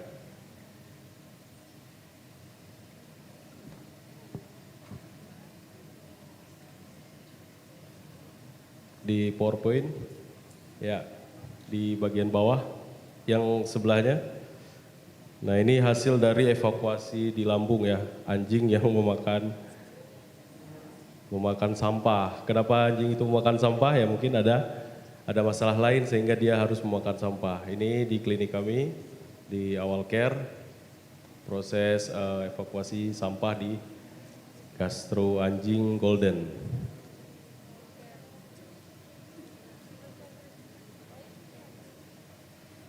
Ya, dia tetap harus dibius, penggunaannya tetap harus bius total ya, bius umum. Kemudian ini sampahnya yang sudah dievakuasi, jadi tidak perlu melakukan tindakan bedah. Nah, ini udah dicelakin lagi nih anjingnya. Oke, selanjutnya ini yang dimakan ya sama anjingnya. Next. Nah, kemudian ada terobosan yang terbaru adalah bioteknologi vaksin khususnya untuk kucing. Untuk saat ini sudah tersedia vaksin, core vaksin yang baru yang dari MSD yang kebetulan hari ini hadir bersama kita, vaksin pentaket ya, FLV. Jadi itu sudah menjadi core vaksin dari Wasafa. Kemudian terapi stem cell yang tadi disampaikan oleh Prof. Arif juga, itu juga sudah menjadi hal yang baru untuk dunia kedokteran hewan. Kemudian alat terapi laser terapi. Nah, laser terapi ini juga minimal invasif. Jadi tidak membuat dia sakit. Jadi fungsi laser terapi sendiri adalah untuk mempercepat penyembuhan dari otot. Kemudian mempercepat penyambungan tulang. Kemudian mempercepat juga peredaran darah kepada organ yang sakit. Kemudian menghilangkan rasa nyeri. Kemudian menghilangkan juga rasa sakit. Dr. Awal, you only have 3 minutes left. Okay. Sorry for that. Baik. Nah, ini ada macam penyakit yang bisa dikerjakan dengan laser terapi. Ya. Ini dari setelah penyinaran laser, kita bisa lihat suplai darah ke organ target itu lebih banyak. Ya, ini mungkin penelitian yang dilakukan oleh banyak dokter hewan tentang penggunaan ganja mungkin ya untuk terapi di hewan. Ya, saya kemarin sempat lihat di pameran di luar negeri, ada banyak produk yang untuk hewan dari bahan baku ganja gitu. Jadi untuk anti nyeri, kemudian untuk relaksan ya digunakan ganja. Mungkin perlu dilakukan penelitian lebih lanjut. Kemudian saya mendukung untuk program ganja ini lebih digunakan untuk medis. Ya, mungkin seperti para peneliti-peneliti yang lain. Ini adalah salah satu yang dilakukan oleh Dr. Akmal, mungkin di sini hadir atau online mungkin hadir. Beliau menggunakan ganja untuk membius ikan, ya, ikan koi. Nah, ini market ganja bisa kita lihat sangat besar di dunia, yang khususnya di Amerika. Ini datanya saya ambil. Ya. Jadi targetnya 2.967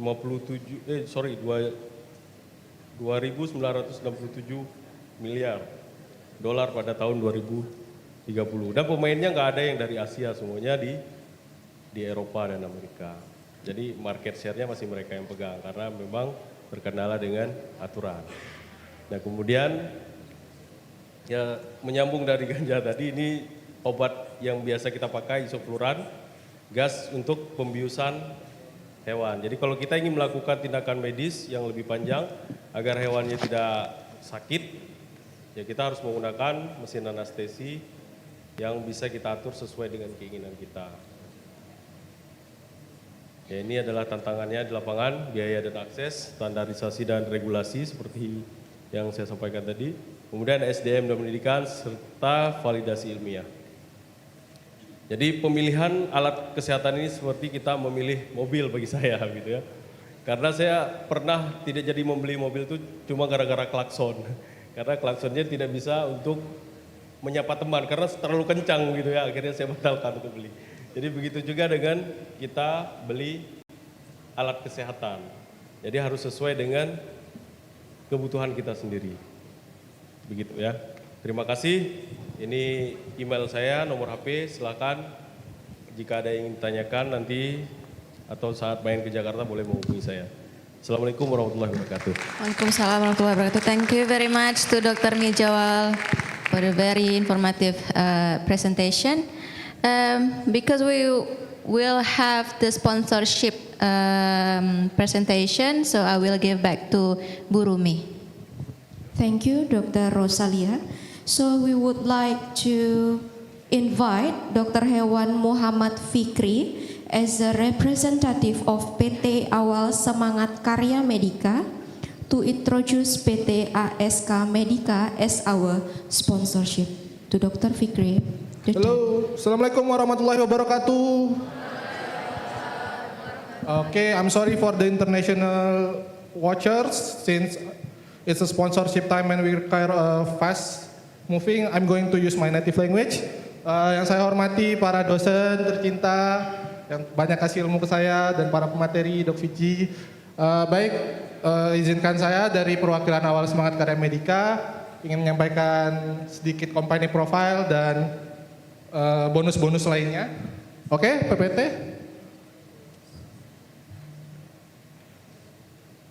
Yang tanya jawab ya, tanya jawab 65 tahun.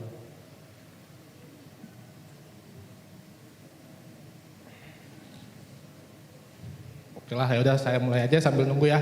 Jadi kami dari Awal Semangat Karya Medika itu bagian dari Awal Group. Visi misinya kami adalah Sustainable Innovation for the Expert. Jadi inovasi terus menerus untuk para dokter hewan sekalian. Ini alamat kami di Jalan Caman Raya, Jati Bening. Next.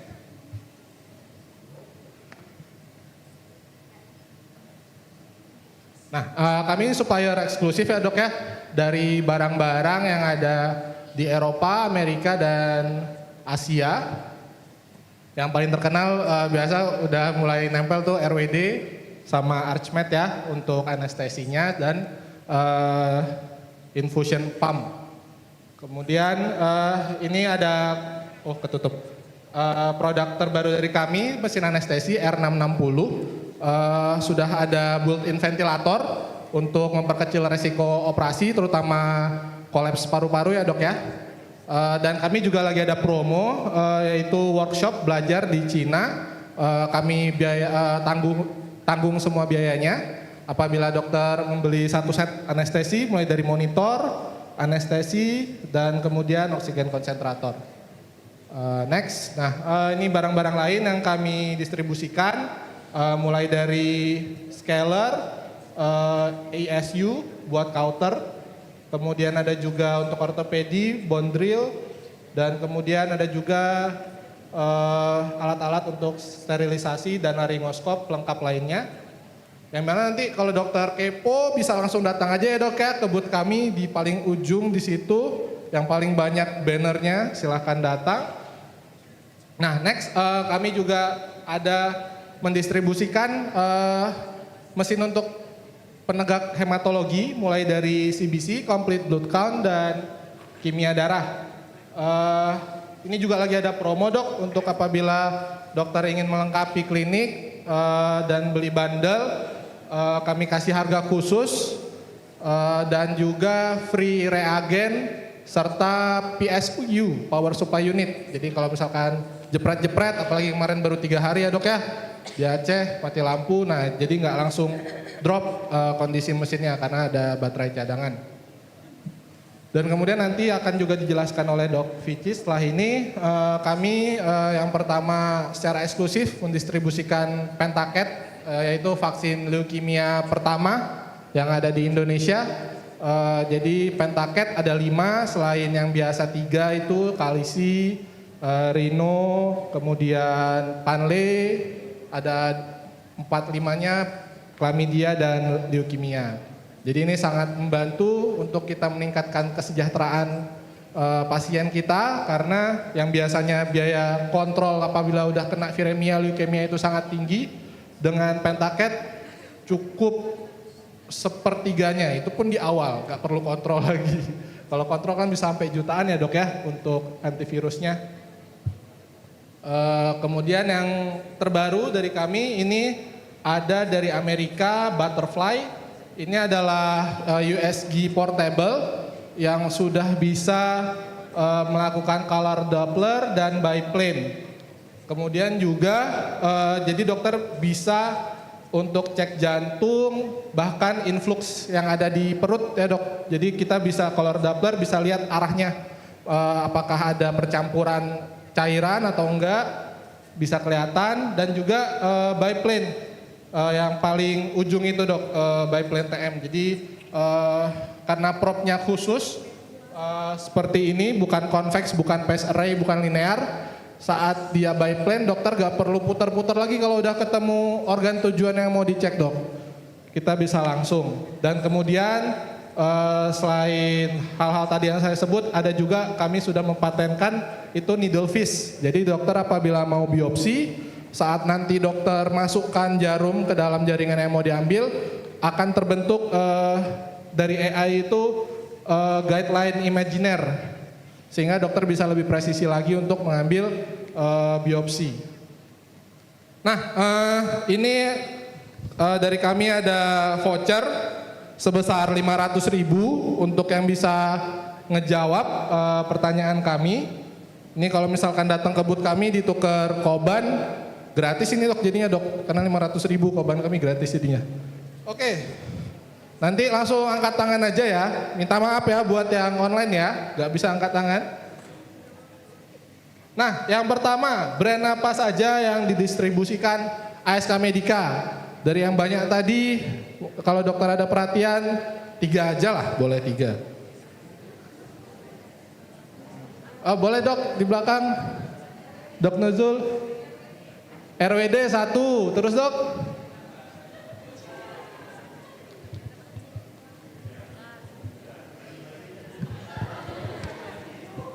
Doctor, maybe you only have 3 minutes left. Oh, okay, thank you. Anybody? Oh, gak ada. Berarti next dulu, next. Nah, ini ada diantara nama ini, mana seri produk mesin anestesi. Ada 660, 3020, EH757, RM800, R420. Ah, dari bawah dulu dok, banyak nih dok. Dok Mirjawal, tolong bantu ya dok ya. Oke, di hitungan ketiga ya. 1, 2, 2,5, 3.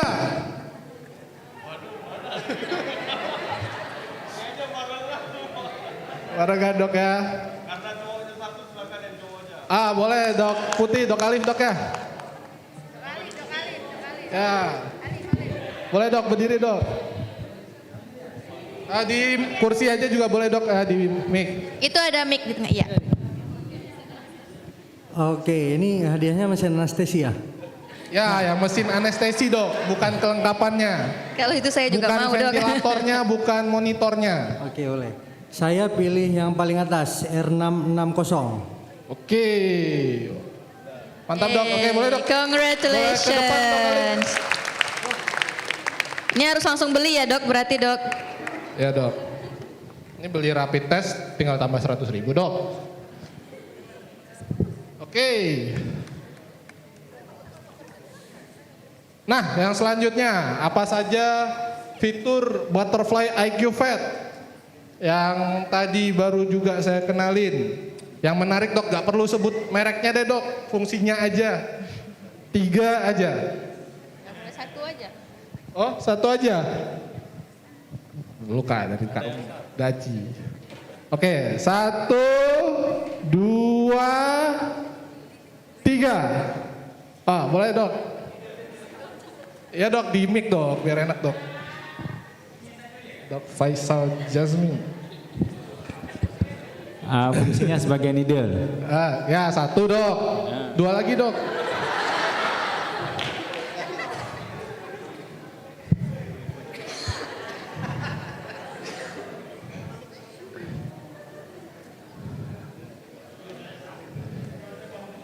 Oh, 1 aja boleh dok Mirja. Boleh. Kalau 1 saya mau dok. Boleh. Dok Faisal izin dok, maaf dok. Selamat dok Faisal.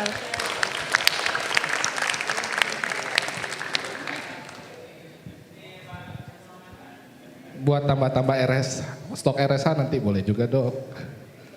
Oke, next. Oke, ini bagian terakhir dalam rangka syukuran 65 tahun FKH Unsia yang lustrum.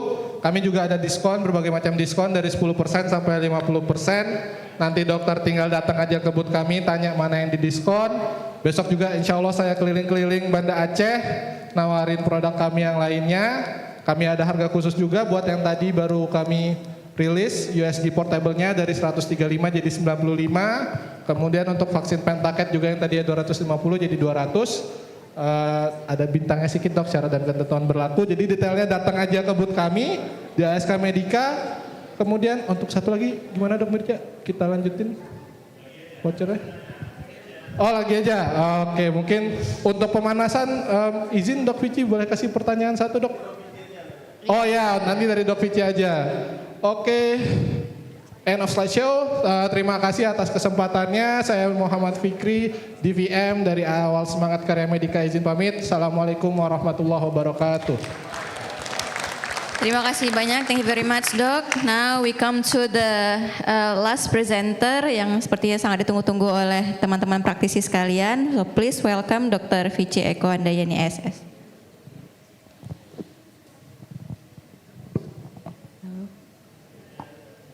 Bismillahirrahmanirrahim. Assalamualaikum warahmatullahi wabarakatuh.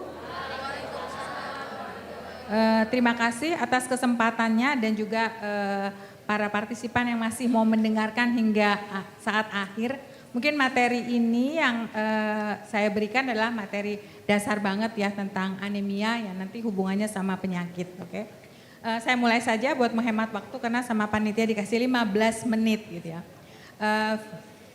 Tentang filan anemia, pencegahan, diagnosis, manajemen, dan kasus klinis. Kenapa diangkat filan? Karena katanya pasien di sini banyakan kucing, betul ya? Ya. Anemia hanya mengingatkan tentang definisinya adalah turunnya jumlah sel darah merah, eritrosit, dan hemoglobin atau keduanya dalam sirkulasi darah.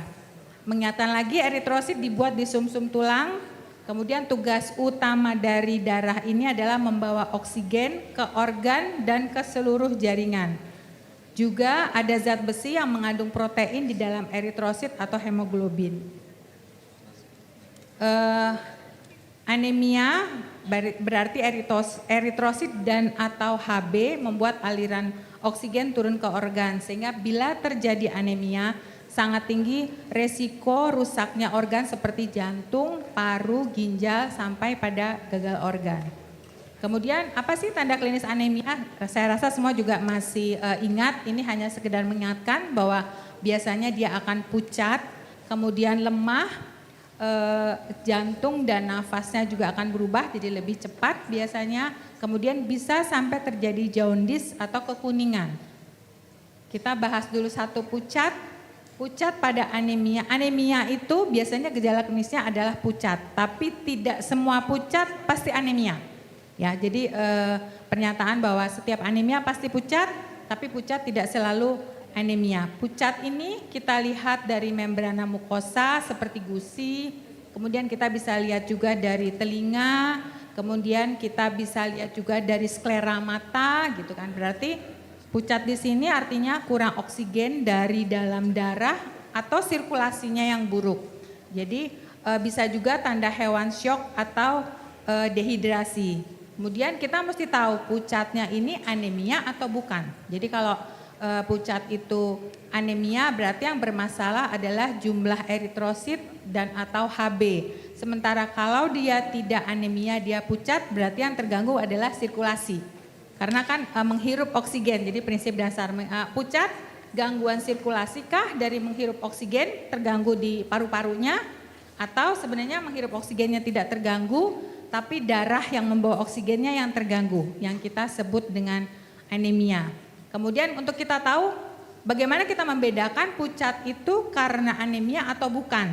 Kita tinggal lakukan satu tes darah adalah HCT atau hematokrit dan Hb.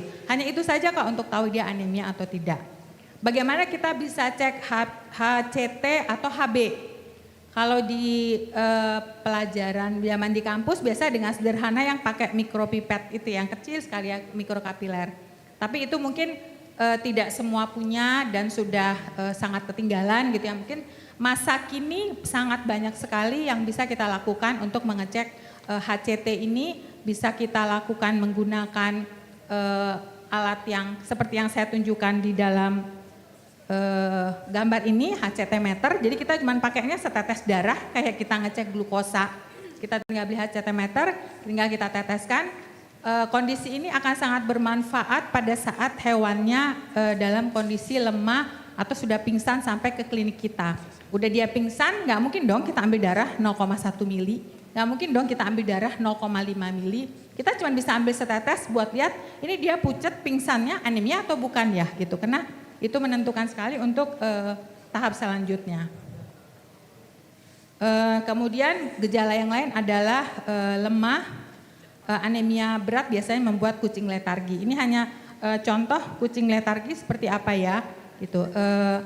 Dalam kondisi benar-benar tidak bisa bangun, seperti pingsan, seperti itu ya. Kemudian ini mungkin ada gambar contohnya betapa lemahnya kucing ini dalam kondisi anemia. Sehingga kucingnya benar-benar hanya berbaring. Ini ada satu contoh kasus di mana dia nggak bisa urinasi, UTD, dia juga anemia, dia juga sudah mulai gagal ginjal sehingga dia atau kita bilangnya azotemia lah ya, azotemia atau uremia. Azotemia hanya mengingatkan bahwa ada gangguan di fungsi ginjal tapi tidak ada gejala klinis. Kalau kita bilang uremia berarti udah muncul gejala klinis gitu ya. Kemudian ini ada videonya tapi biar kita tidak buang waktu, kita lanjut. Ini udah kondisinya sangat-sangat lemah sekali. Kita bisa pasangkan pasien monitor untuk melihat seberapa berat kondisinya dia. Kemudian nextnya, oke. Nah tadi sudah ya yang tentang lemah. Sekarang tentang jantung dan nafas. Biasanya jantung dan nafas kalau anemia karena kemampuan mengalirkan oksigennya terganggu, jadi secara alami kompensasi pasti jantungnya akan berdetak lebih cepat. Jadi kayak memompa lebih cepat. Jadi otomatis denyut jantungnya akan meningkat ya. Denyut jantung meningkat biasanya normalnya 140 sampai 220. Pada kondisi anemia biasanya dia akan lebih tinggi. Kita bisa menghitung kalau masih rajin menghitung. Kalau misalnya malas menghitung ada alat, kita bisa menggunakan alat seperti ini kan. Terlihat bahwa denyut jantungnya berapa ya, 180 gitu ya. Kemudian dalam kondisi berat sekali, anemia bisa berkembang menjadi heart murmur. Jadi biasanya kalau udah lemah sekali kita dengerin jantungnya seperti ada gangguan heart murmur, padahal bukan murni karena gangguan jantung, tapi karena saking jantungnya bekerja keras untuk mengkompensasi kondisi anemianya. Kemudian respiratory otomatis nafasnya akan lebih ngos-ngosan ya untuk berusaha secara natural alami untuk mengambil oksigen dari sekitarnya sehingga nafasnya lebih ngos-ngosan tuh. Nah biasanya mungkin tinggal menghitung ya berapa respiratory rate-nya atau denyut nafasnya normalnya 20 sampai 30 menit ya. Nah kemudian bisa juga dalam kondisi anemia bisa berkembang menjadi mukosa kekuningan atau jaundice. Tidak semua anemia jaundice, tapi bisa berkembang menjadi jaundice. Contoh jaundice kekuningan kita bisa lihat pada sklera mata, mungkin di sini sangat terlihat ya kuningnya ya. Kemudian pada telinga, kemudian pada gusi. Ini pada contoh kasus yang memang sampai ke jaundice. Mungkin berarti kalau anemia dan jaundice, berarti jaundice-nya prehepatik ya, sebelum nyampe ke hati. Darahnya sudah lisis ya sehingga dia menjadi jaundice, tapi tidak semua anemia menjadi jaundice. Kemudian untuk mengingatkan kembali penyebab anemia. Jadi anemia itu bukan penyakit. Jadi kalau ada anemianya kita mesti tangani anemianya, tapi kita harus cari penyebab utamanya. Pasti ada sesuatu yang menyebabkan hewan tersebut anemia. Penyebabnya logika aja ya, anemia sel darah merah itu diproduksi di sumsum tulang.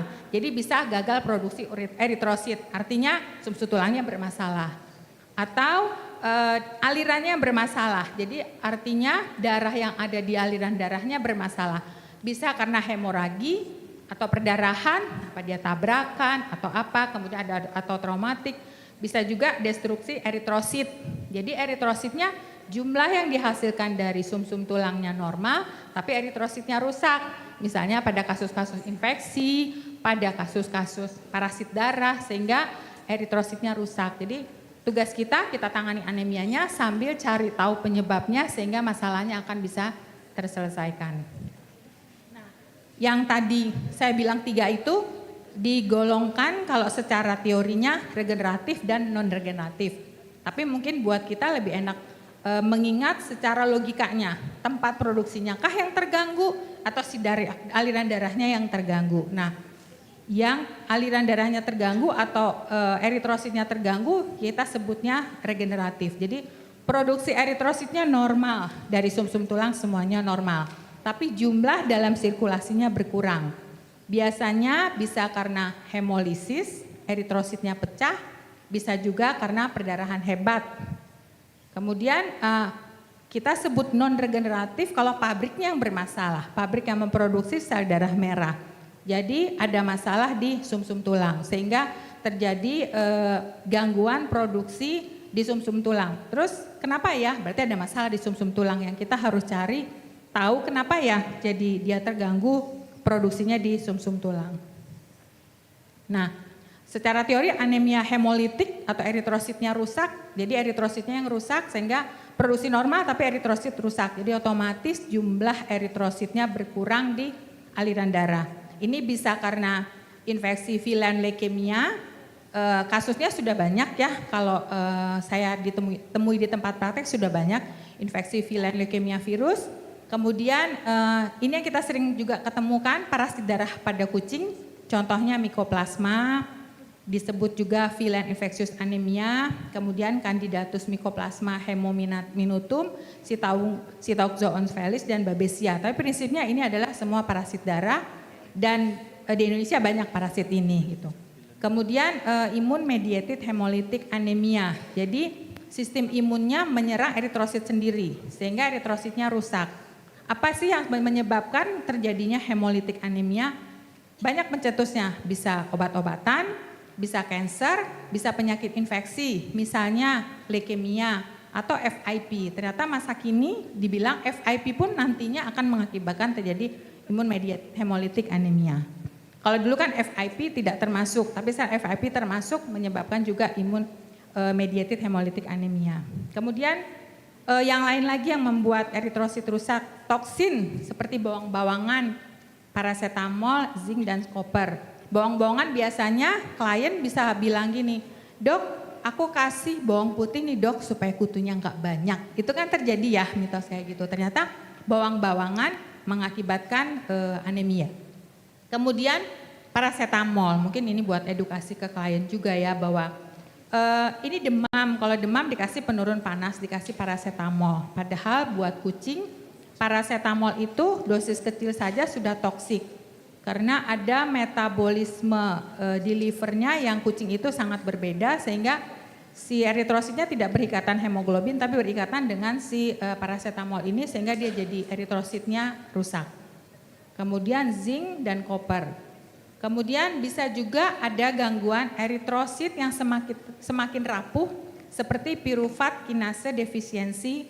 Ini pada ras-ras kucing tertentu seperti Abyssinian dan Somali Cat. Ini kayaknya kayak teori aja gitu, tapi ternyata tidak. Di dunia sekarang, di Indonesia sudah mulai banyak kucing-kucing import yang mereka masukkannya, mereka sudah lakukan tes genetiknya apakah pirufat kinasenya ini ada atau tidak, sama seperti tes untuk HCM, hipertrofi, miokardiomyopati, atau bisa juga PKD, polycystic kidney disease yang gangguan pada kucing. Nah ternyata pirufat kinase defisiensi juga dilakukan tes walaupun pada Abyssinian dan Somali Cat, tapi beberapa breeder kucing yang memasukkan Maine Coon sudah mulai mengetes untuk ini, jadi karena bikin anemia. Kemudian kadar fosfat darah yang rendah. Kapan kadar fosfat darah yang rendah? Biasanya pada kasus-kasus hewan-hewan yang gangguan ginjal biasanya diberikan diet-diet khusus untuk ginjal yang menjaga supaya fosfatnya tidak tinggi. sudahlah diberi obat diet khusus untuk ginjal, kemudian ditambahkan lagi fosfat binder sehingga fosfatnya sangat rendah.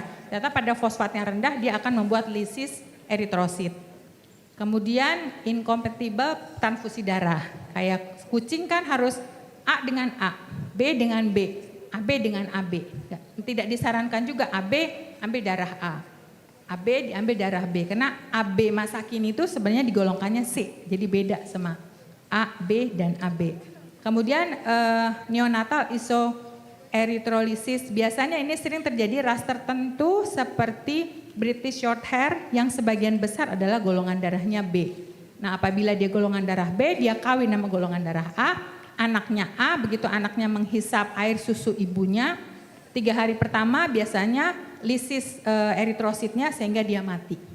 Jadi biasanya kalau pada ras tertentu kita harus tahu golongan darah ibunya ini apa, kawin dengan apa untuk mencegah terjadi bayinya mati. Udah kucingnya mahal, kemudian pas lahir bagus, sebenarnya ada 5, total dalam beberapa hari mati satu demi satu. Biasanya kalau kita tahu golongan darahnya apa, begitu lahir langsung sapih dulu untuk 3 sampai 5 hari.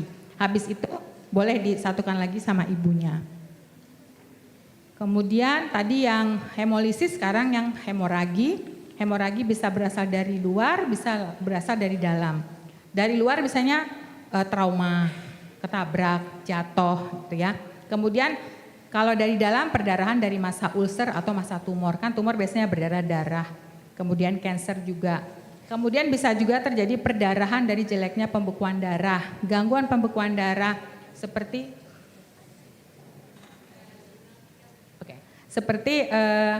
hemofili, keracunan dentisida. Mungkin yang nextnya bisa baca di materi saya. Kemudian non-regeneratif anemia juga nanti bisa dibaca di materi. Kemudian tadi saya sudah mengingatkan kembali diagnosa anemia dari PCV atau HCT.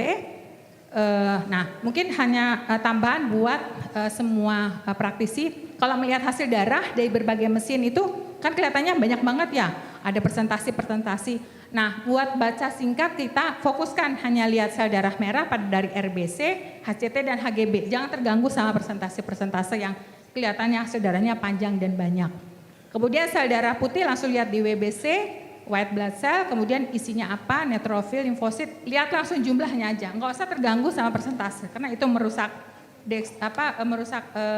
fokusnya kita. Kemudian tinggal lihat platelet atau trombosit. Jadi kita lihatnya yang anemia, HCT dan HGB. Ini tadi contoh beberapa alat darah, mau kita pakai alat apapun juga, kita lihat anemia hanya dari HCT dan HGB. Ini dari yang sebelah kiri ada HCT meter, yang sebelah kanan adalah dari alat blood gas darah.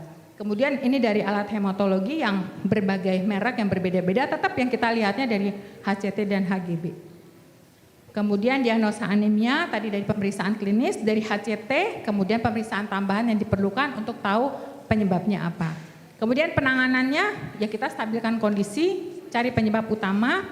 Nah obat-obatannya tergantung dari penyebab utama, biasanya ada yang memakai steroid, kemudian memakai antibiotik kalau ada infeksi, kemudian gastroprotektan kalau ternyata ada ulcer di lambung, kemudian obat cacing kalau penyebabnya karena parasit di usus sehingga dia menjadi anemia. Kemudian bedah bila akibat tumor atau komplikasi bedah. Kemudian pemberian darbopoetin atau hormon eritropoetin, tapi ini hanya dilakukan pada kasus CKD. Tidak semua kasus diberikan darbopoetin. Kemudian suplemen zat besi, kemudian suportif terapi seperti transfusi, oksigen dan lain-lain. Kemudian untuk transfusi darah tidak dijelaskan lebih lanjut, ini ada guideline-nya bisa dilihat di jurnal ini, nanti tinggal buka, ini bebas kok untuk bukanya, bisa lihat bagaimana guideline untuk transfusi darah. Kapan sih kita bilang anemia perlu transfusi? Kadang-kadang HCT-nya 30 memang dibilang anemia, tapi di transfusi tidak perlu, kalau transfusi itu udah di bawah 20 baru ditransfusi. Kemudian, nah mungkin menyinggung sedikit tentang retrovirus, ada infeksi pada FIV, viral immunodeficiency, sama leukemia. Pada kasus retrovirus, apakah vaksin, karena pencegahan vaksin bisa boleh kita berikan vaksin panleukopeni, kemudian rinotraetis dan kalisivirus. Sebenarnya kalau dia retrovirusnya positif, ada dua pendapat. Yang satu tetap diberikan vaksin, yang satu hindari vaksin. Karena kan kondisinya tidak fit sehingga kita memasukkan bibit penyakit, malah dia berkembang menjadi penyakit. Jadi tandanya apa? Setiap sebelum vaksin kalau bisa tolong tes retrovirusnya, FIV atau FFV. Ini untuk vaksin leukemia virus, nanti silakan baca di Wasafa Guideline, di Google juga bisa. Wasafa Guideline yang terbaru adalah 2024. Core vaksin itu adalah vaksin yang wajib dilakukan di seluruh dunia. Jadi ada FPV, panleukopenia, herpes, kalisi. Sekarang leukemia masuk dalam core vaksin. Kemudian rabies tergantung pada daerahnya. Nah kalau chlamydia, bordetella dan FIV itu non-core. Jadi mau dikasih boleh, enggak juga boleh. Terus ada lagi vaksin yang not recommended, tidak disarankan diberikan. FIP tidak disarankan, kemudian Giardia dan Microsporum canis. Kan ada vaksin jamur ya, nah itu not recommended. Kemudian ini saya hanya detail vaksinnya, kapan harus diberikan sama umur-umurnya.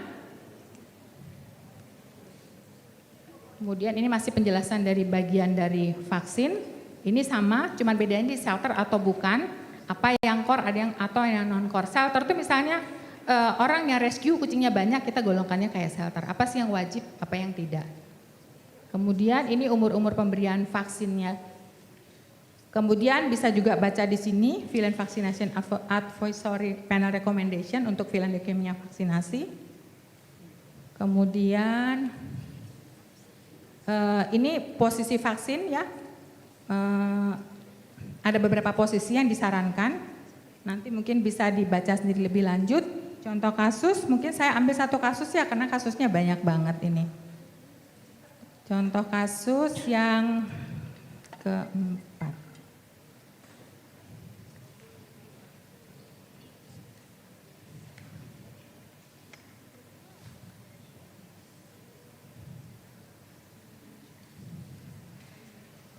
Ini kasus yang kelima, mungkin saya ambil cuma satu contoh saja.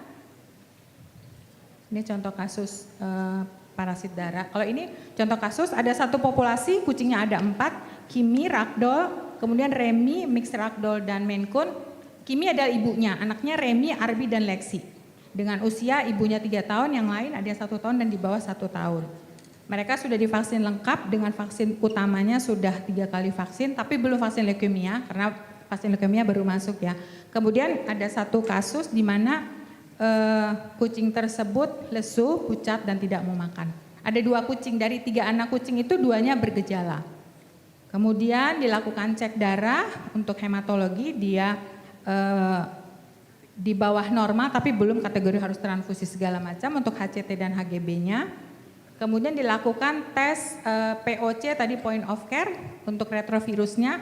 Ini ada salah ketik ya, Remy positif leukemia, Arby positif leukemia. Padahal yang ada gejala hanya Remy dan Arby.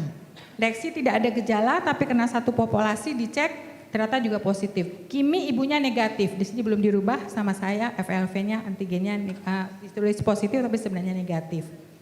Kemudian dilanjutkan dengan PCR karena kalau kita lakukan tes point of care, yang kita pakai tes kit itu namanya point of care. Mau kita pakai via Villain Immunoassay itu juga namanya point of care. Itu Remy-nya positif, yang lain tidak dites. Bukan nggak mau ya, tidak dites, karena kan hubungannya juga sama biaya.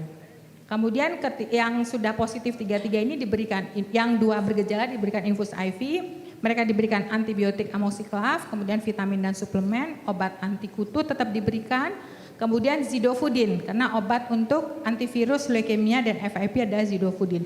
Zidofudin tidak membuat virusnya hilang, hanya mengurangi jumlahnya. Kemudian diberikan juga tambahan suplemen dengan kalori tinggi karena makannya nggak benar. Kemudian 1 bulan kemudian dicek kembali FIV antibodinya negatif, FLV-nya antigennya negatif. Artinya apa? Mereka tetap positif tapi regresif, sudah tidak shedding, sudah tidak menularkan. Gitu. Kemudian karena ibunya negatif, ibunya idealnya untuk confirm negatif itu setelah POC test kit itu dia negatif, kita lanjutkan dengan PCR buat konfirmasi. Tapi ini pemiliknya tidak mau, jadi kita mengambil langkahnya adalah dengan vaksin. Untuk contoh kasus lainnya banyak contoh kasus anemia dari parasit darah dan lain-lain, tapi karena waktunya terbatas saya hanya bisa kasih 1 contoh ini. Tuh. Saya rasa saya kembalikan ke Thank you.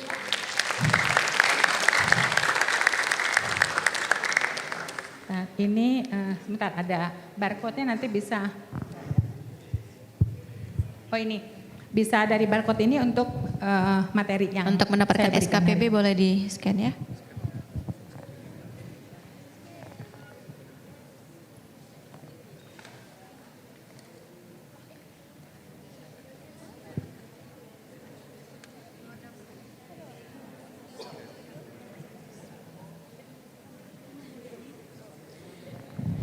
Baik, thank you very much to Dr. Vici for a very interesting presentation. Now I will hand it in to Dr. Rumi for the second,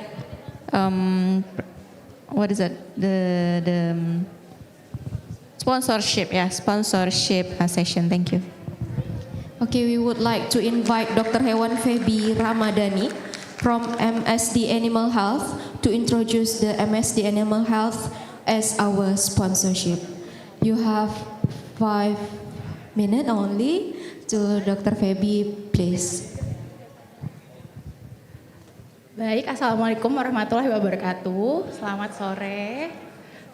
Mungkin saya perkenalan lagi, nama saya adalah Dr. Hewan Febi Ramadanti. Saya adalah representatif dari MSD Animal Health Indonesia.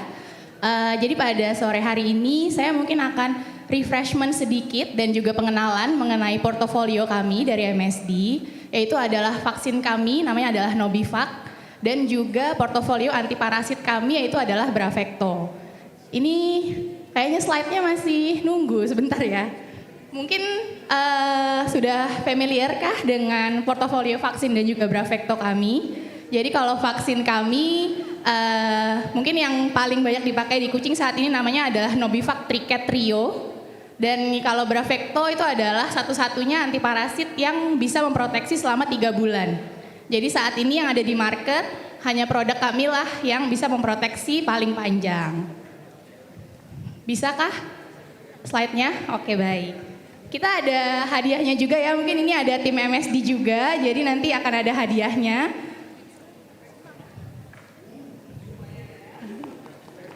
Mungkin boleh boleh minta tolong ininya disambungin juga kah? Pointernya? Baik. Mungkin sekedar perkenalan, jadi nama perusahaan kami adalah MSD Animal Health Indonesia, jadi bukan hanya companion animal saja, kami juga mempunyai banyak portofolio lainnya. Tapi hari ini yang akan saya bahas yaitu adalah vaksin kami, Nobivac dan juga Bravecto. Kami juga ada line untuk human health, ini adalah vaksin HPV atau Human Papilloma Virus. Ada yang sudah divaksin kah? Namanya adalah vaksin Gardasil. Baik, jadi sebelum saya masuk ke materi pada hari ini, saya mungkin mau merefresh lagi. Ini adalah WSAFA Vaccination Guideline yang tadi juga sudah dibahas oleh Dr. Vici. Jadi ini adalah kurva maternal antibody. Mungkin saya mau membahas ini karena ini adalah basicnya kenapa kita punya yang namanya vaksin program. Jadi kalau misalnya divaksin, kenapa sih ada vaksin pertama, kedua, ketiga? Basicnya adalah di kurva ini. Jadi kalau kita lihat di sini, yang ini adalah antibody titer dan yang kurva X-nya itu adalah umur berdasarkan minggu. Jadi kalau kita lihat yang 80 itu adalah protective antibody level dan yang 40 ini adalah interfering antibody level. Jadi kalau misalnya antibodinya belum turun di bawah protective antibody level, itu dia masih bisa memproteksi tuh. Lalu dia akan turun lagi sampai ke di bawah interfering antibody level. Nah, di sanalah baru vaksin kita bisa menginterfere maternal antibody. Jadi kalau yang bagian yang hijau itu adalah minggu di mana maternal antibodinya sudah tidak bisa memproteksi, tapi vaksin kita pun belum bisa interfere. Jadi itu namanya adalah week of susceptible to infection. Masa-masa di mana kitten dan papi ini sangat rentan. Dan vaksin yang baik adalah vaksin yang bisa memperkecil minggu ini. Jadi kalau kita lihat di sini, contohnya yang warna orange ini dok, jadi kalau dokter sekalian perhatikan, maternal antibodinya sudah turun nih sampai ke interfering antibody level di minggu ke-8. Sehingga kalau kita melakukan vaksinasi di minggu ke-8 dengan vaksin yang live, maka langsung naik tuh antibodinya, langsung mencapai ke protective antibody level. Sedangkan kalau kita lihat contoh yang berwarna merah di sini, maternal antibodinya baru turun di minggu ke-15. Sehingga sebenarnya vaksinasi yang kita lakukan di minggu ke-8, minggu ke-12 itu masih ternetralisir oleh maternal antibody. Jadi kita kan nggak pernah ya dok mungkin memeriksa maternal antibody statusnya seperti apa sebelum kita melakukan vaksinasi. Nah ini adalah basicnya. Jadi mengapa kita lakukan vaksinasi berulang kali? Karena memang kita tidak pernah mengetahui status maternal antibody dari kitten dan puppy yang kita lakukan vaksinasi. Dan menurut penelitian dari Wesafa, ada beberapa kitten dan puppy yang maternal antibody-nya masih tinggi di umur 5,5 bulan. Itu mengapa Wesafa menyarankan untuk mengulang vaksinasi di umur 6 bulan. Nah itu nanti akan menjadi vaksin program terbaru dari kami, MSD Animal Health. Mungkin non-core sudah dibahas oleh Dr. Vici, jadi ini adalah core, non-core dan juga non-recommended vaksin untuk dogi. Update-nya adalah sekarang leptospira sudah masuk menjadi core vaksin. Jadi urgensi pemberian leptospira sudah sama tuh dok, sama parvo, sama adenovirus dan juga distemper. Ini adalah detailnya, jadi seperti yang dilihat revaccination-nya, consider revaccinating at about 6 months of age. Jadi silahkan vaksinasi diulang lagi di umur 6 bulan. Ini adalah leptospira, mungkin kalau leptospira sudah terbiasa ya karena memang kita selalu memvaksin leptospira. Lalu canine coronavirus itu masuk ke non-recommended vaksin. Vaksinnya apakah ada di lapang? Vaksinnya tentu saja ada di lapang, tapi memang untuk saat ini menurut Wesafa, canine coronavirus adalah non-recommended vaksin. Lalu ini yang kucing, update-nya adalah feline leukemia virus sudah masuk ke vaksin. Jadi urgensi pemberian vaksin feline leukemia virus itu sudah sama dengan pemberian vaksin-vaksin lainnya. Nah ini adalah detailnya dari FVLV vaksin. Jadi vaksinnya itu adalah vaksin killed. Jadi dia harus diulang 2 kali untuk mencapai titer protektif. Diulangnya dengan jarak 3-4 minggu. Lalu silahkan divaksinasi lagi setiap tahun. Ini adalah portofolio vaksin kami untuk yang dogi. Jadi untuk yang dogi kita punya PAPIDP, DHP dan juga DHPPI. Kalau dilihat di PAPIDP dok, PAPIDP ini kita tinggikan titer distempernya sehingga dia bisa digunakan di umur 6 minggu. Kita tinggikan supaya dia bisa menembus maternal antibody dengan lebih baik. Lalu kami punya juga vaksin-vaksin yang killed yaitu adalah leptospira, L4, rabies dan juga RL yaitu adalah rabies dan lepto. Dan seluruh vaksin kami yang killed ini bisa menjadi diluent dari vaksin kami yang live. Ini adalah data thermotolerance, jadi memang vaksin rabies kami itu tidak perlu, kalau misalnya dokter memang kepepet banget nih, vaksin kita nggak perlu dok ditaruh dalam kulkas untuk yang rabies. Jadi vaksin kita itu akan tahan selama 6 bulan di suhu 25 derajat Celcius atau 30 derajat Celcius selama 3 bulan. Ini adalah vaksin kucing kami, namanya adalah Nobivac Trichetrio, mungkin sudah cukup familiar. Jadi vaksin kami ini bisa digunakan dari umur 6 minggu, tapi itu adalah opsional sekali. Lalu untuk panleukopenia kami itu bisa cross proteksi ke canine parvovirus. Jadi ini sangat berguna kalau misalnya ada kucing sehat dan anjing yang sedang parvo nih nunggu bareng-bareng di klinik. Nah itu kucingnya akan terproteksi dengan lebih baik. Lalu ini adalah FVLV, jadi ini adalah vaksin kami yang paling baru seperti yang sudah dijelaskan oleh dokter-dokter sebelumnya. Ini adalah data surveillance di Indonesia, jadi pada saat kami memasukkan vaksin FVLV ke Indonesia, kami perlu melakukan pembuktian apakah ada atau enggak sih penyakitnya di Indonesia, seperti itu. Kami lakukan surveillance-nya itu di UGM, jadi dari 39 kucing yang dites terhadap FVLV, untuk antigennya hasilnya 0 dok, jadi semuanya negatif terhadap FVLV. Tapi karena kita sudah curiga, maka kita lanjutkan ke PCR dan hasilnya adalah positif 22 kucing dari 39. Jadi presentasinya adalah 55%. Jadi sebenarnya kasusnya adalah setinggi itu, tapi memang saat ini FVLV masih underdiagnosed untuk di Indonesia. Makanya kita di sini bisa untuk lebih baik untuk kita lakukan tes FeLV lebih banyak karena memang sebenarnya kasusnya itu banyak. Jadi memang kasusnya itu adalah 56% untuk saat ini dan pengecekannya gold standarnya adalah dengan ELISA atau kalau yang lebih mudah lagi silahkan gunakan antigen atau PCR. Nah ini adalah FeLV, mungkin tadi sudah dibahas oleh Dr. Vici. Nah ini adalah vaksinnya, jadi bentuknya seperti ini. Satu boxnya itu isinya 25 FeLV dan 25 HCPCH. HCPCH adalah herpes, kalisi, panle, dan juga chlamydia. Jadi atau kita sebutnya namanya adalah tetraket, jadi isinya 4. Sama seperti vaksin kucing yang isinya 4 saat ini. Jadi yang yang biru ini adalah HCPCH. Dan yang hijau ini adalah FeLV. HCPCH-nya ini semua vaksinnya live, jadi dia bentuknya serbuk ya dok. Sedangkan yang FeLV-nya ini adalah killed, jadi dia bentuknya cair. Nah ini adalah yang HCPCH-nya. Jadi kita bisa divaksin dari umur 9 minggu, warnanya adalah biru dan semuanya live. Lalu ini adalah yang FeLV. Jadi FeLV ini akan menjadi diluent dari HCPCH. Makanya vaksinnya nanti akan isinya 5. Makanya kita sebutnya namanya pentaket. Jadi untuk yang terupdate saat ini vaksin udah bukan 4 lagi nih dok, tapi terupdate saat ini adalah vaksin isinya 5. Jadi dari 3 langsung loncat ke 5 gitu. Nah ini adalah safety study kita. Jadi safety study kita ini kita lakukan di R&D kami. Jadi kita ada kucing yang memang sudah positif dan menunjukkan gejala klinis terhadap FeLV, lalu kami memang mau mengecek safety-nya. Jadi pada week 0 kita lakukan vaksin 1 dosis, week 3 kita lakukan 1 dosis lagi, week 18 kita lakukan 5 kali dosis, jadi masuk sebanyak 5 mili. Lalu week 21 kita lakukan vaksinasi lagi dengan 5 kali dosis. Dan hasilnya adalah tidak ada adverse reaction, jadi memang clinical signs dan blood collection-nya itu aman.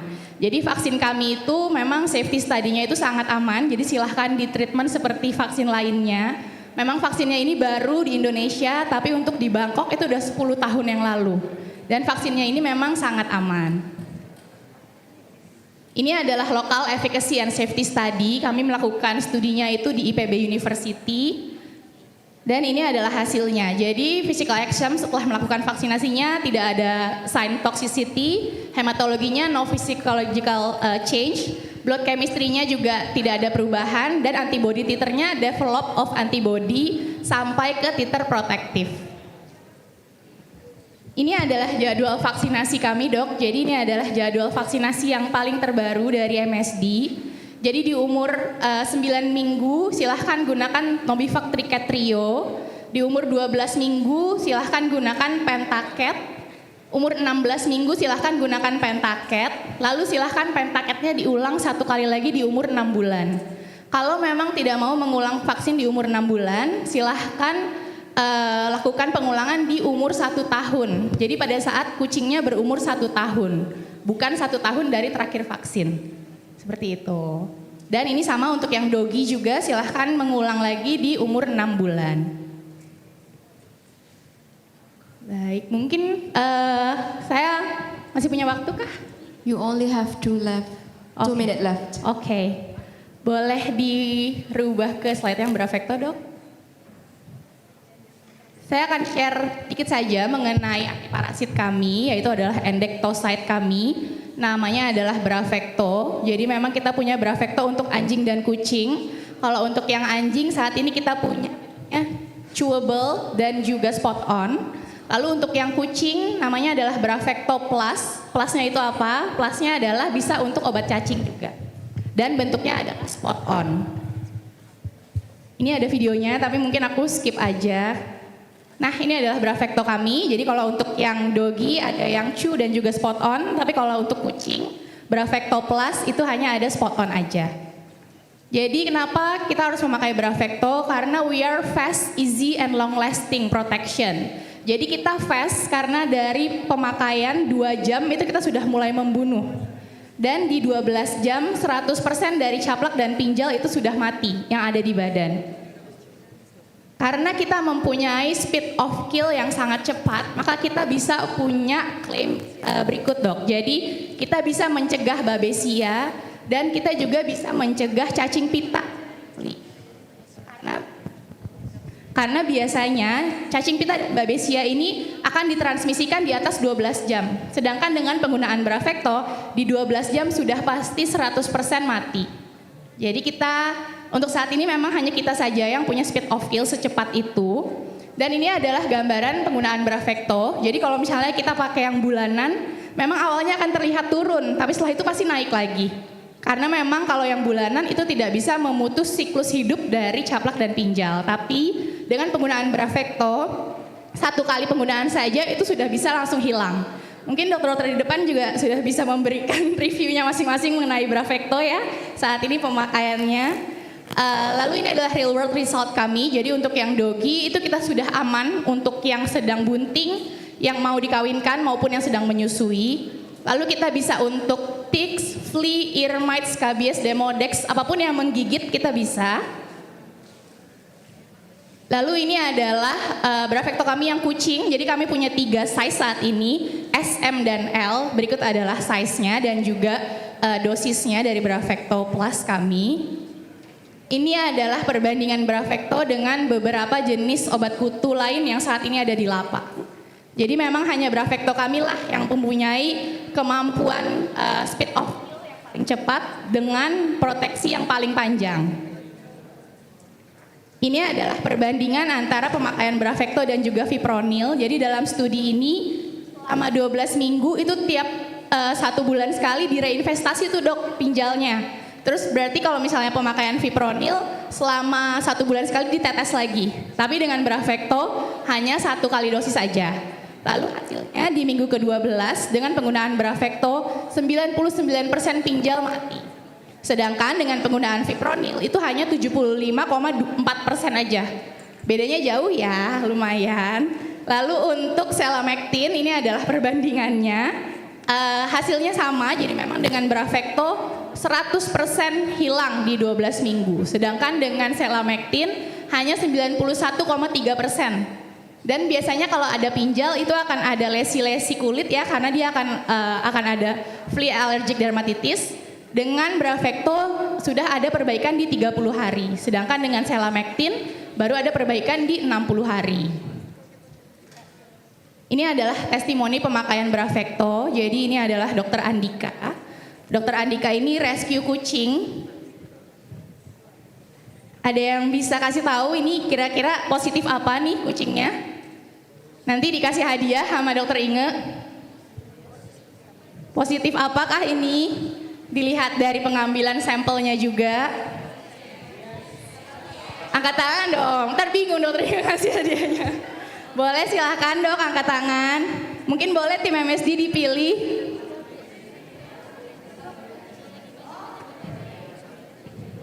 Baik, positif apakah dok? Betul. Jadi ini adalah positif scabies ya kalau kita lihat. Ini adalah lesinya, jadi memang keropengnya sudah penuh sekali sampai tidak bisa membuka mata kucingnya. Lalu dengan penggunaan 1 kali dosis Bravecto itu sudah membaik di 7 hari, di 14 hari udah bagus banget, dan di 21 hari sudah bersih. Ini hanya dengan penggunaan 1 kali dosis Bravecto dan nggak ada obat lain ya. Jadi kucingnya cuma numpang makan dan tidur aja di kliniknya Dokter Andika. Dr. Feby, sorry the time is over. Oke. Saya juga sudah selesai, jadi ini cuma mau mengingatkan saja kalau yang kita lihat itu hanya 5%, sedangkan 95% lainnya itu ada di lingkungan. Terima kasih, mungkin itu aja yang bisa saya share. Assalamualaikum warahmatullahi wabarakatuh. Please giving a big applause to Dr. Feby. Thank you.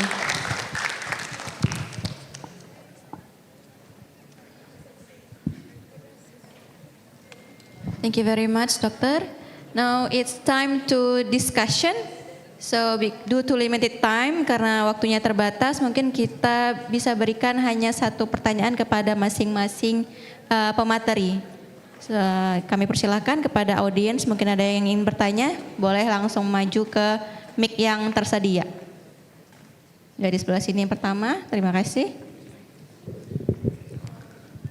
Okay, thank you for the opportunity, Doctor. My name is Lutfia Zahira from Faculty of Veterinary Medicine. I would like to ask Dr. Herwan Afif Yudakusuma. Earlier, doctor has described about some tools for treatment of bone fractures. So, doctor, what tools and techniques are most effectively used in the veterinary world, especially in Indonesia, to care fractures in pet and in wild animals, such as elephants in Aceh? And my second question, if in emergency situation and nothing tools can be used, what treatment or what action can be taken for treating fractures, doctor? Thank you. Thank you for your questions. First question is about the wild animal, right? Wild animals. What kind of wild animal do you think? Elephant. I have no case for elephant. I'm a small animal practitioner, so it's not my portions to answer the questions, I think. The second questions,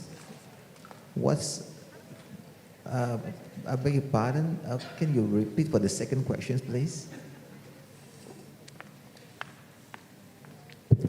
So, for the second question, doctor, if in emergency situation and nothing tools can be used, what treatment or what action can be taken for treating fracture, doctor? Thank you, doctor. Okay. I think there is nothing emergency in case of fracture.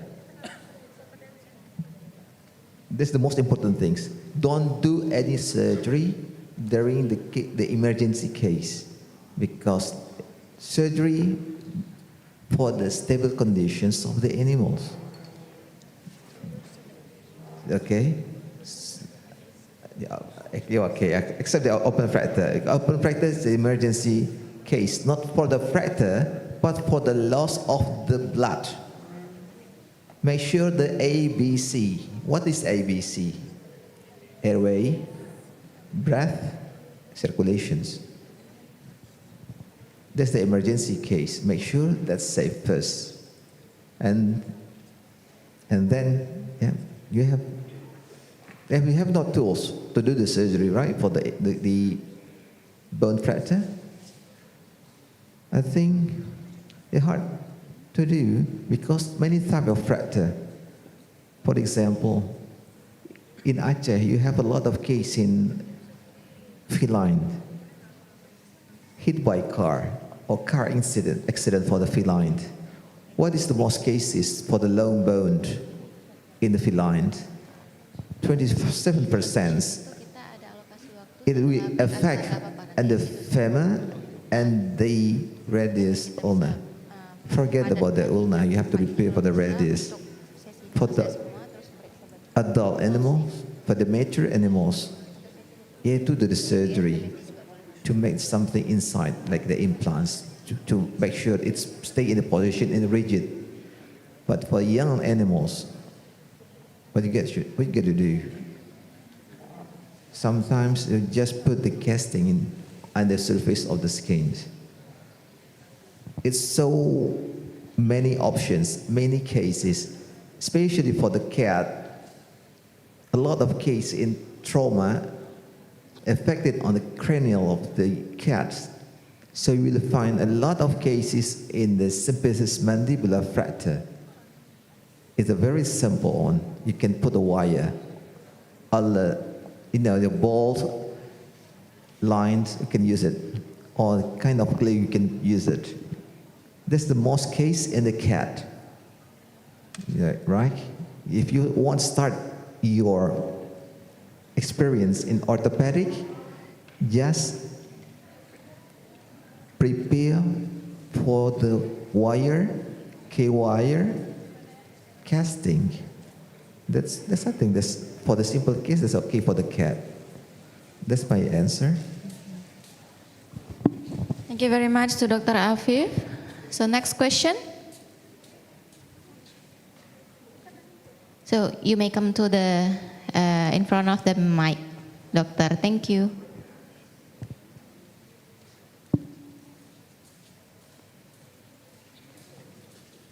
pakai bahasa Indonesia juga oke, English is better. Assalamualaikum warahmatullahi wabarakatuh.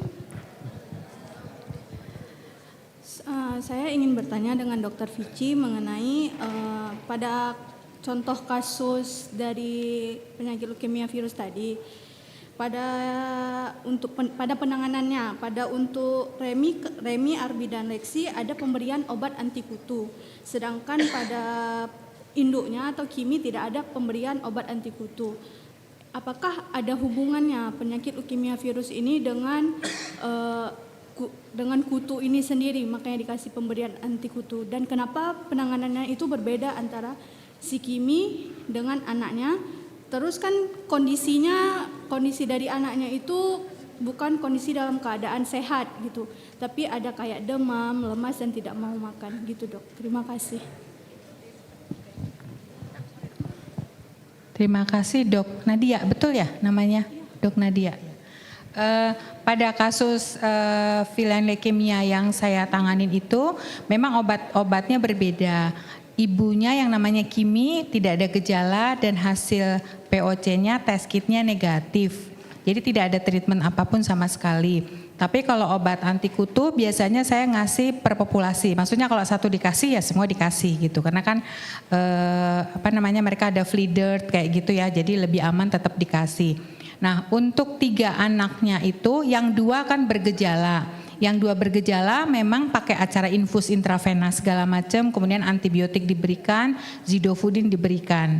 Nah, pada yang 2, pada yang 1 itu kita hanya kasih kayak suplemen, kemudian zidofudin tidak selalu diberikan, dilihat dari kondisinya, karena zidofudin tidak menghilangkan virus, hanya mengurangi jumlahnya. Kemudian 1 bulan setelah itu dicek lagi mereka sudah negatif. Artinya negatif dari POC-nya. Jadi dia sudah tidak shedding virusnya lagi, tapi dia tetap ada di badannya. Karena kalau kita cek PCR biasanya masih positif. Artinya fasenya regresif. Fase regresif. Jadi dia membaik tapi virusnya tetap ada di badannya. Nah, tinggal dijaga kondisi supaya dia kondisinya tidak menurun. Kalau menurun dia menjadi progresif. Kalau progresif nantinya muncul jadi tumor lah, limfoma lah, daya tahannya tidak oke gitu. Nah, mungkin kalau di dunia praktek yang saya alami, kadang-kadang banyak kita terima kasus kucing-kucing yang sakit, kadang-kadang tidak terlihat gejala, hanya demam, lesu, tidak mau makan. Biasanya praktisi menghubungkannya dengan ini kayaknya panle deh, gitu kan ya. Terus melakukan tes panle. Begitu dapat tes panlenya negatif, oh enggak ini negatif aman. Please, kalau dia negatif, dia demam, enggak muncul gejalanya, cek deh leukemia, rata-rata positif. Gitu. Jadi jangan aware hanya sama ke panlenya aja. Biasanya positif. Nah, biasanya kita bisa kasih, sebenarnya zidofudin itu ada 2 pendapat. Sebagian memberikan pendapat diberikan dalam kondisi muncul gejala syaraf. Tapi kalau tidak muncul gejala syaraf tidak perlu diberikan. Tapi beberapa ada yang memberikan kalau dia dalam kondisi berat biasanya kita juga memberikan. Walaupun secara teori harusnya diberikan seumur hidup, tapi kita tidak memberikannya seumur hidup.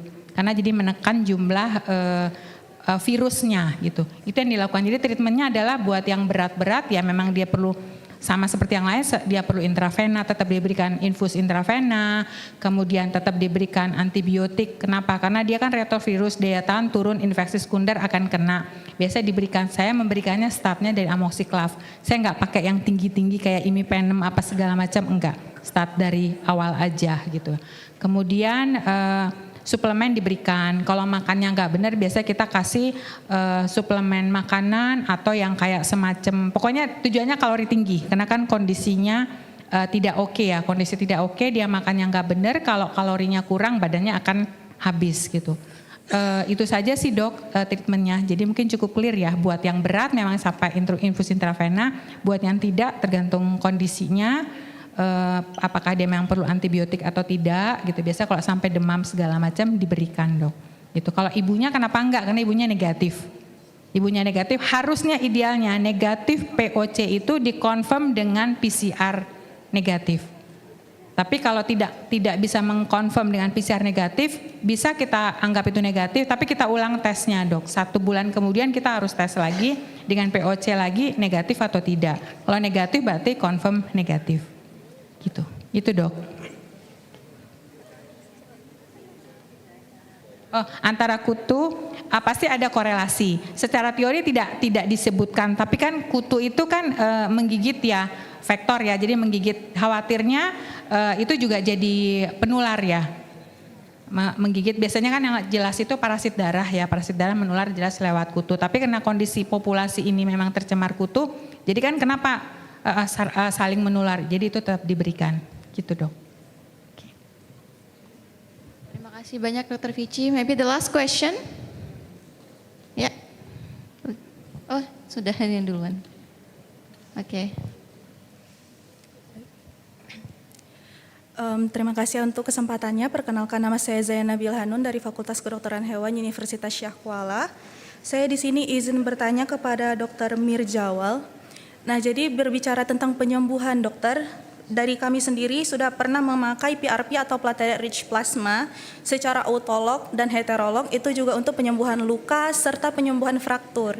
Nah, jadi kalau bicara soal PRP atau platelet rich plasma ini sebenarnya sudah banyak digunakan pada kasus-kasus penyembuhan pada jurnal-jurnal internasional. Nah, jadi di sini saya izin bertanya, bagaimana tanggapan dokter untuk penggunaan growth factor pada penyembuhan, bukan hanya tidak pada luka saja, namun juga pada mungkin penyakit-penyakit lainnya.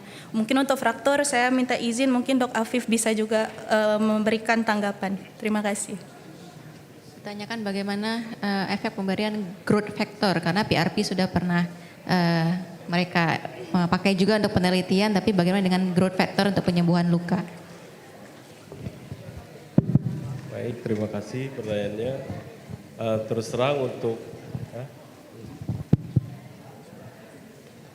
terang untuk growth factor sendiri saya tidak pernah menggunakannya.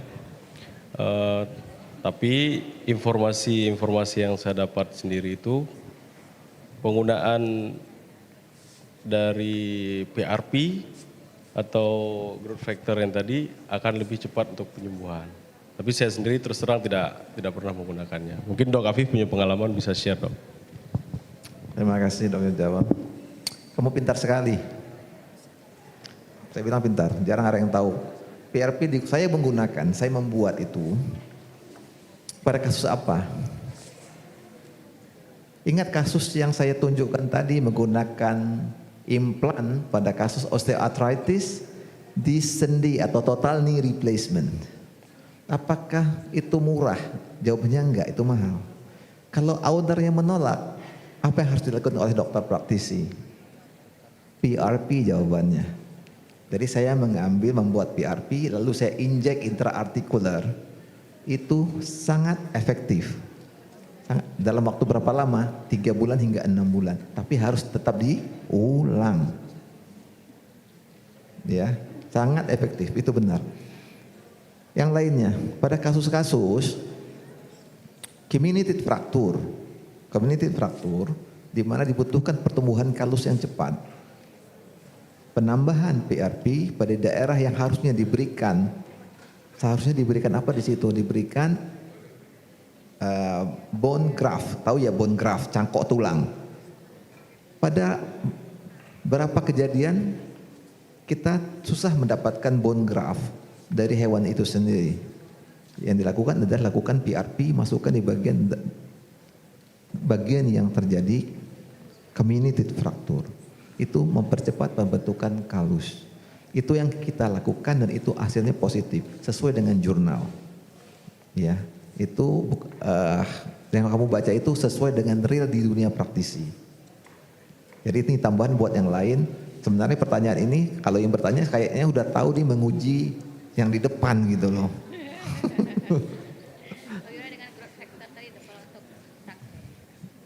Growth factor itu banyak jenisnya. Yang dimaksud growth factor itu yang mana? Karena sangat banyak jenis growth factor. Yang dimaksudkan apa ini? Yang di growth factor yang mana yang dimaksud? Izin dokter, growth factor yang kami gunakan itu dari hasil sentrifugasi darah, itu isinya kan ada plasma kaya trombosit. Nah, plasma kaya trombosit itu kami aplikasikan yang kemarin itu kalau di penelitian S1 saya kemarin itu pada skin graft dokter. Nah jadi memang fokusnya itu ke growth factor untuk epitelisasi dan penyembuhan luka serta vaskularisasi. Itu PRP yang 2 kali centrifuge ya, itu sama fungsinya dok. Jadi kalau pada sendi, bedanya sendi bisa sekali centrifuge, tidak mesti PRP ataupun growth factor. Tapi kalau kita masuk di dalam, saya contoh, dalam beberapa kasus penyakit virus, saya menggunakan PRP. Hasilnya sangat bagus. Ya, boleh dicoba. Itu bisa digunakan, tidak masalah kalau bilang kapan digunakan growth factor. Setiap kasus itu hasilnya bagus, baik di sendi, penyembuhan tulang pada kasus comminuted fracture, kasus osteoarthritis terutama ya, itu sangat bagus. Kemudian untuk penyembuhan tulang di area comminuted, kemudian pada kasus virus di intravenous itu cukup banyak digunakan. Terima kasih, itu untuk mengingatkan yang lain, tambahan buat yang lain sebenarnya. Terima kasih banyak dokter atas kesempatannya.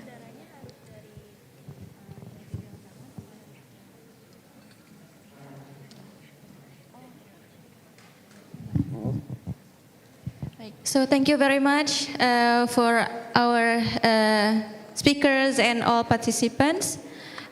Due to time limitation, so we can just close off the sessions. And then I will get back to our MC, Dr. Rumi. Thank you very much. So let's give final applause to our speakers. Thank you.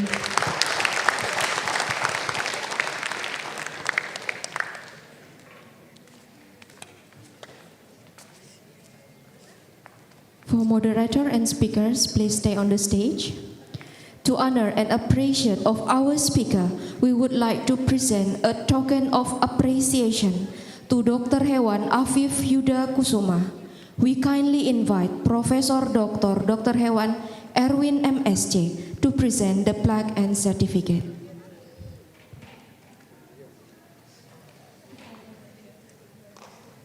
Please giving applause.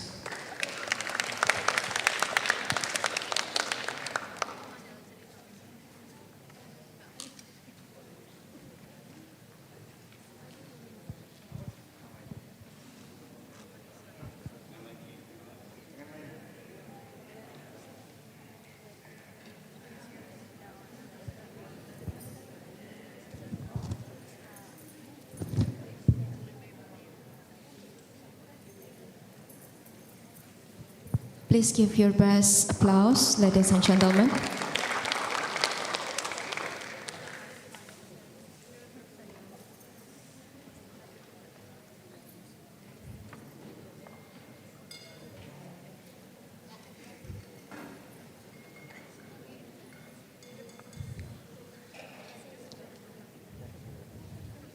Next, we would like to present of appreciation to Dr. Hewan Mirjawal MM and Dr. Hewan Vici Eko Handayani.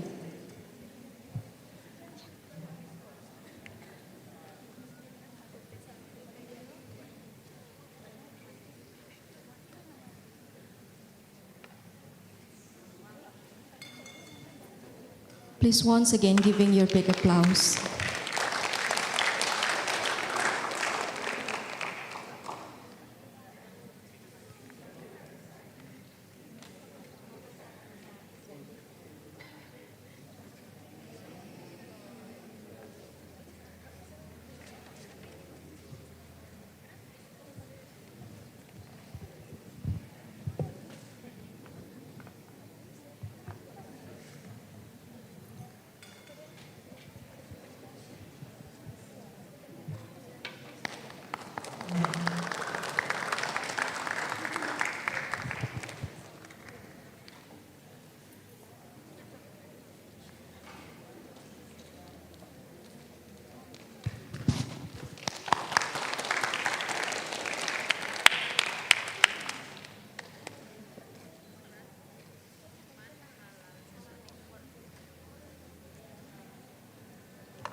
Check. And we would like to present for our moderator, Dr. Hewan Rosalia M. Anim SC.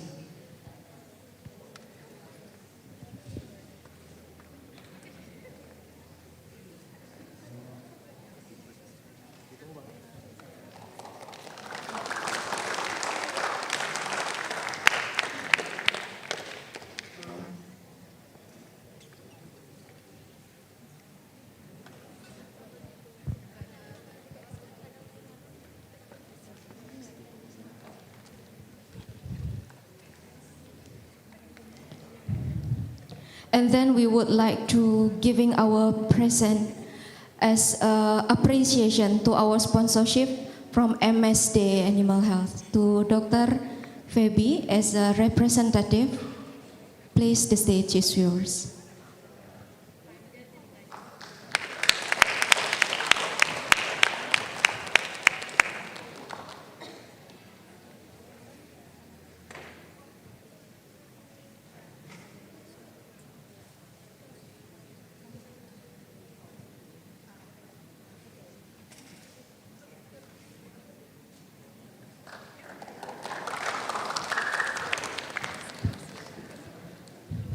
Thank you, and please, you all may now be seated.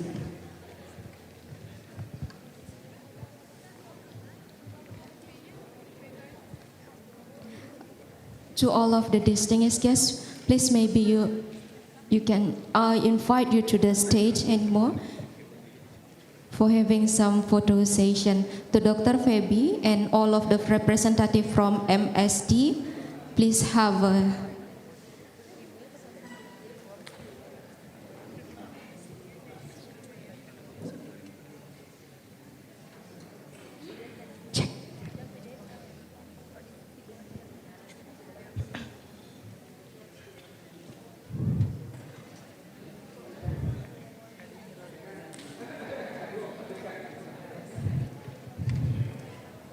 maybe to the Vice Dean and Student Affair, Dr. Faisal.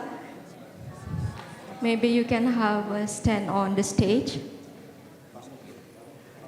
To Dr. Mustafa Sabri as a Vice Dean, maybe you can have a stand on the stage.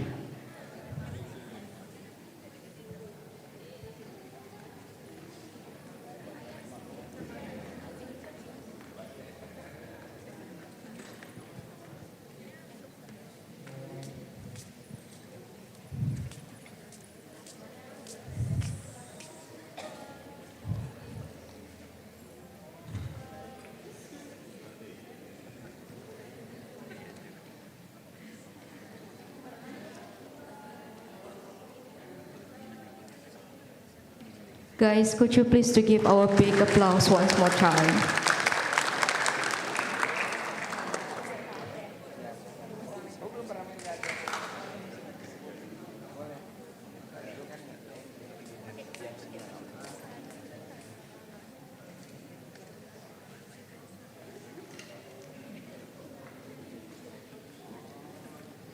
Thank you, and please, you all may now be seated.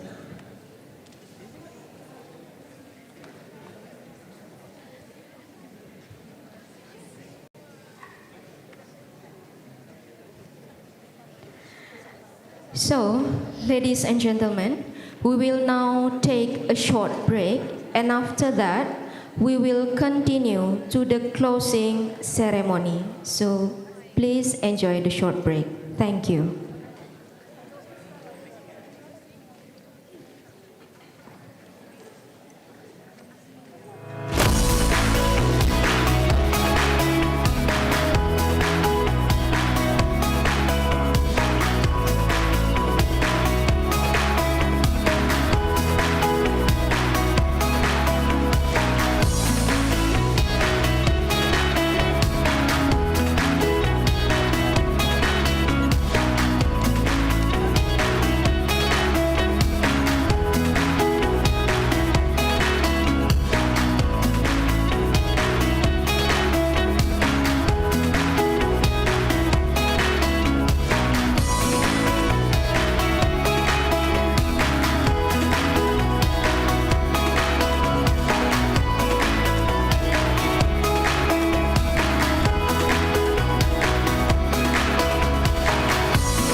gentlemen, all of the distinguished participants, I would like to remind you that the closing ceremony will begin shortly.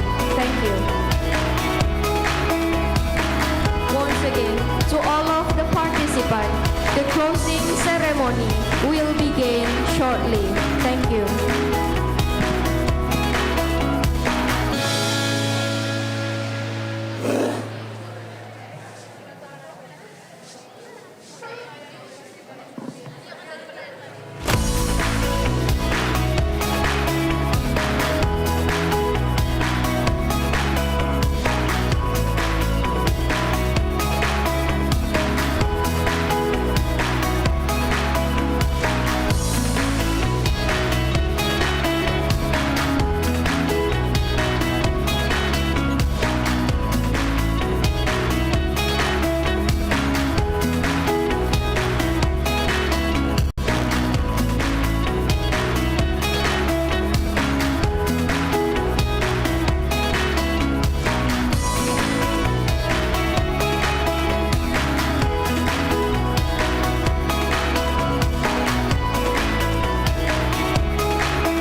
All of the participants, please be ready, have a seat, and please set your mobile phone into the silent mode.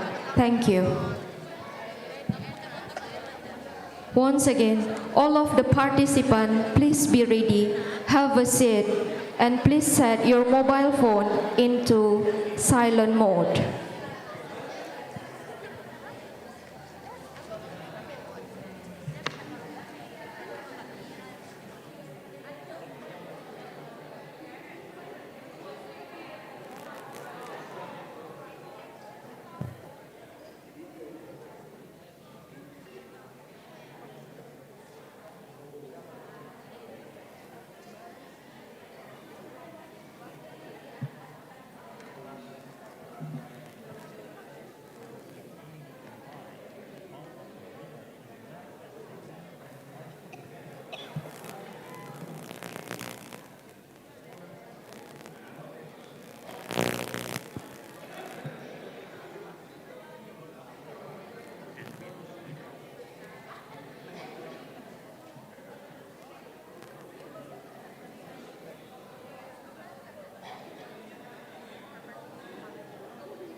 Cek, cek. Cek, cek.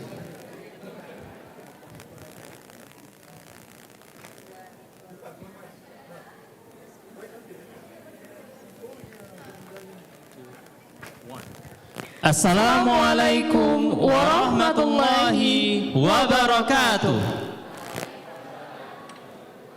Good afternoon, everyone.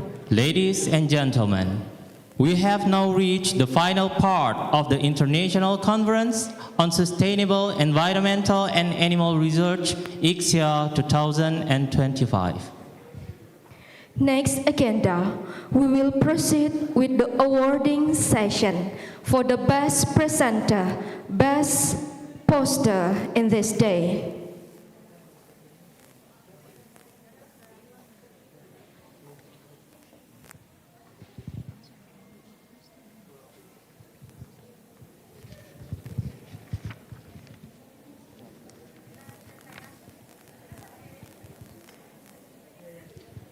We are pleased to announce the winner of the Best Presenter Award. Please give a warm round of applause to Miftah Amelia Putri Liansyah, Tasya Humaira, Profesor Dr. Hewan Mahdi Abrar MSc, and Rahmat Al-Ansori. We kindly invite all of the winners to come to the stage.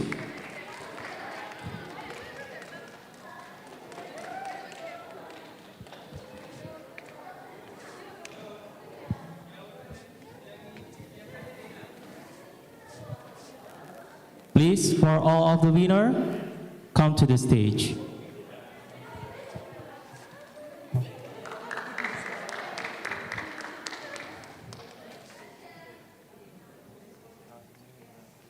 Please come to the stage.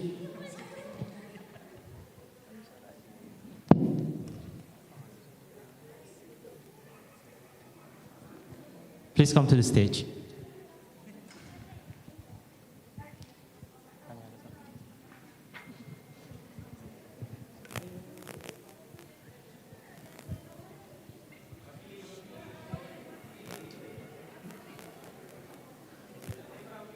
Maybe the representative of the Miftah Amelia Putri, Profesor Dr. Hewan Mahdi Abrar, and Rahmat Al-Ansori can come to the forward.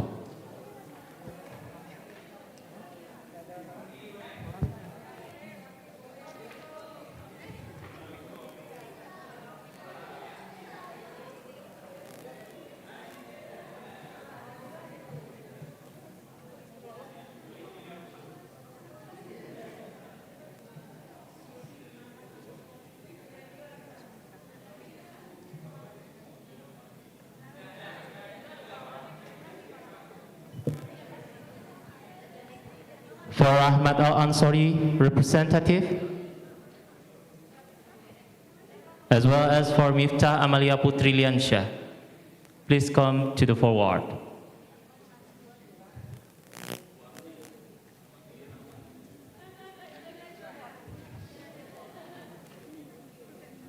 For Ahmad Al-Ansari, is there any representative?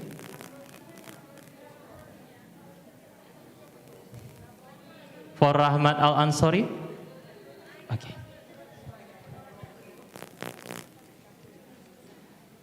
And we also invite the Dean and all of the Vice Dean to come forward.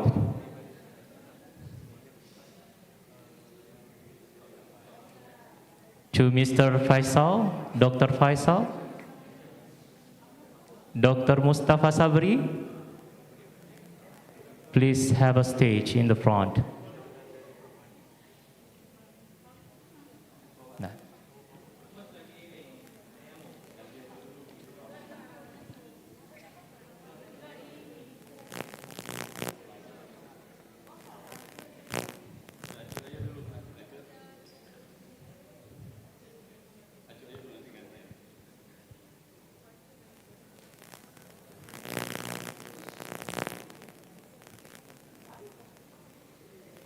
For Miftah Amalia Putri Liansyah will be handed by Dr. Faisal Jamin.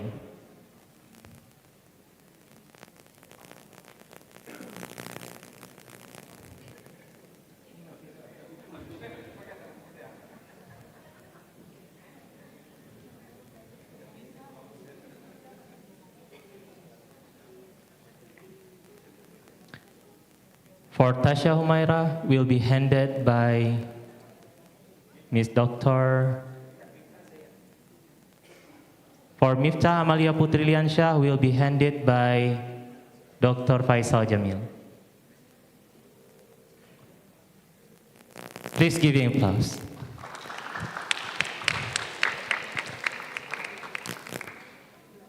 For Tasha Humaira will be given by Ibu Dr. Cudahlia Iskandar.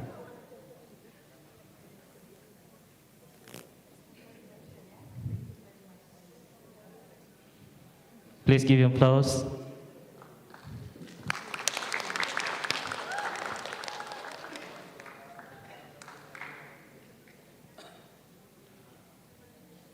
To representative of Professor Dr. Hewan Mahdi Abrar MSc will be handed by Professor Erwin.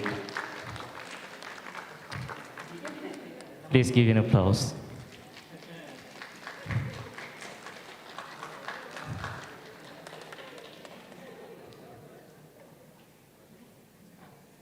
Last but not least, for Rahmat Al-Ansari representative will be given or handed by the Dean of Faculty of Veterinary Medicine, Universitas Syah Kuala.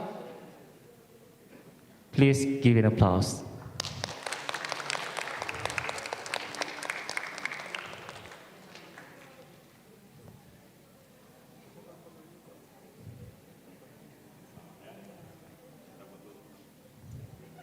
Take a picture for the documentation.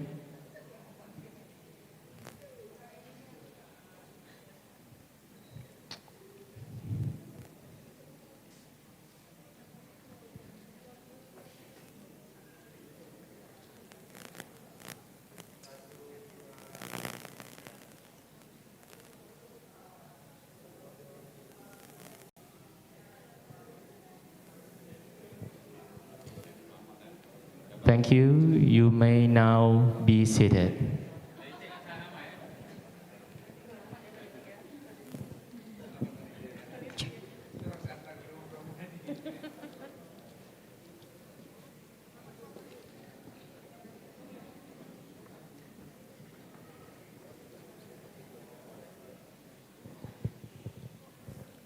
And finally, the winner of the Best Poster category.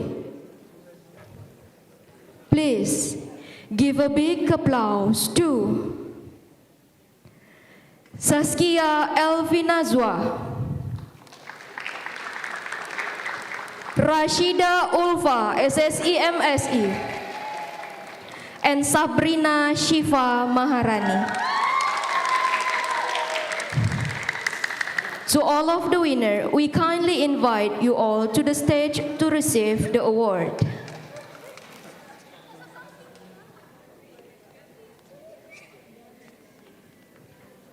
Please have a stage over here.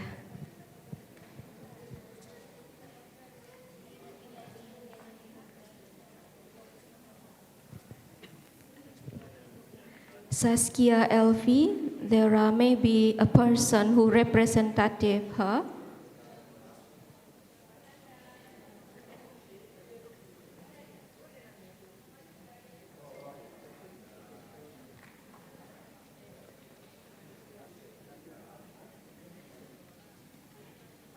Please giving applause. We kindly invite the chairwoman of Icsear 2025, Dr. Cut Dahlia, and we kindly invite Dr. Sabri bin Abdul Rahman from University Malaysia Kelantan, and we kindly invite the Dean of Faculty of Veterinary Medicine, Universitas Syah Kuala, to deliver the award.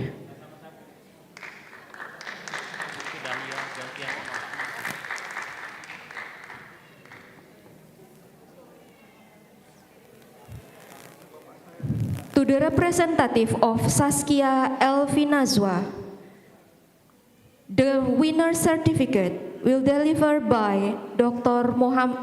Mustafa Sabri.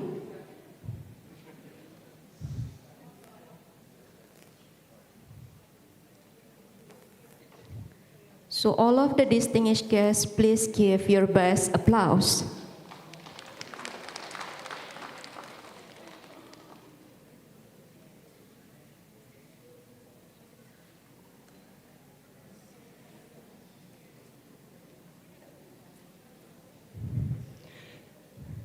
The award is a winner certificate to Rashida Ulfa SSI MSI will deliver by Dr. Sabri bin Abdul Rahman from University Malaysia Kelantan.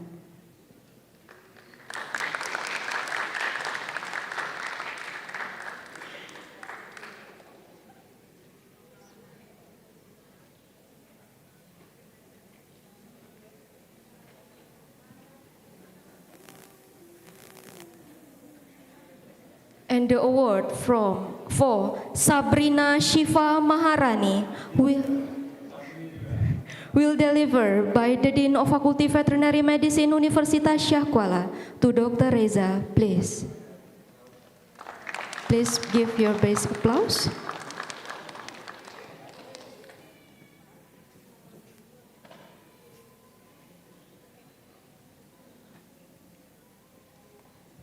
Now maybe the photo session, group photo session.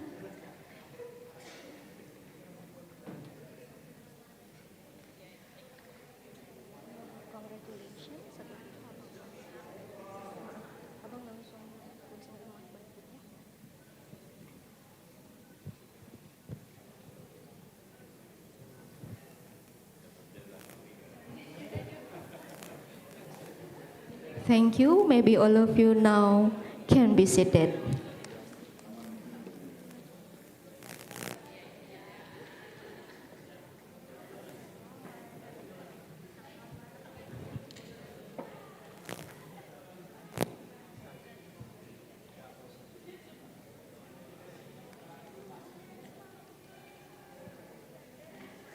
Congratulations to all the winners for your hard work and contribution to Icsear 2025.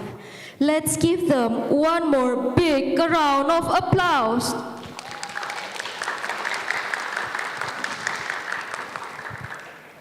The next event is the closing remarks by Dean of the Faculty of Veterinary Medicine, Universitas Syah Kuala, to Dr. Hewan Teguh Reza Ferashi, MSc PhD.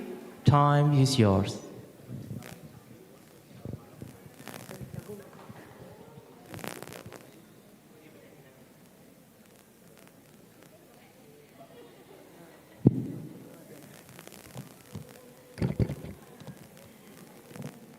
Bismillahirrahmanirrahim. Assalamualaikum warahmatullahi wabarakatuh. Very good afternoon to everyone.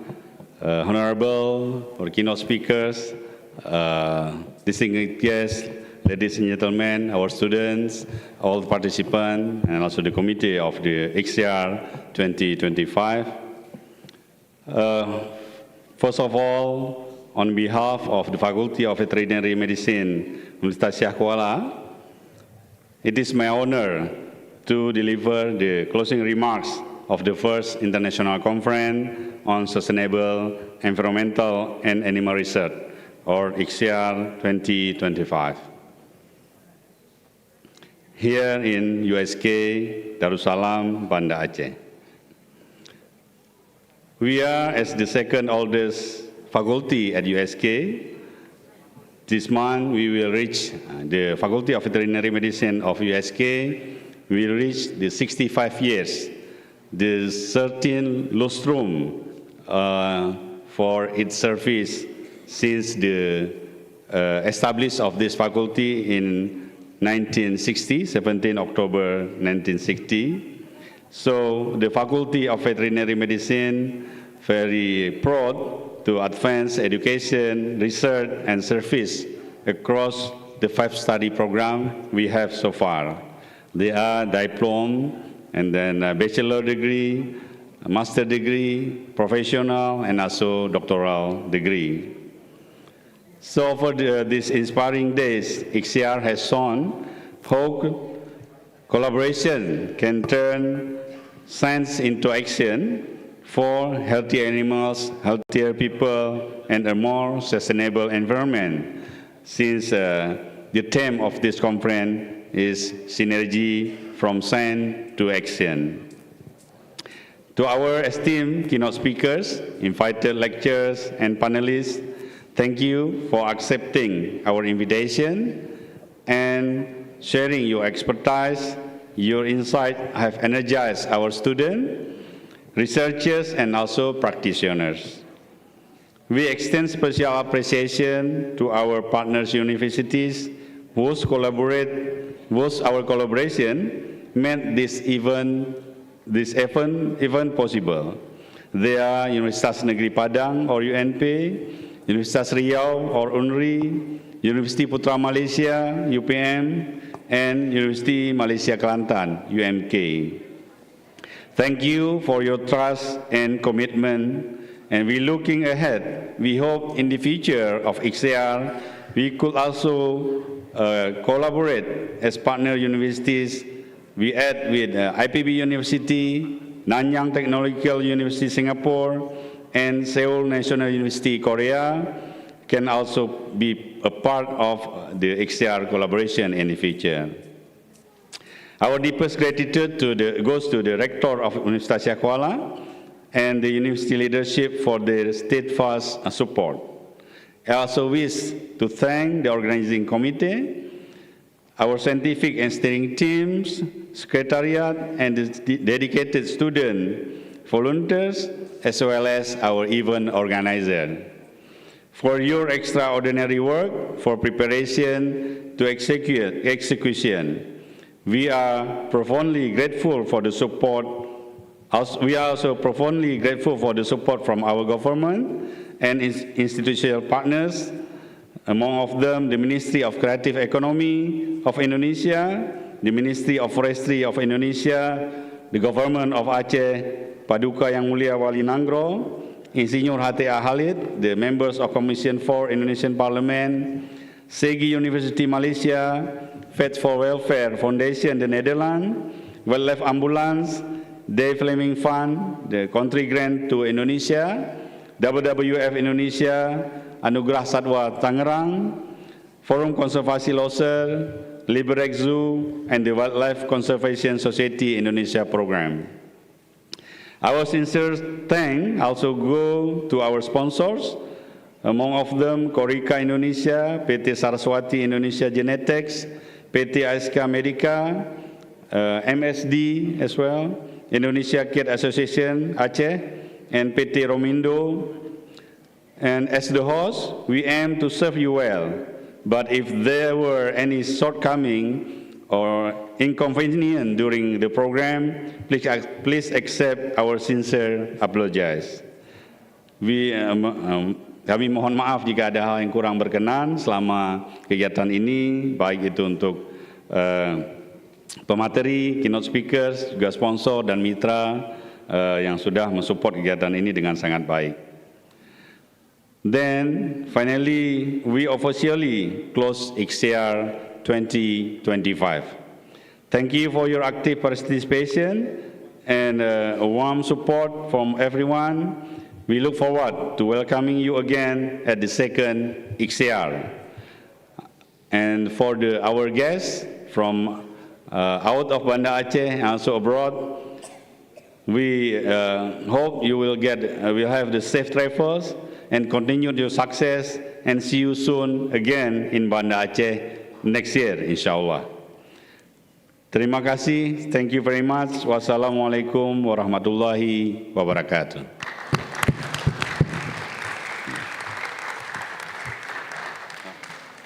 I forgot to say thank you to Dr. Fishy and teams for great support as well to this event. Thank you very much.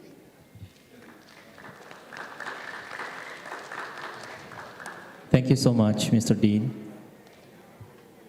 Next agenda is doa that will be recited by Rizky Arianda.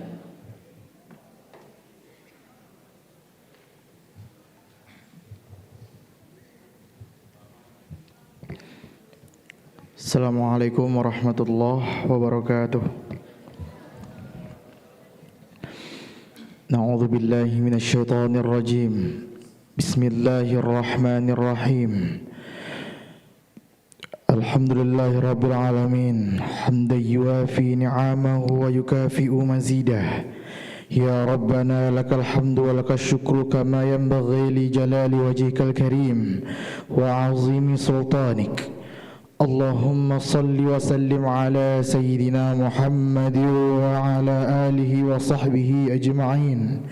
Allahumma ighfir lana dhunubana wa liwalidina wa limashayikhina wa li jami'il muslimina wal muslimat wal mu'minina wal mu'minat al ahyahi minhum wal amwat birahmatika ya arhamar rahimin. Rabbana hab lana min azwajina wa dhurriyyatina qurrata a'yunin waj'alna lil muttaqina imama. Rabbana awzi'na an nashkura ni'mataka allati an'amta 'alaina wa 'ala walidayna wa an na'mala salihan tardah wa adkhilna bi rahmatika fi 'ibadika as-salihin. Rabbana la tu'akhidhna in nasina aw akhtana. Rabbana la tahmil 'alaina isran kama hamaltahu 'ala alladhina min qablina. Rabbana atina fid dunya hasanah wa fil akhirati hasanah wa qina 'adzaban nar. Wa sallallahu 'ala sayidina Muhammad wa 'ala alihi wa sahbihi wa sallam. Subhana rabbika rabbil izzati amma yasifun wa salamun 'alal mursalin walhamdulillahi rabbil alamin. Assalamualaikum warahmatullahi wabarakatuh.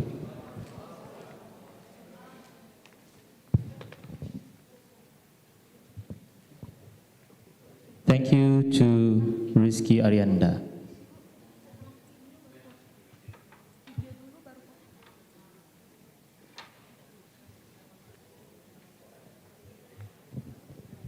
Ladies and gentlemen, let's take a moment to look back on our wonderful journey throughout the conference and please enjoy the closing video of International Conference on Sustainable Environmental and Animal Research 2025.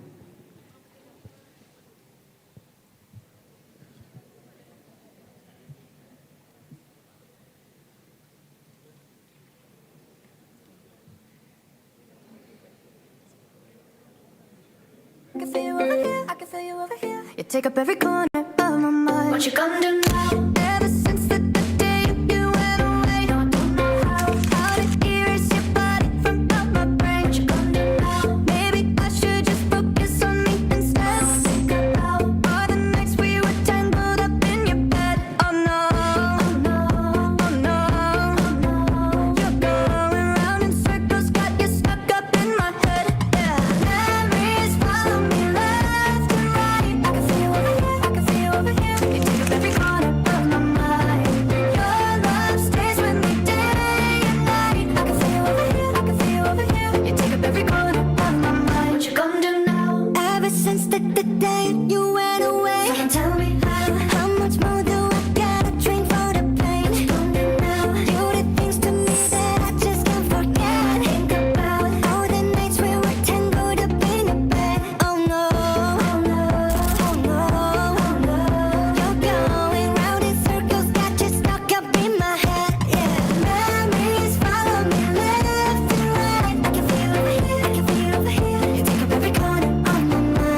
take up every corner of my mind. What you gonna do? Your love stays with me day and night. I can feel you over here, I can feel you over here. You take up every corner of my mind. What you gonna do now? I can feel you over here, I can feel you over here. You take up every corner of my mind. What you gonna do now?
Next agenda, a group photo session.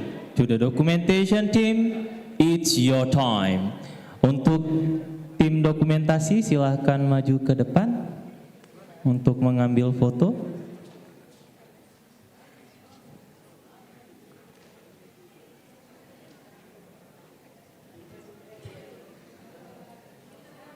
Maybe for the participant can moving to the center. Untuk partisipan bisa ke tengah-tengah lagi. Seluruh partisipan bisa ke tengah-tengah lagi.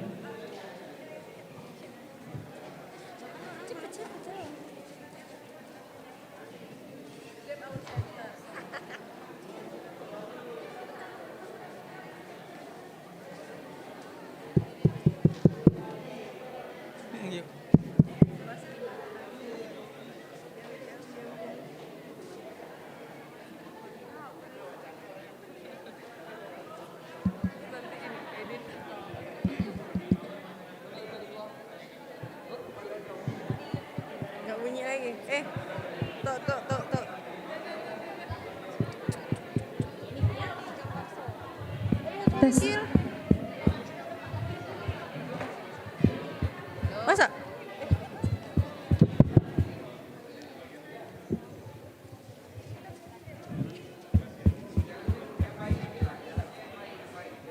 Izin dokter yang baju hitam boleh separuh pindah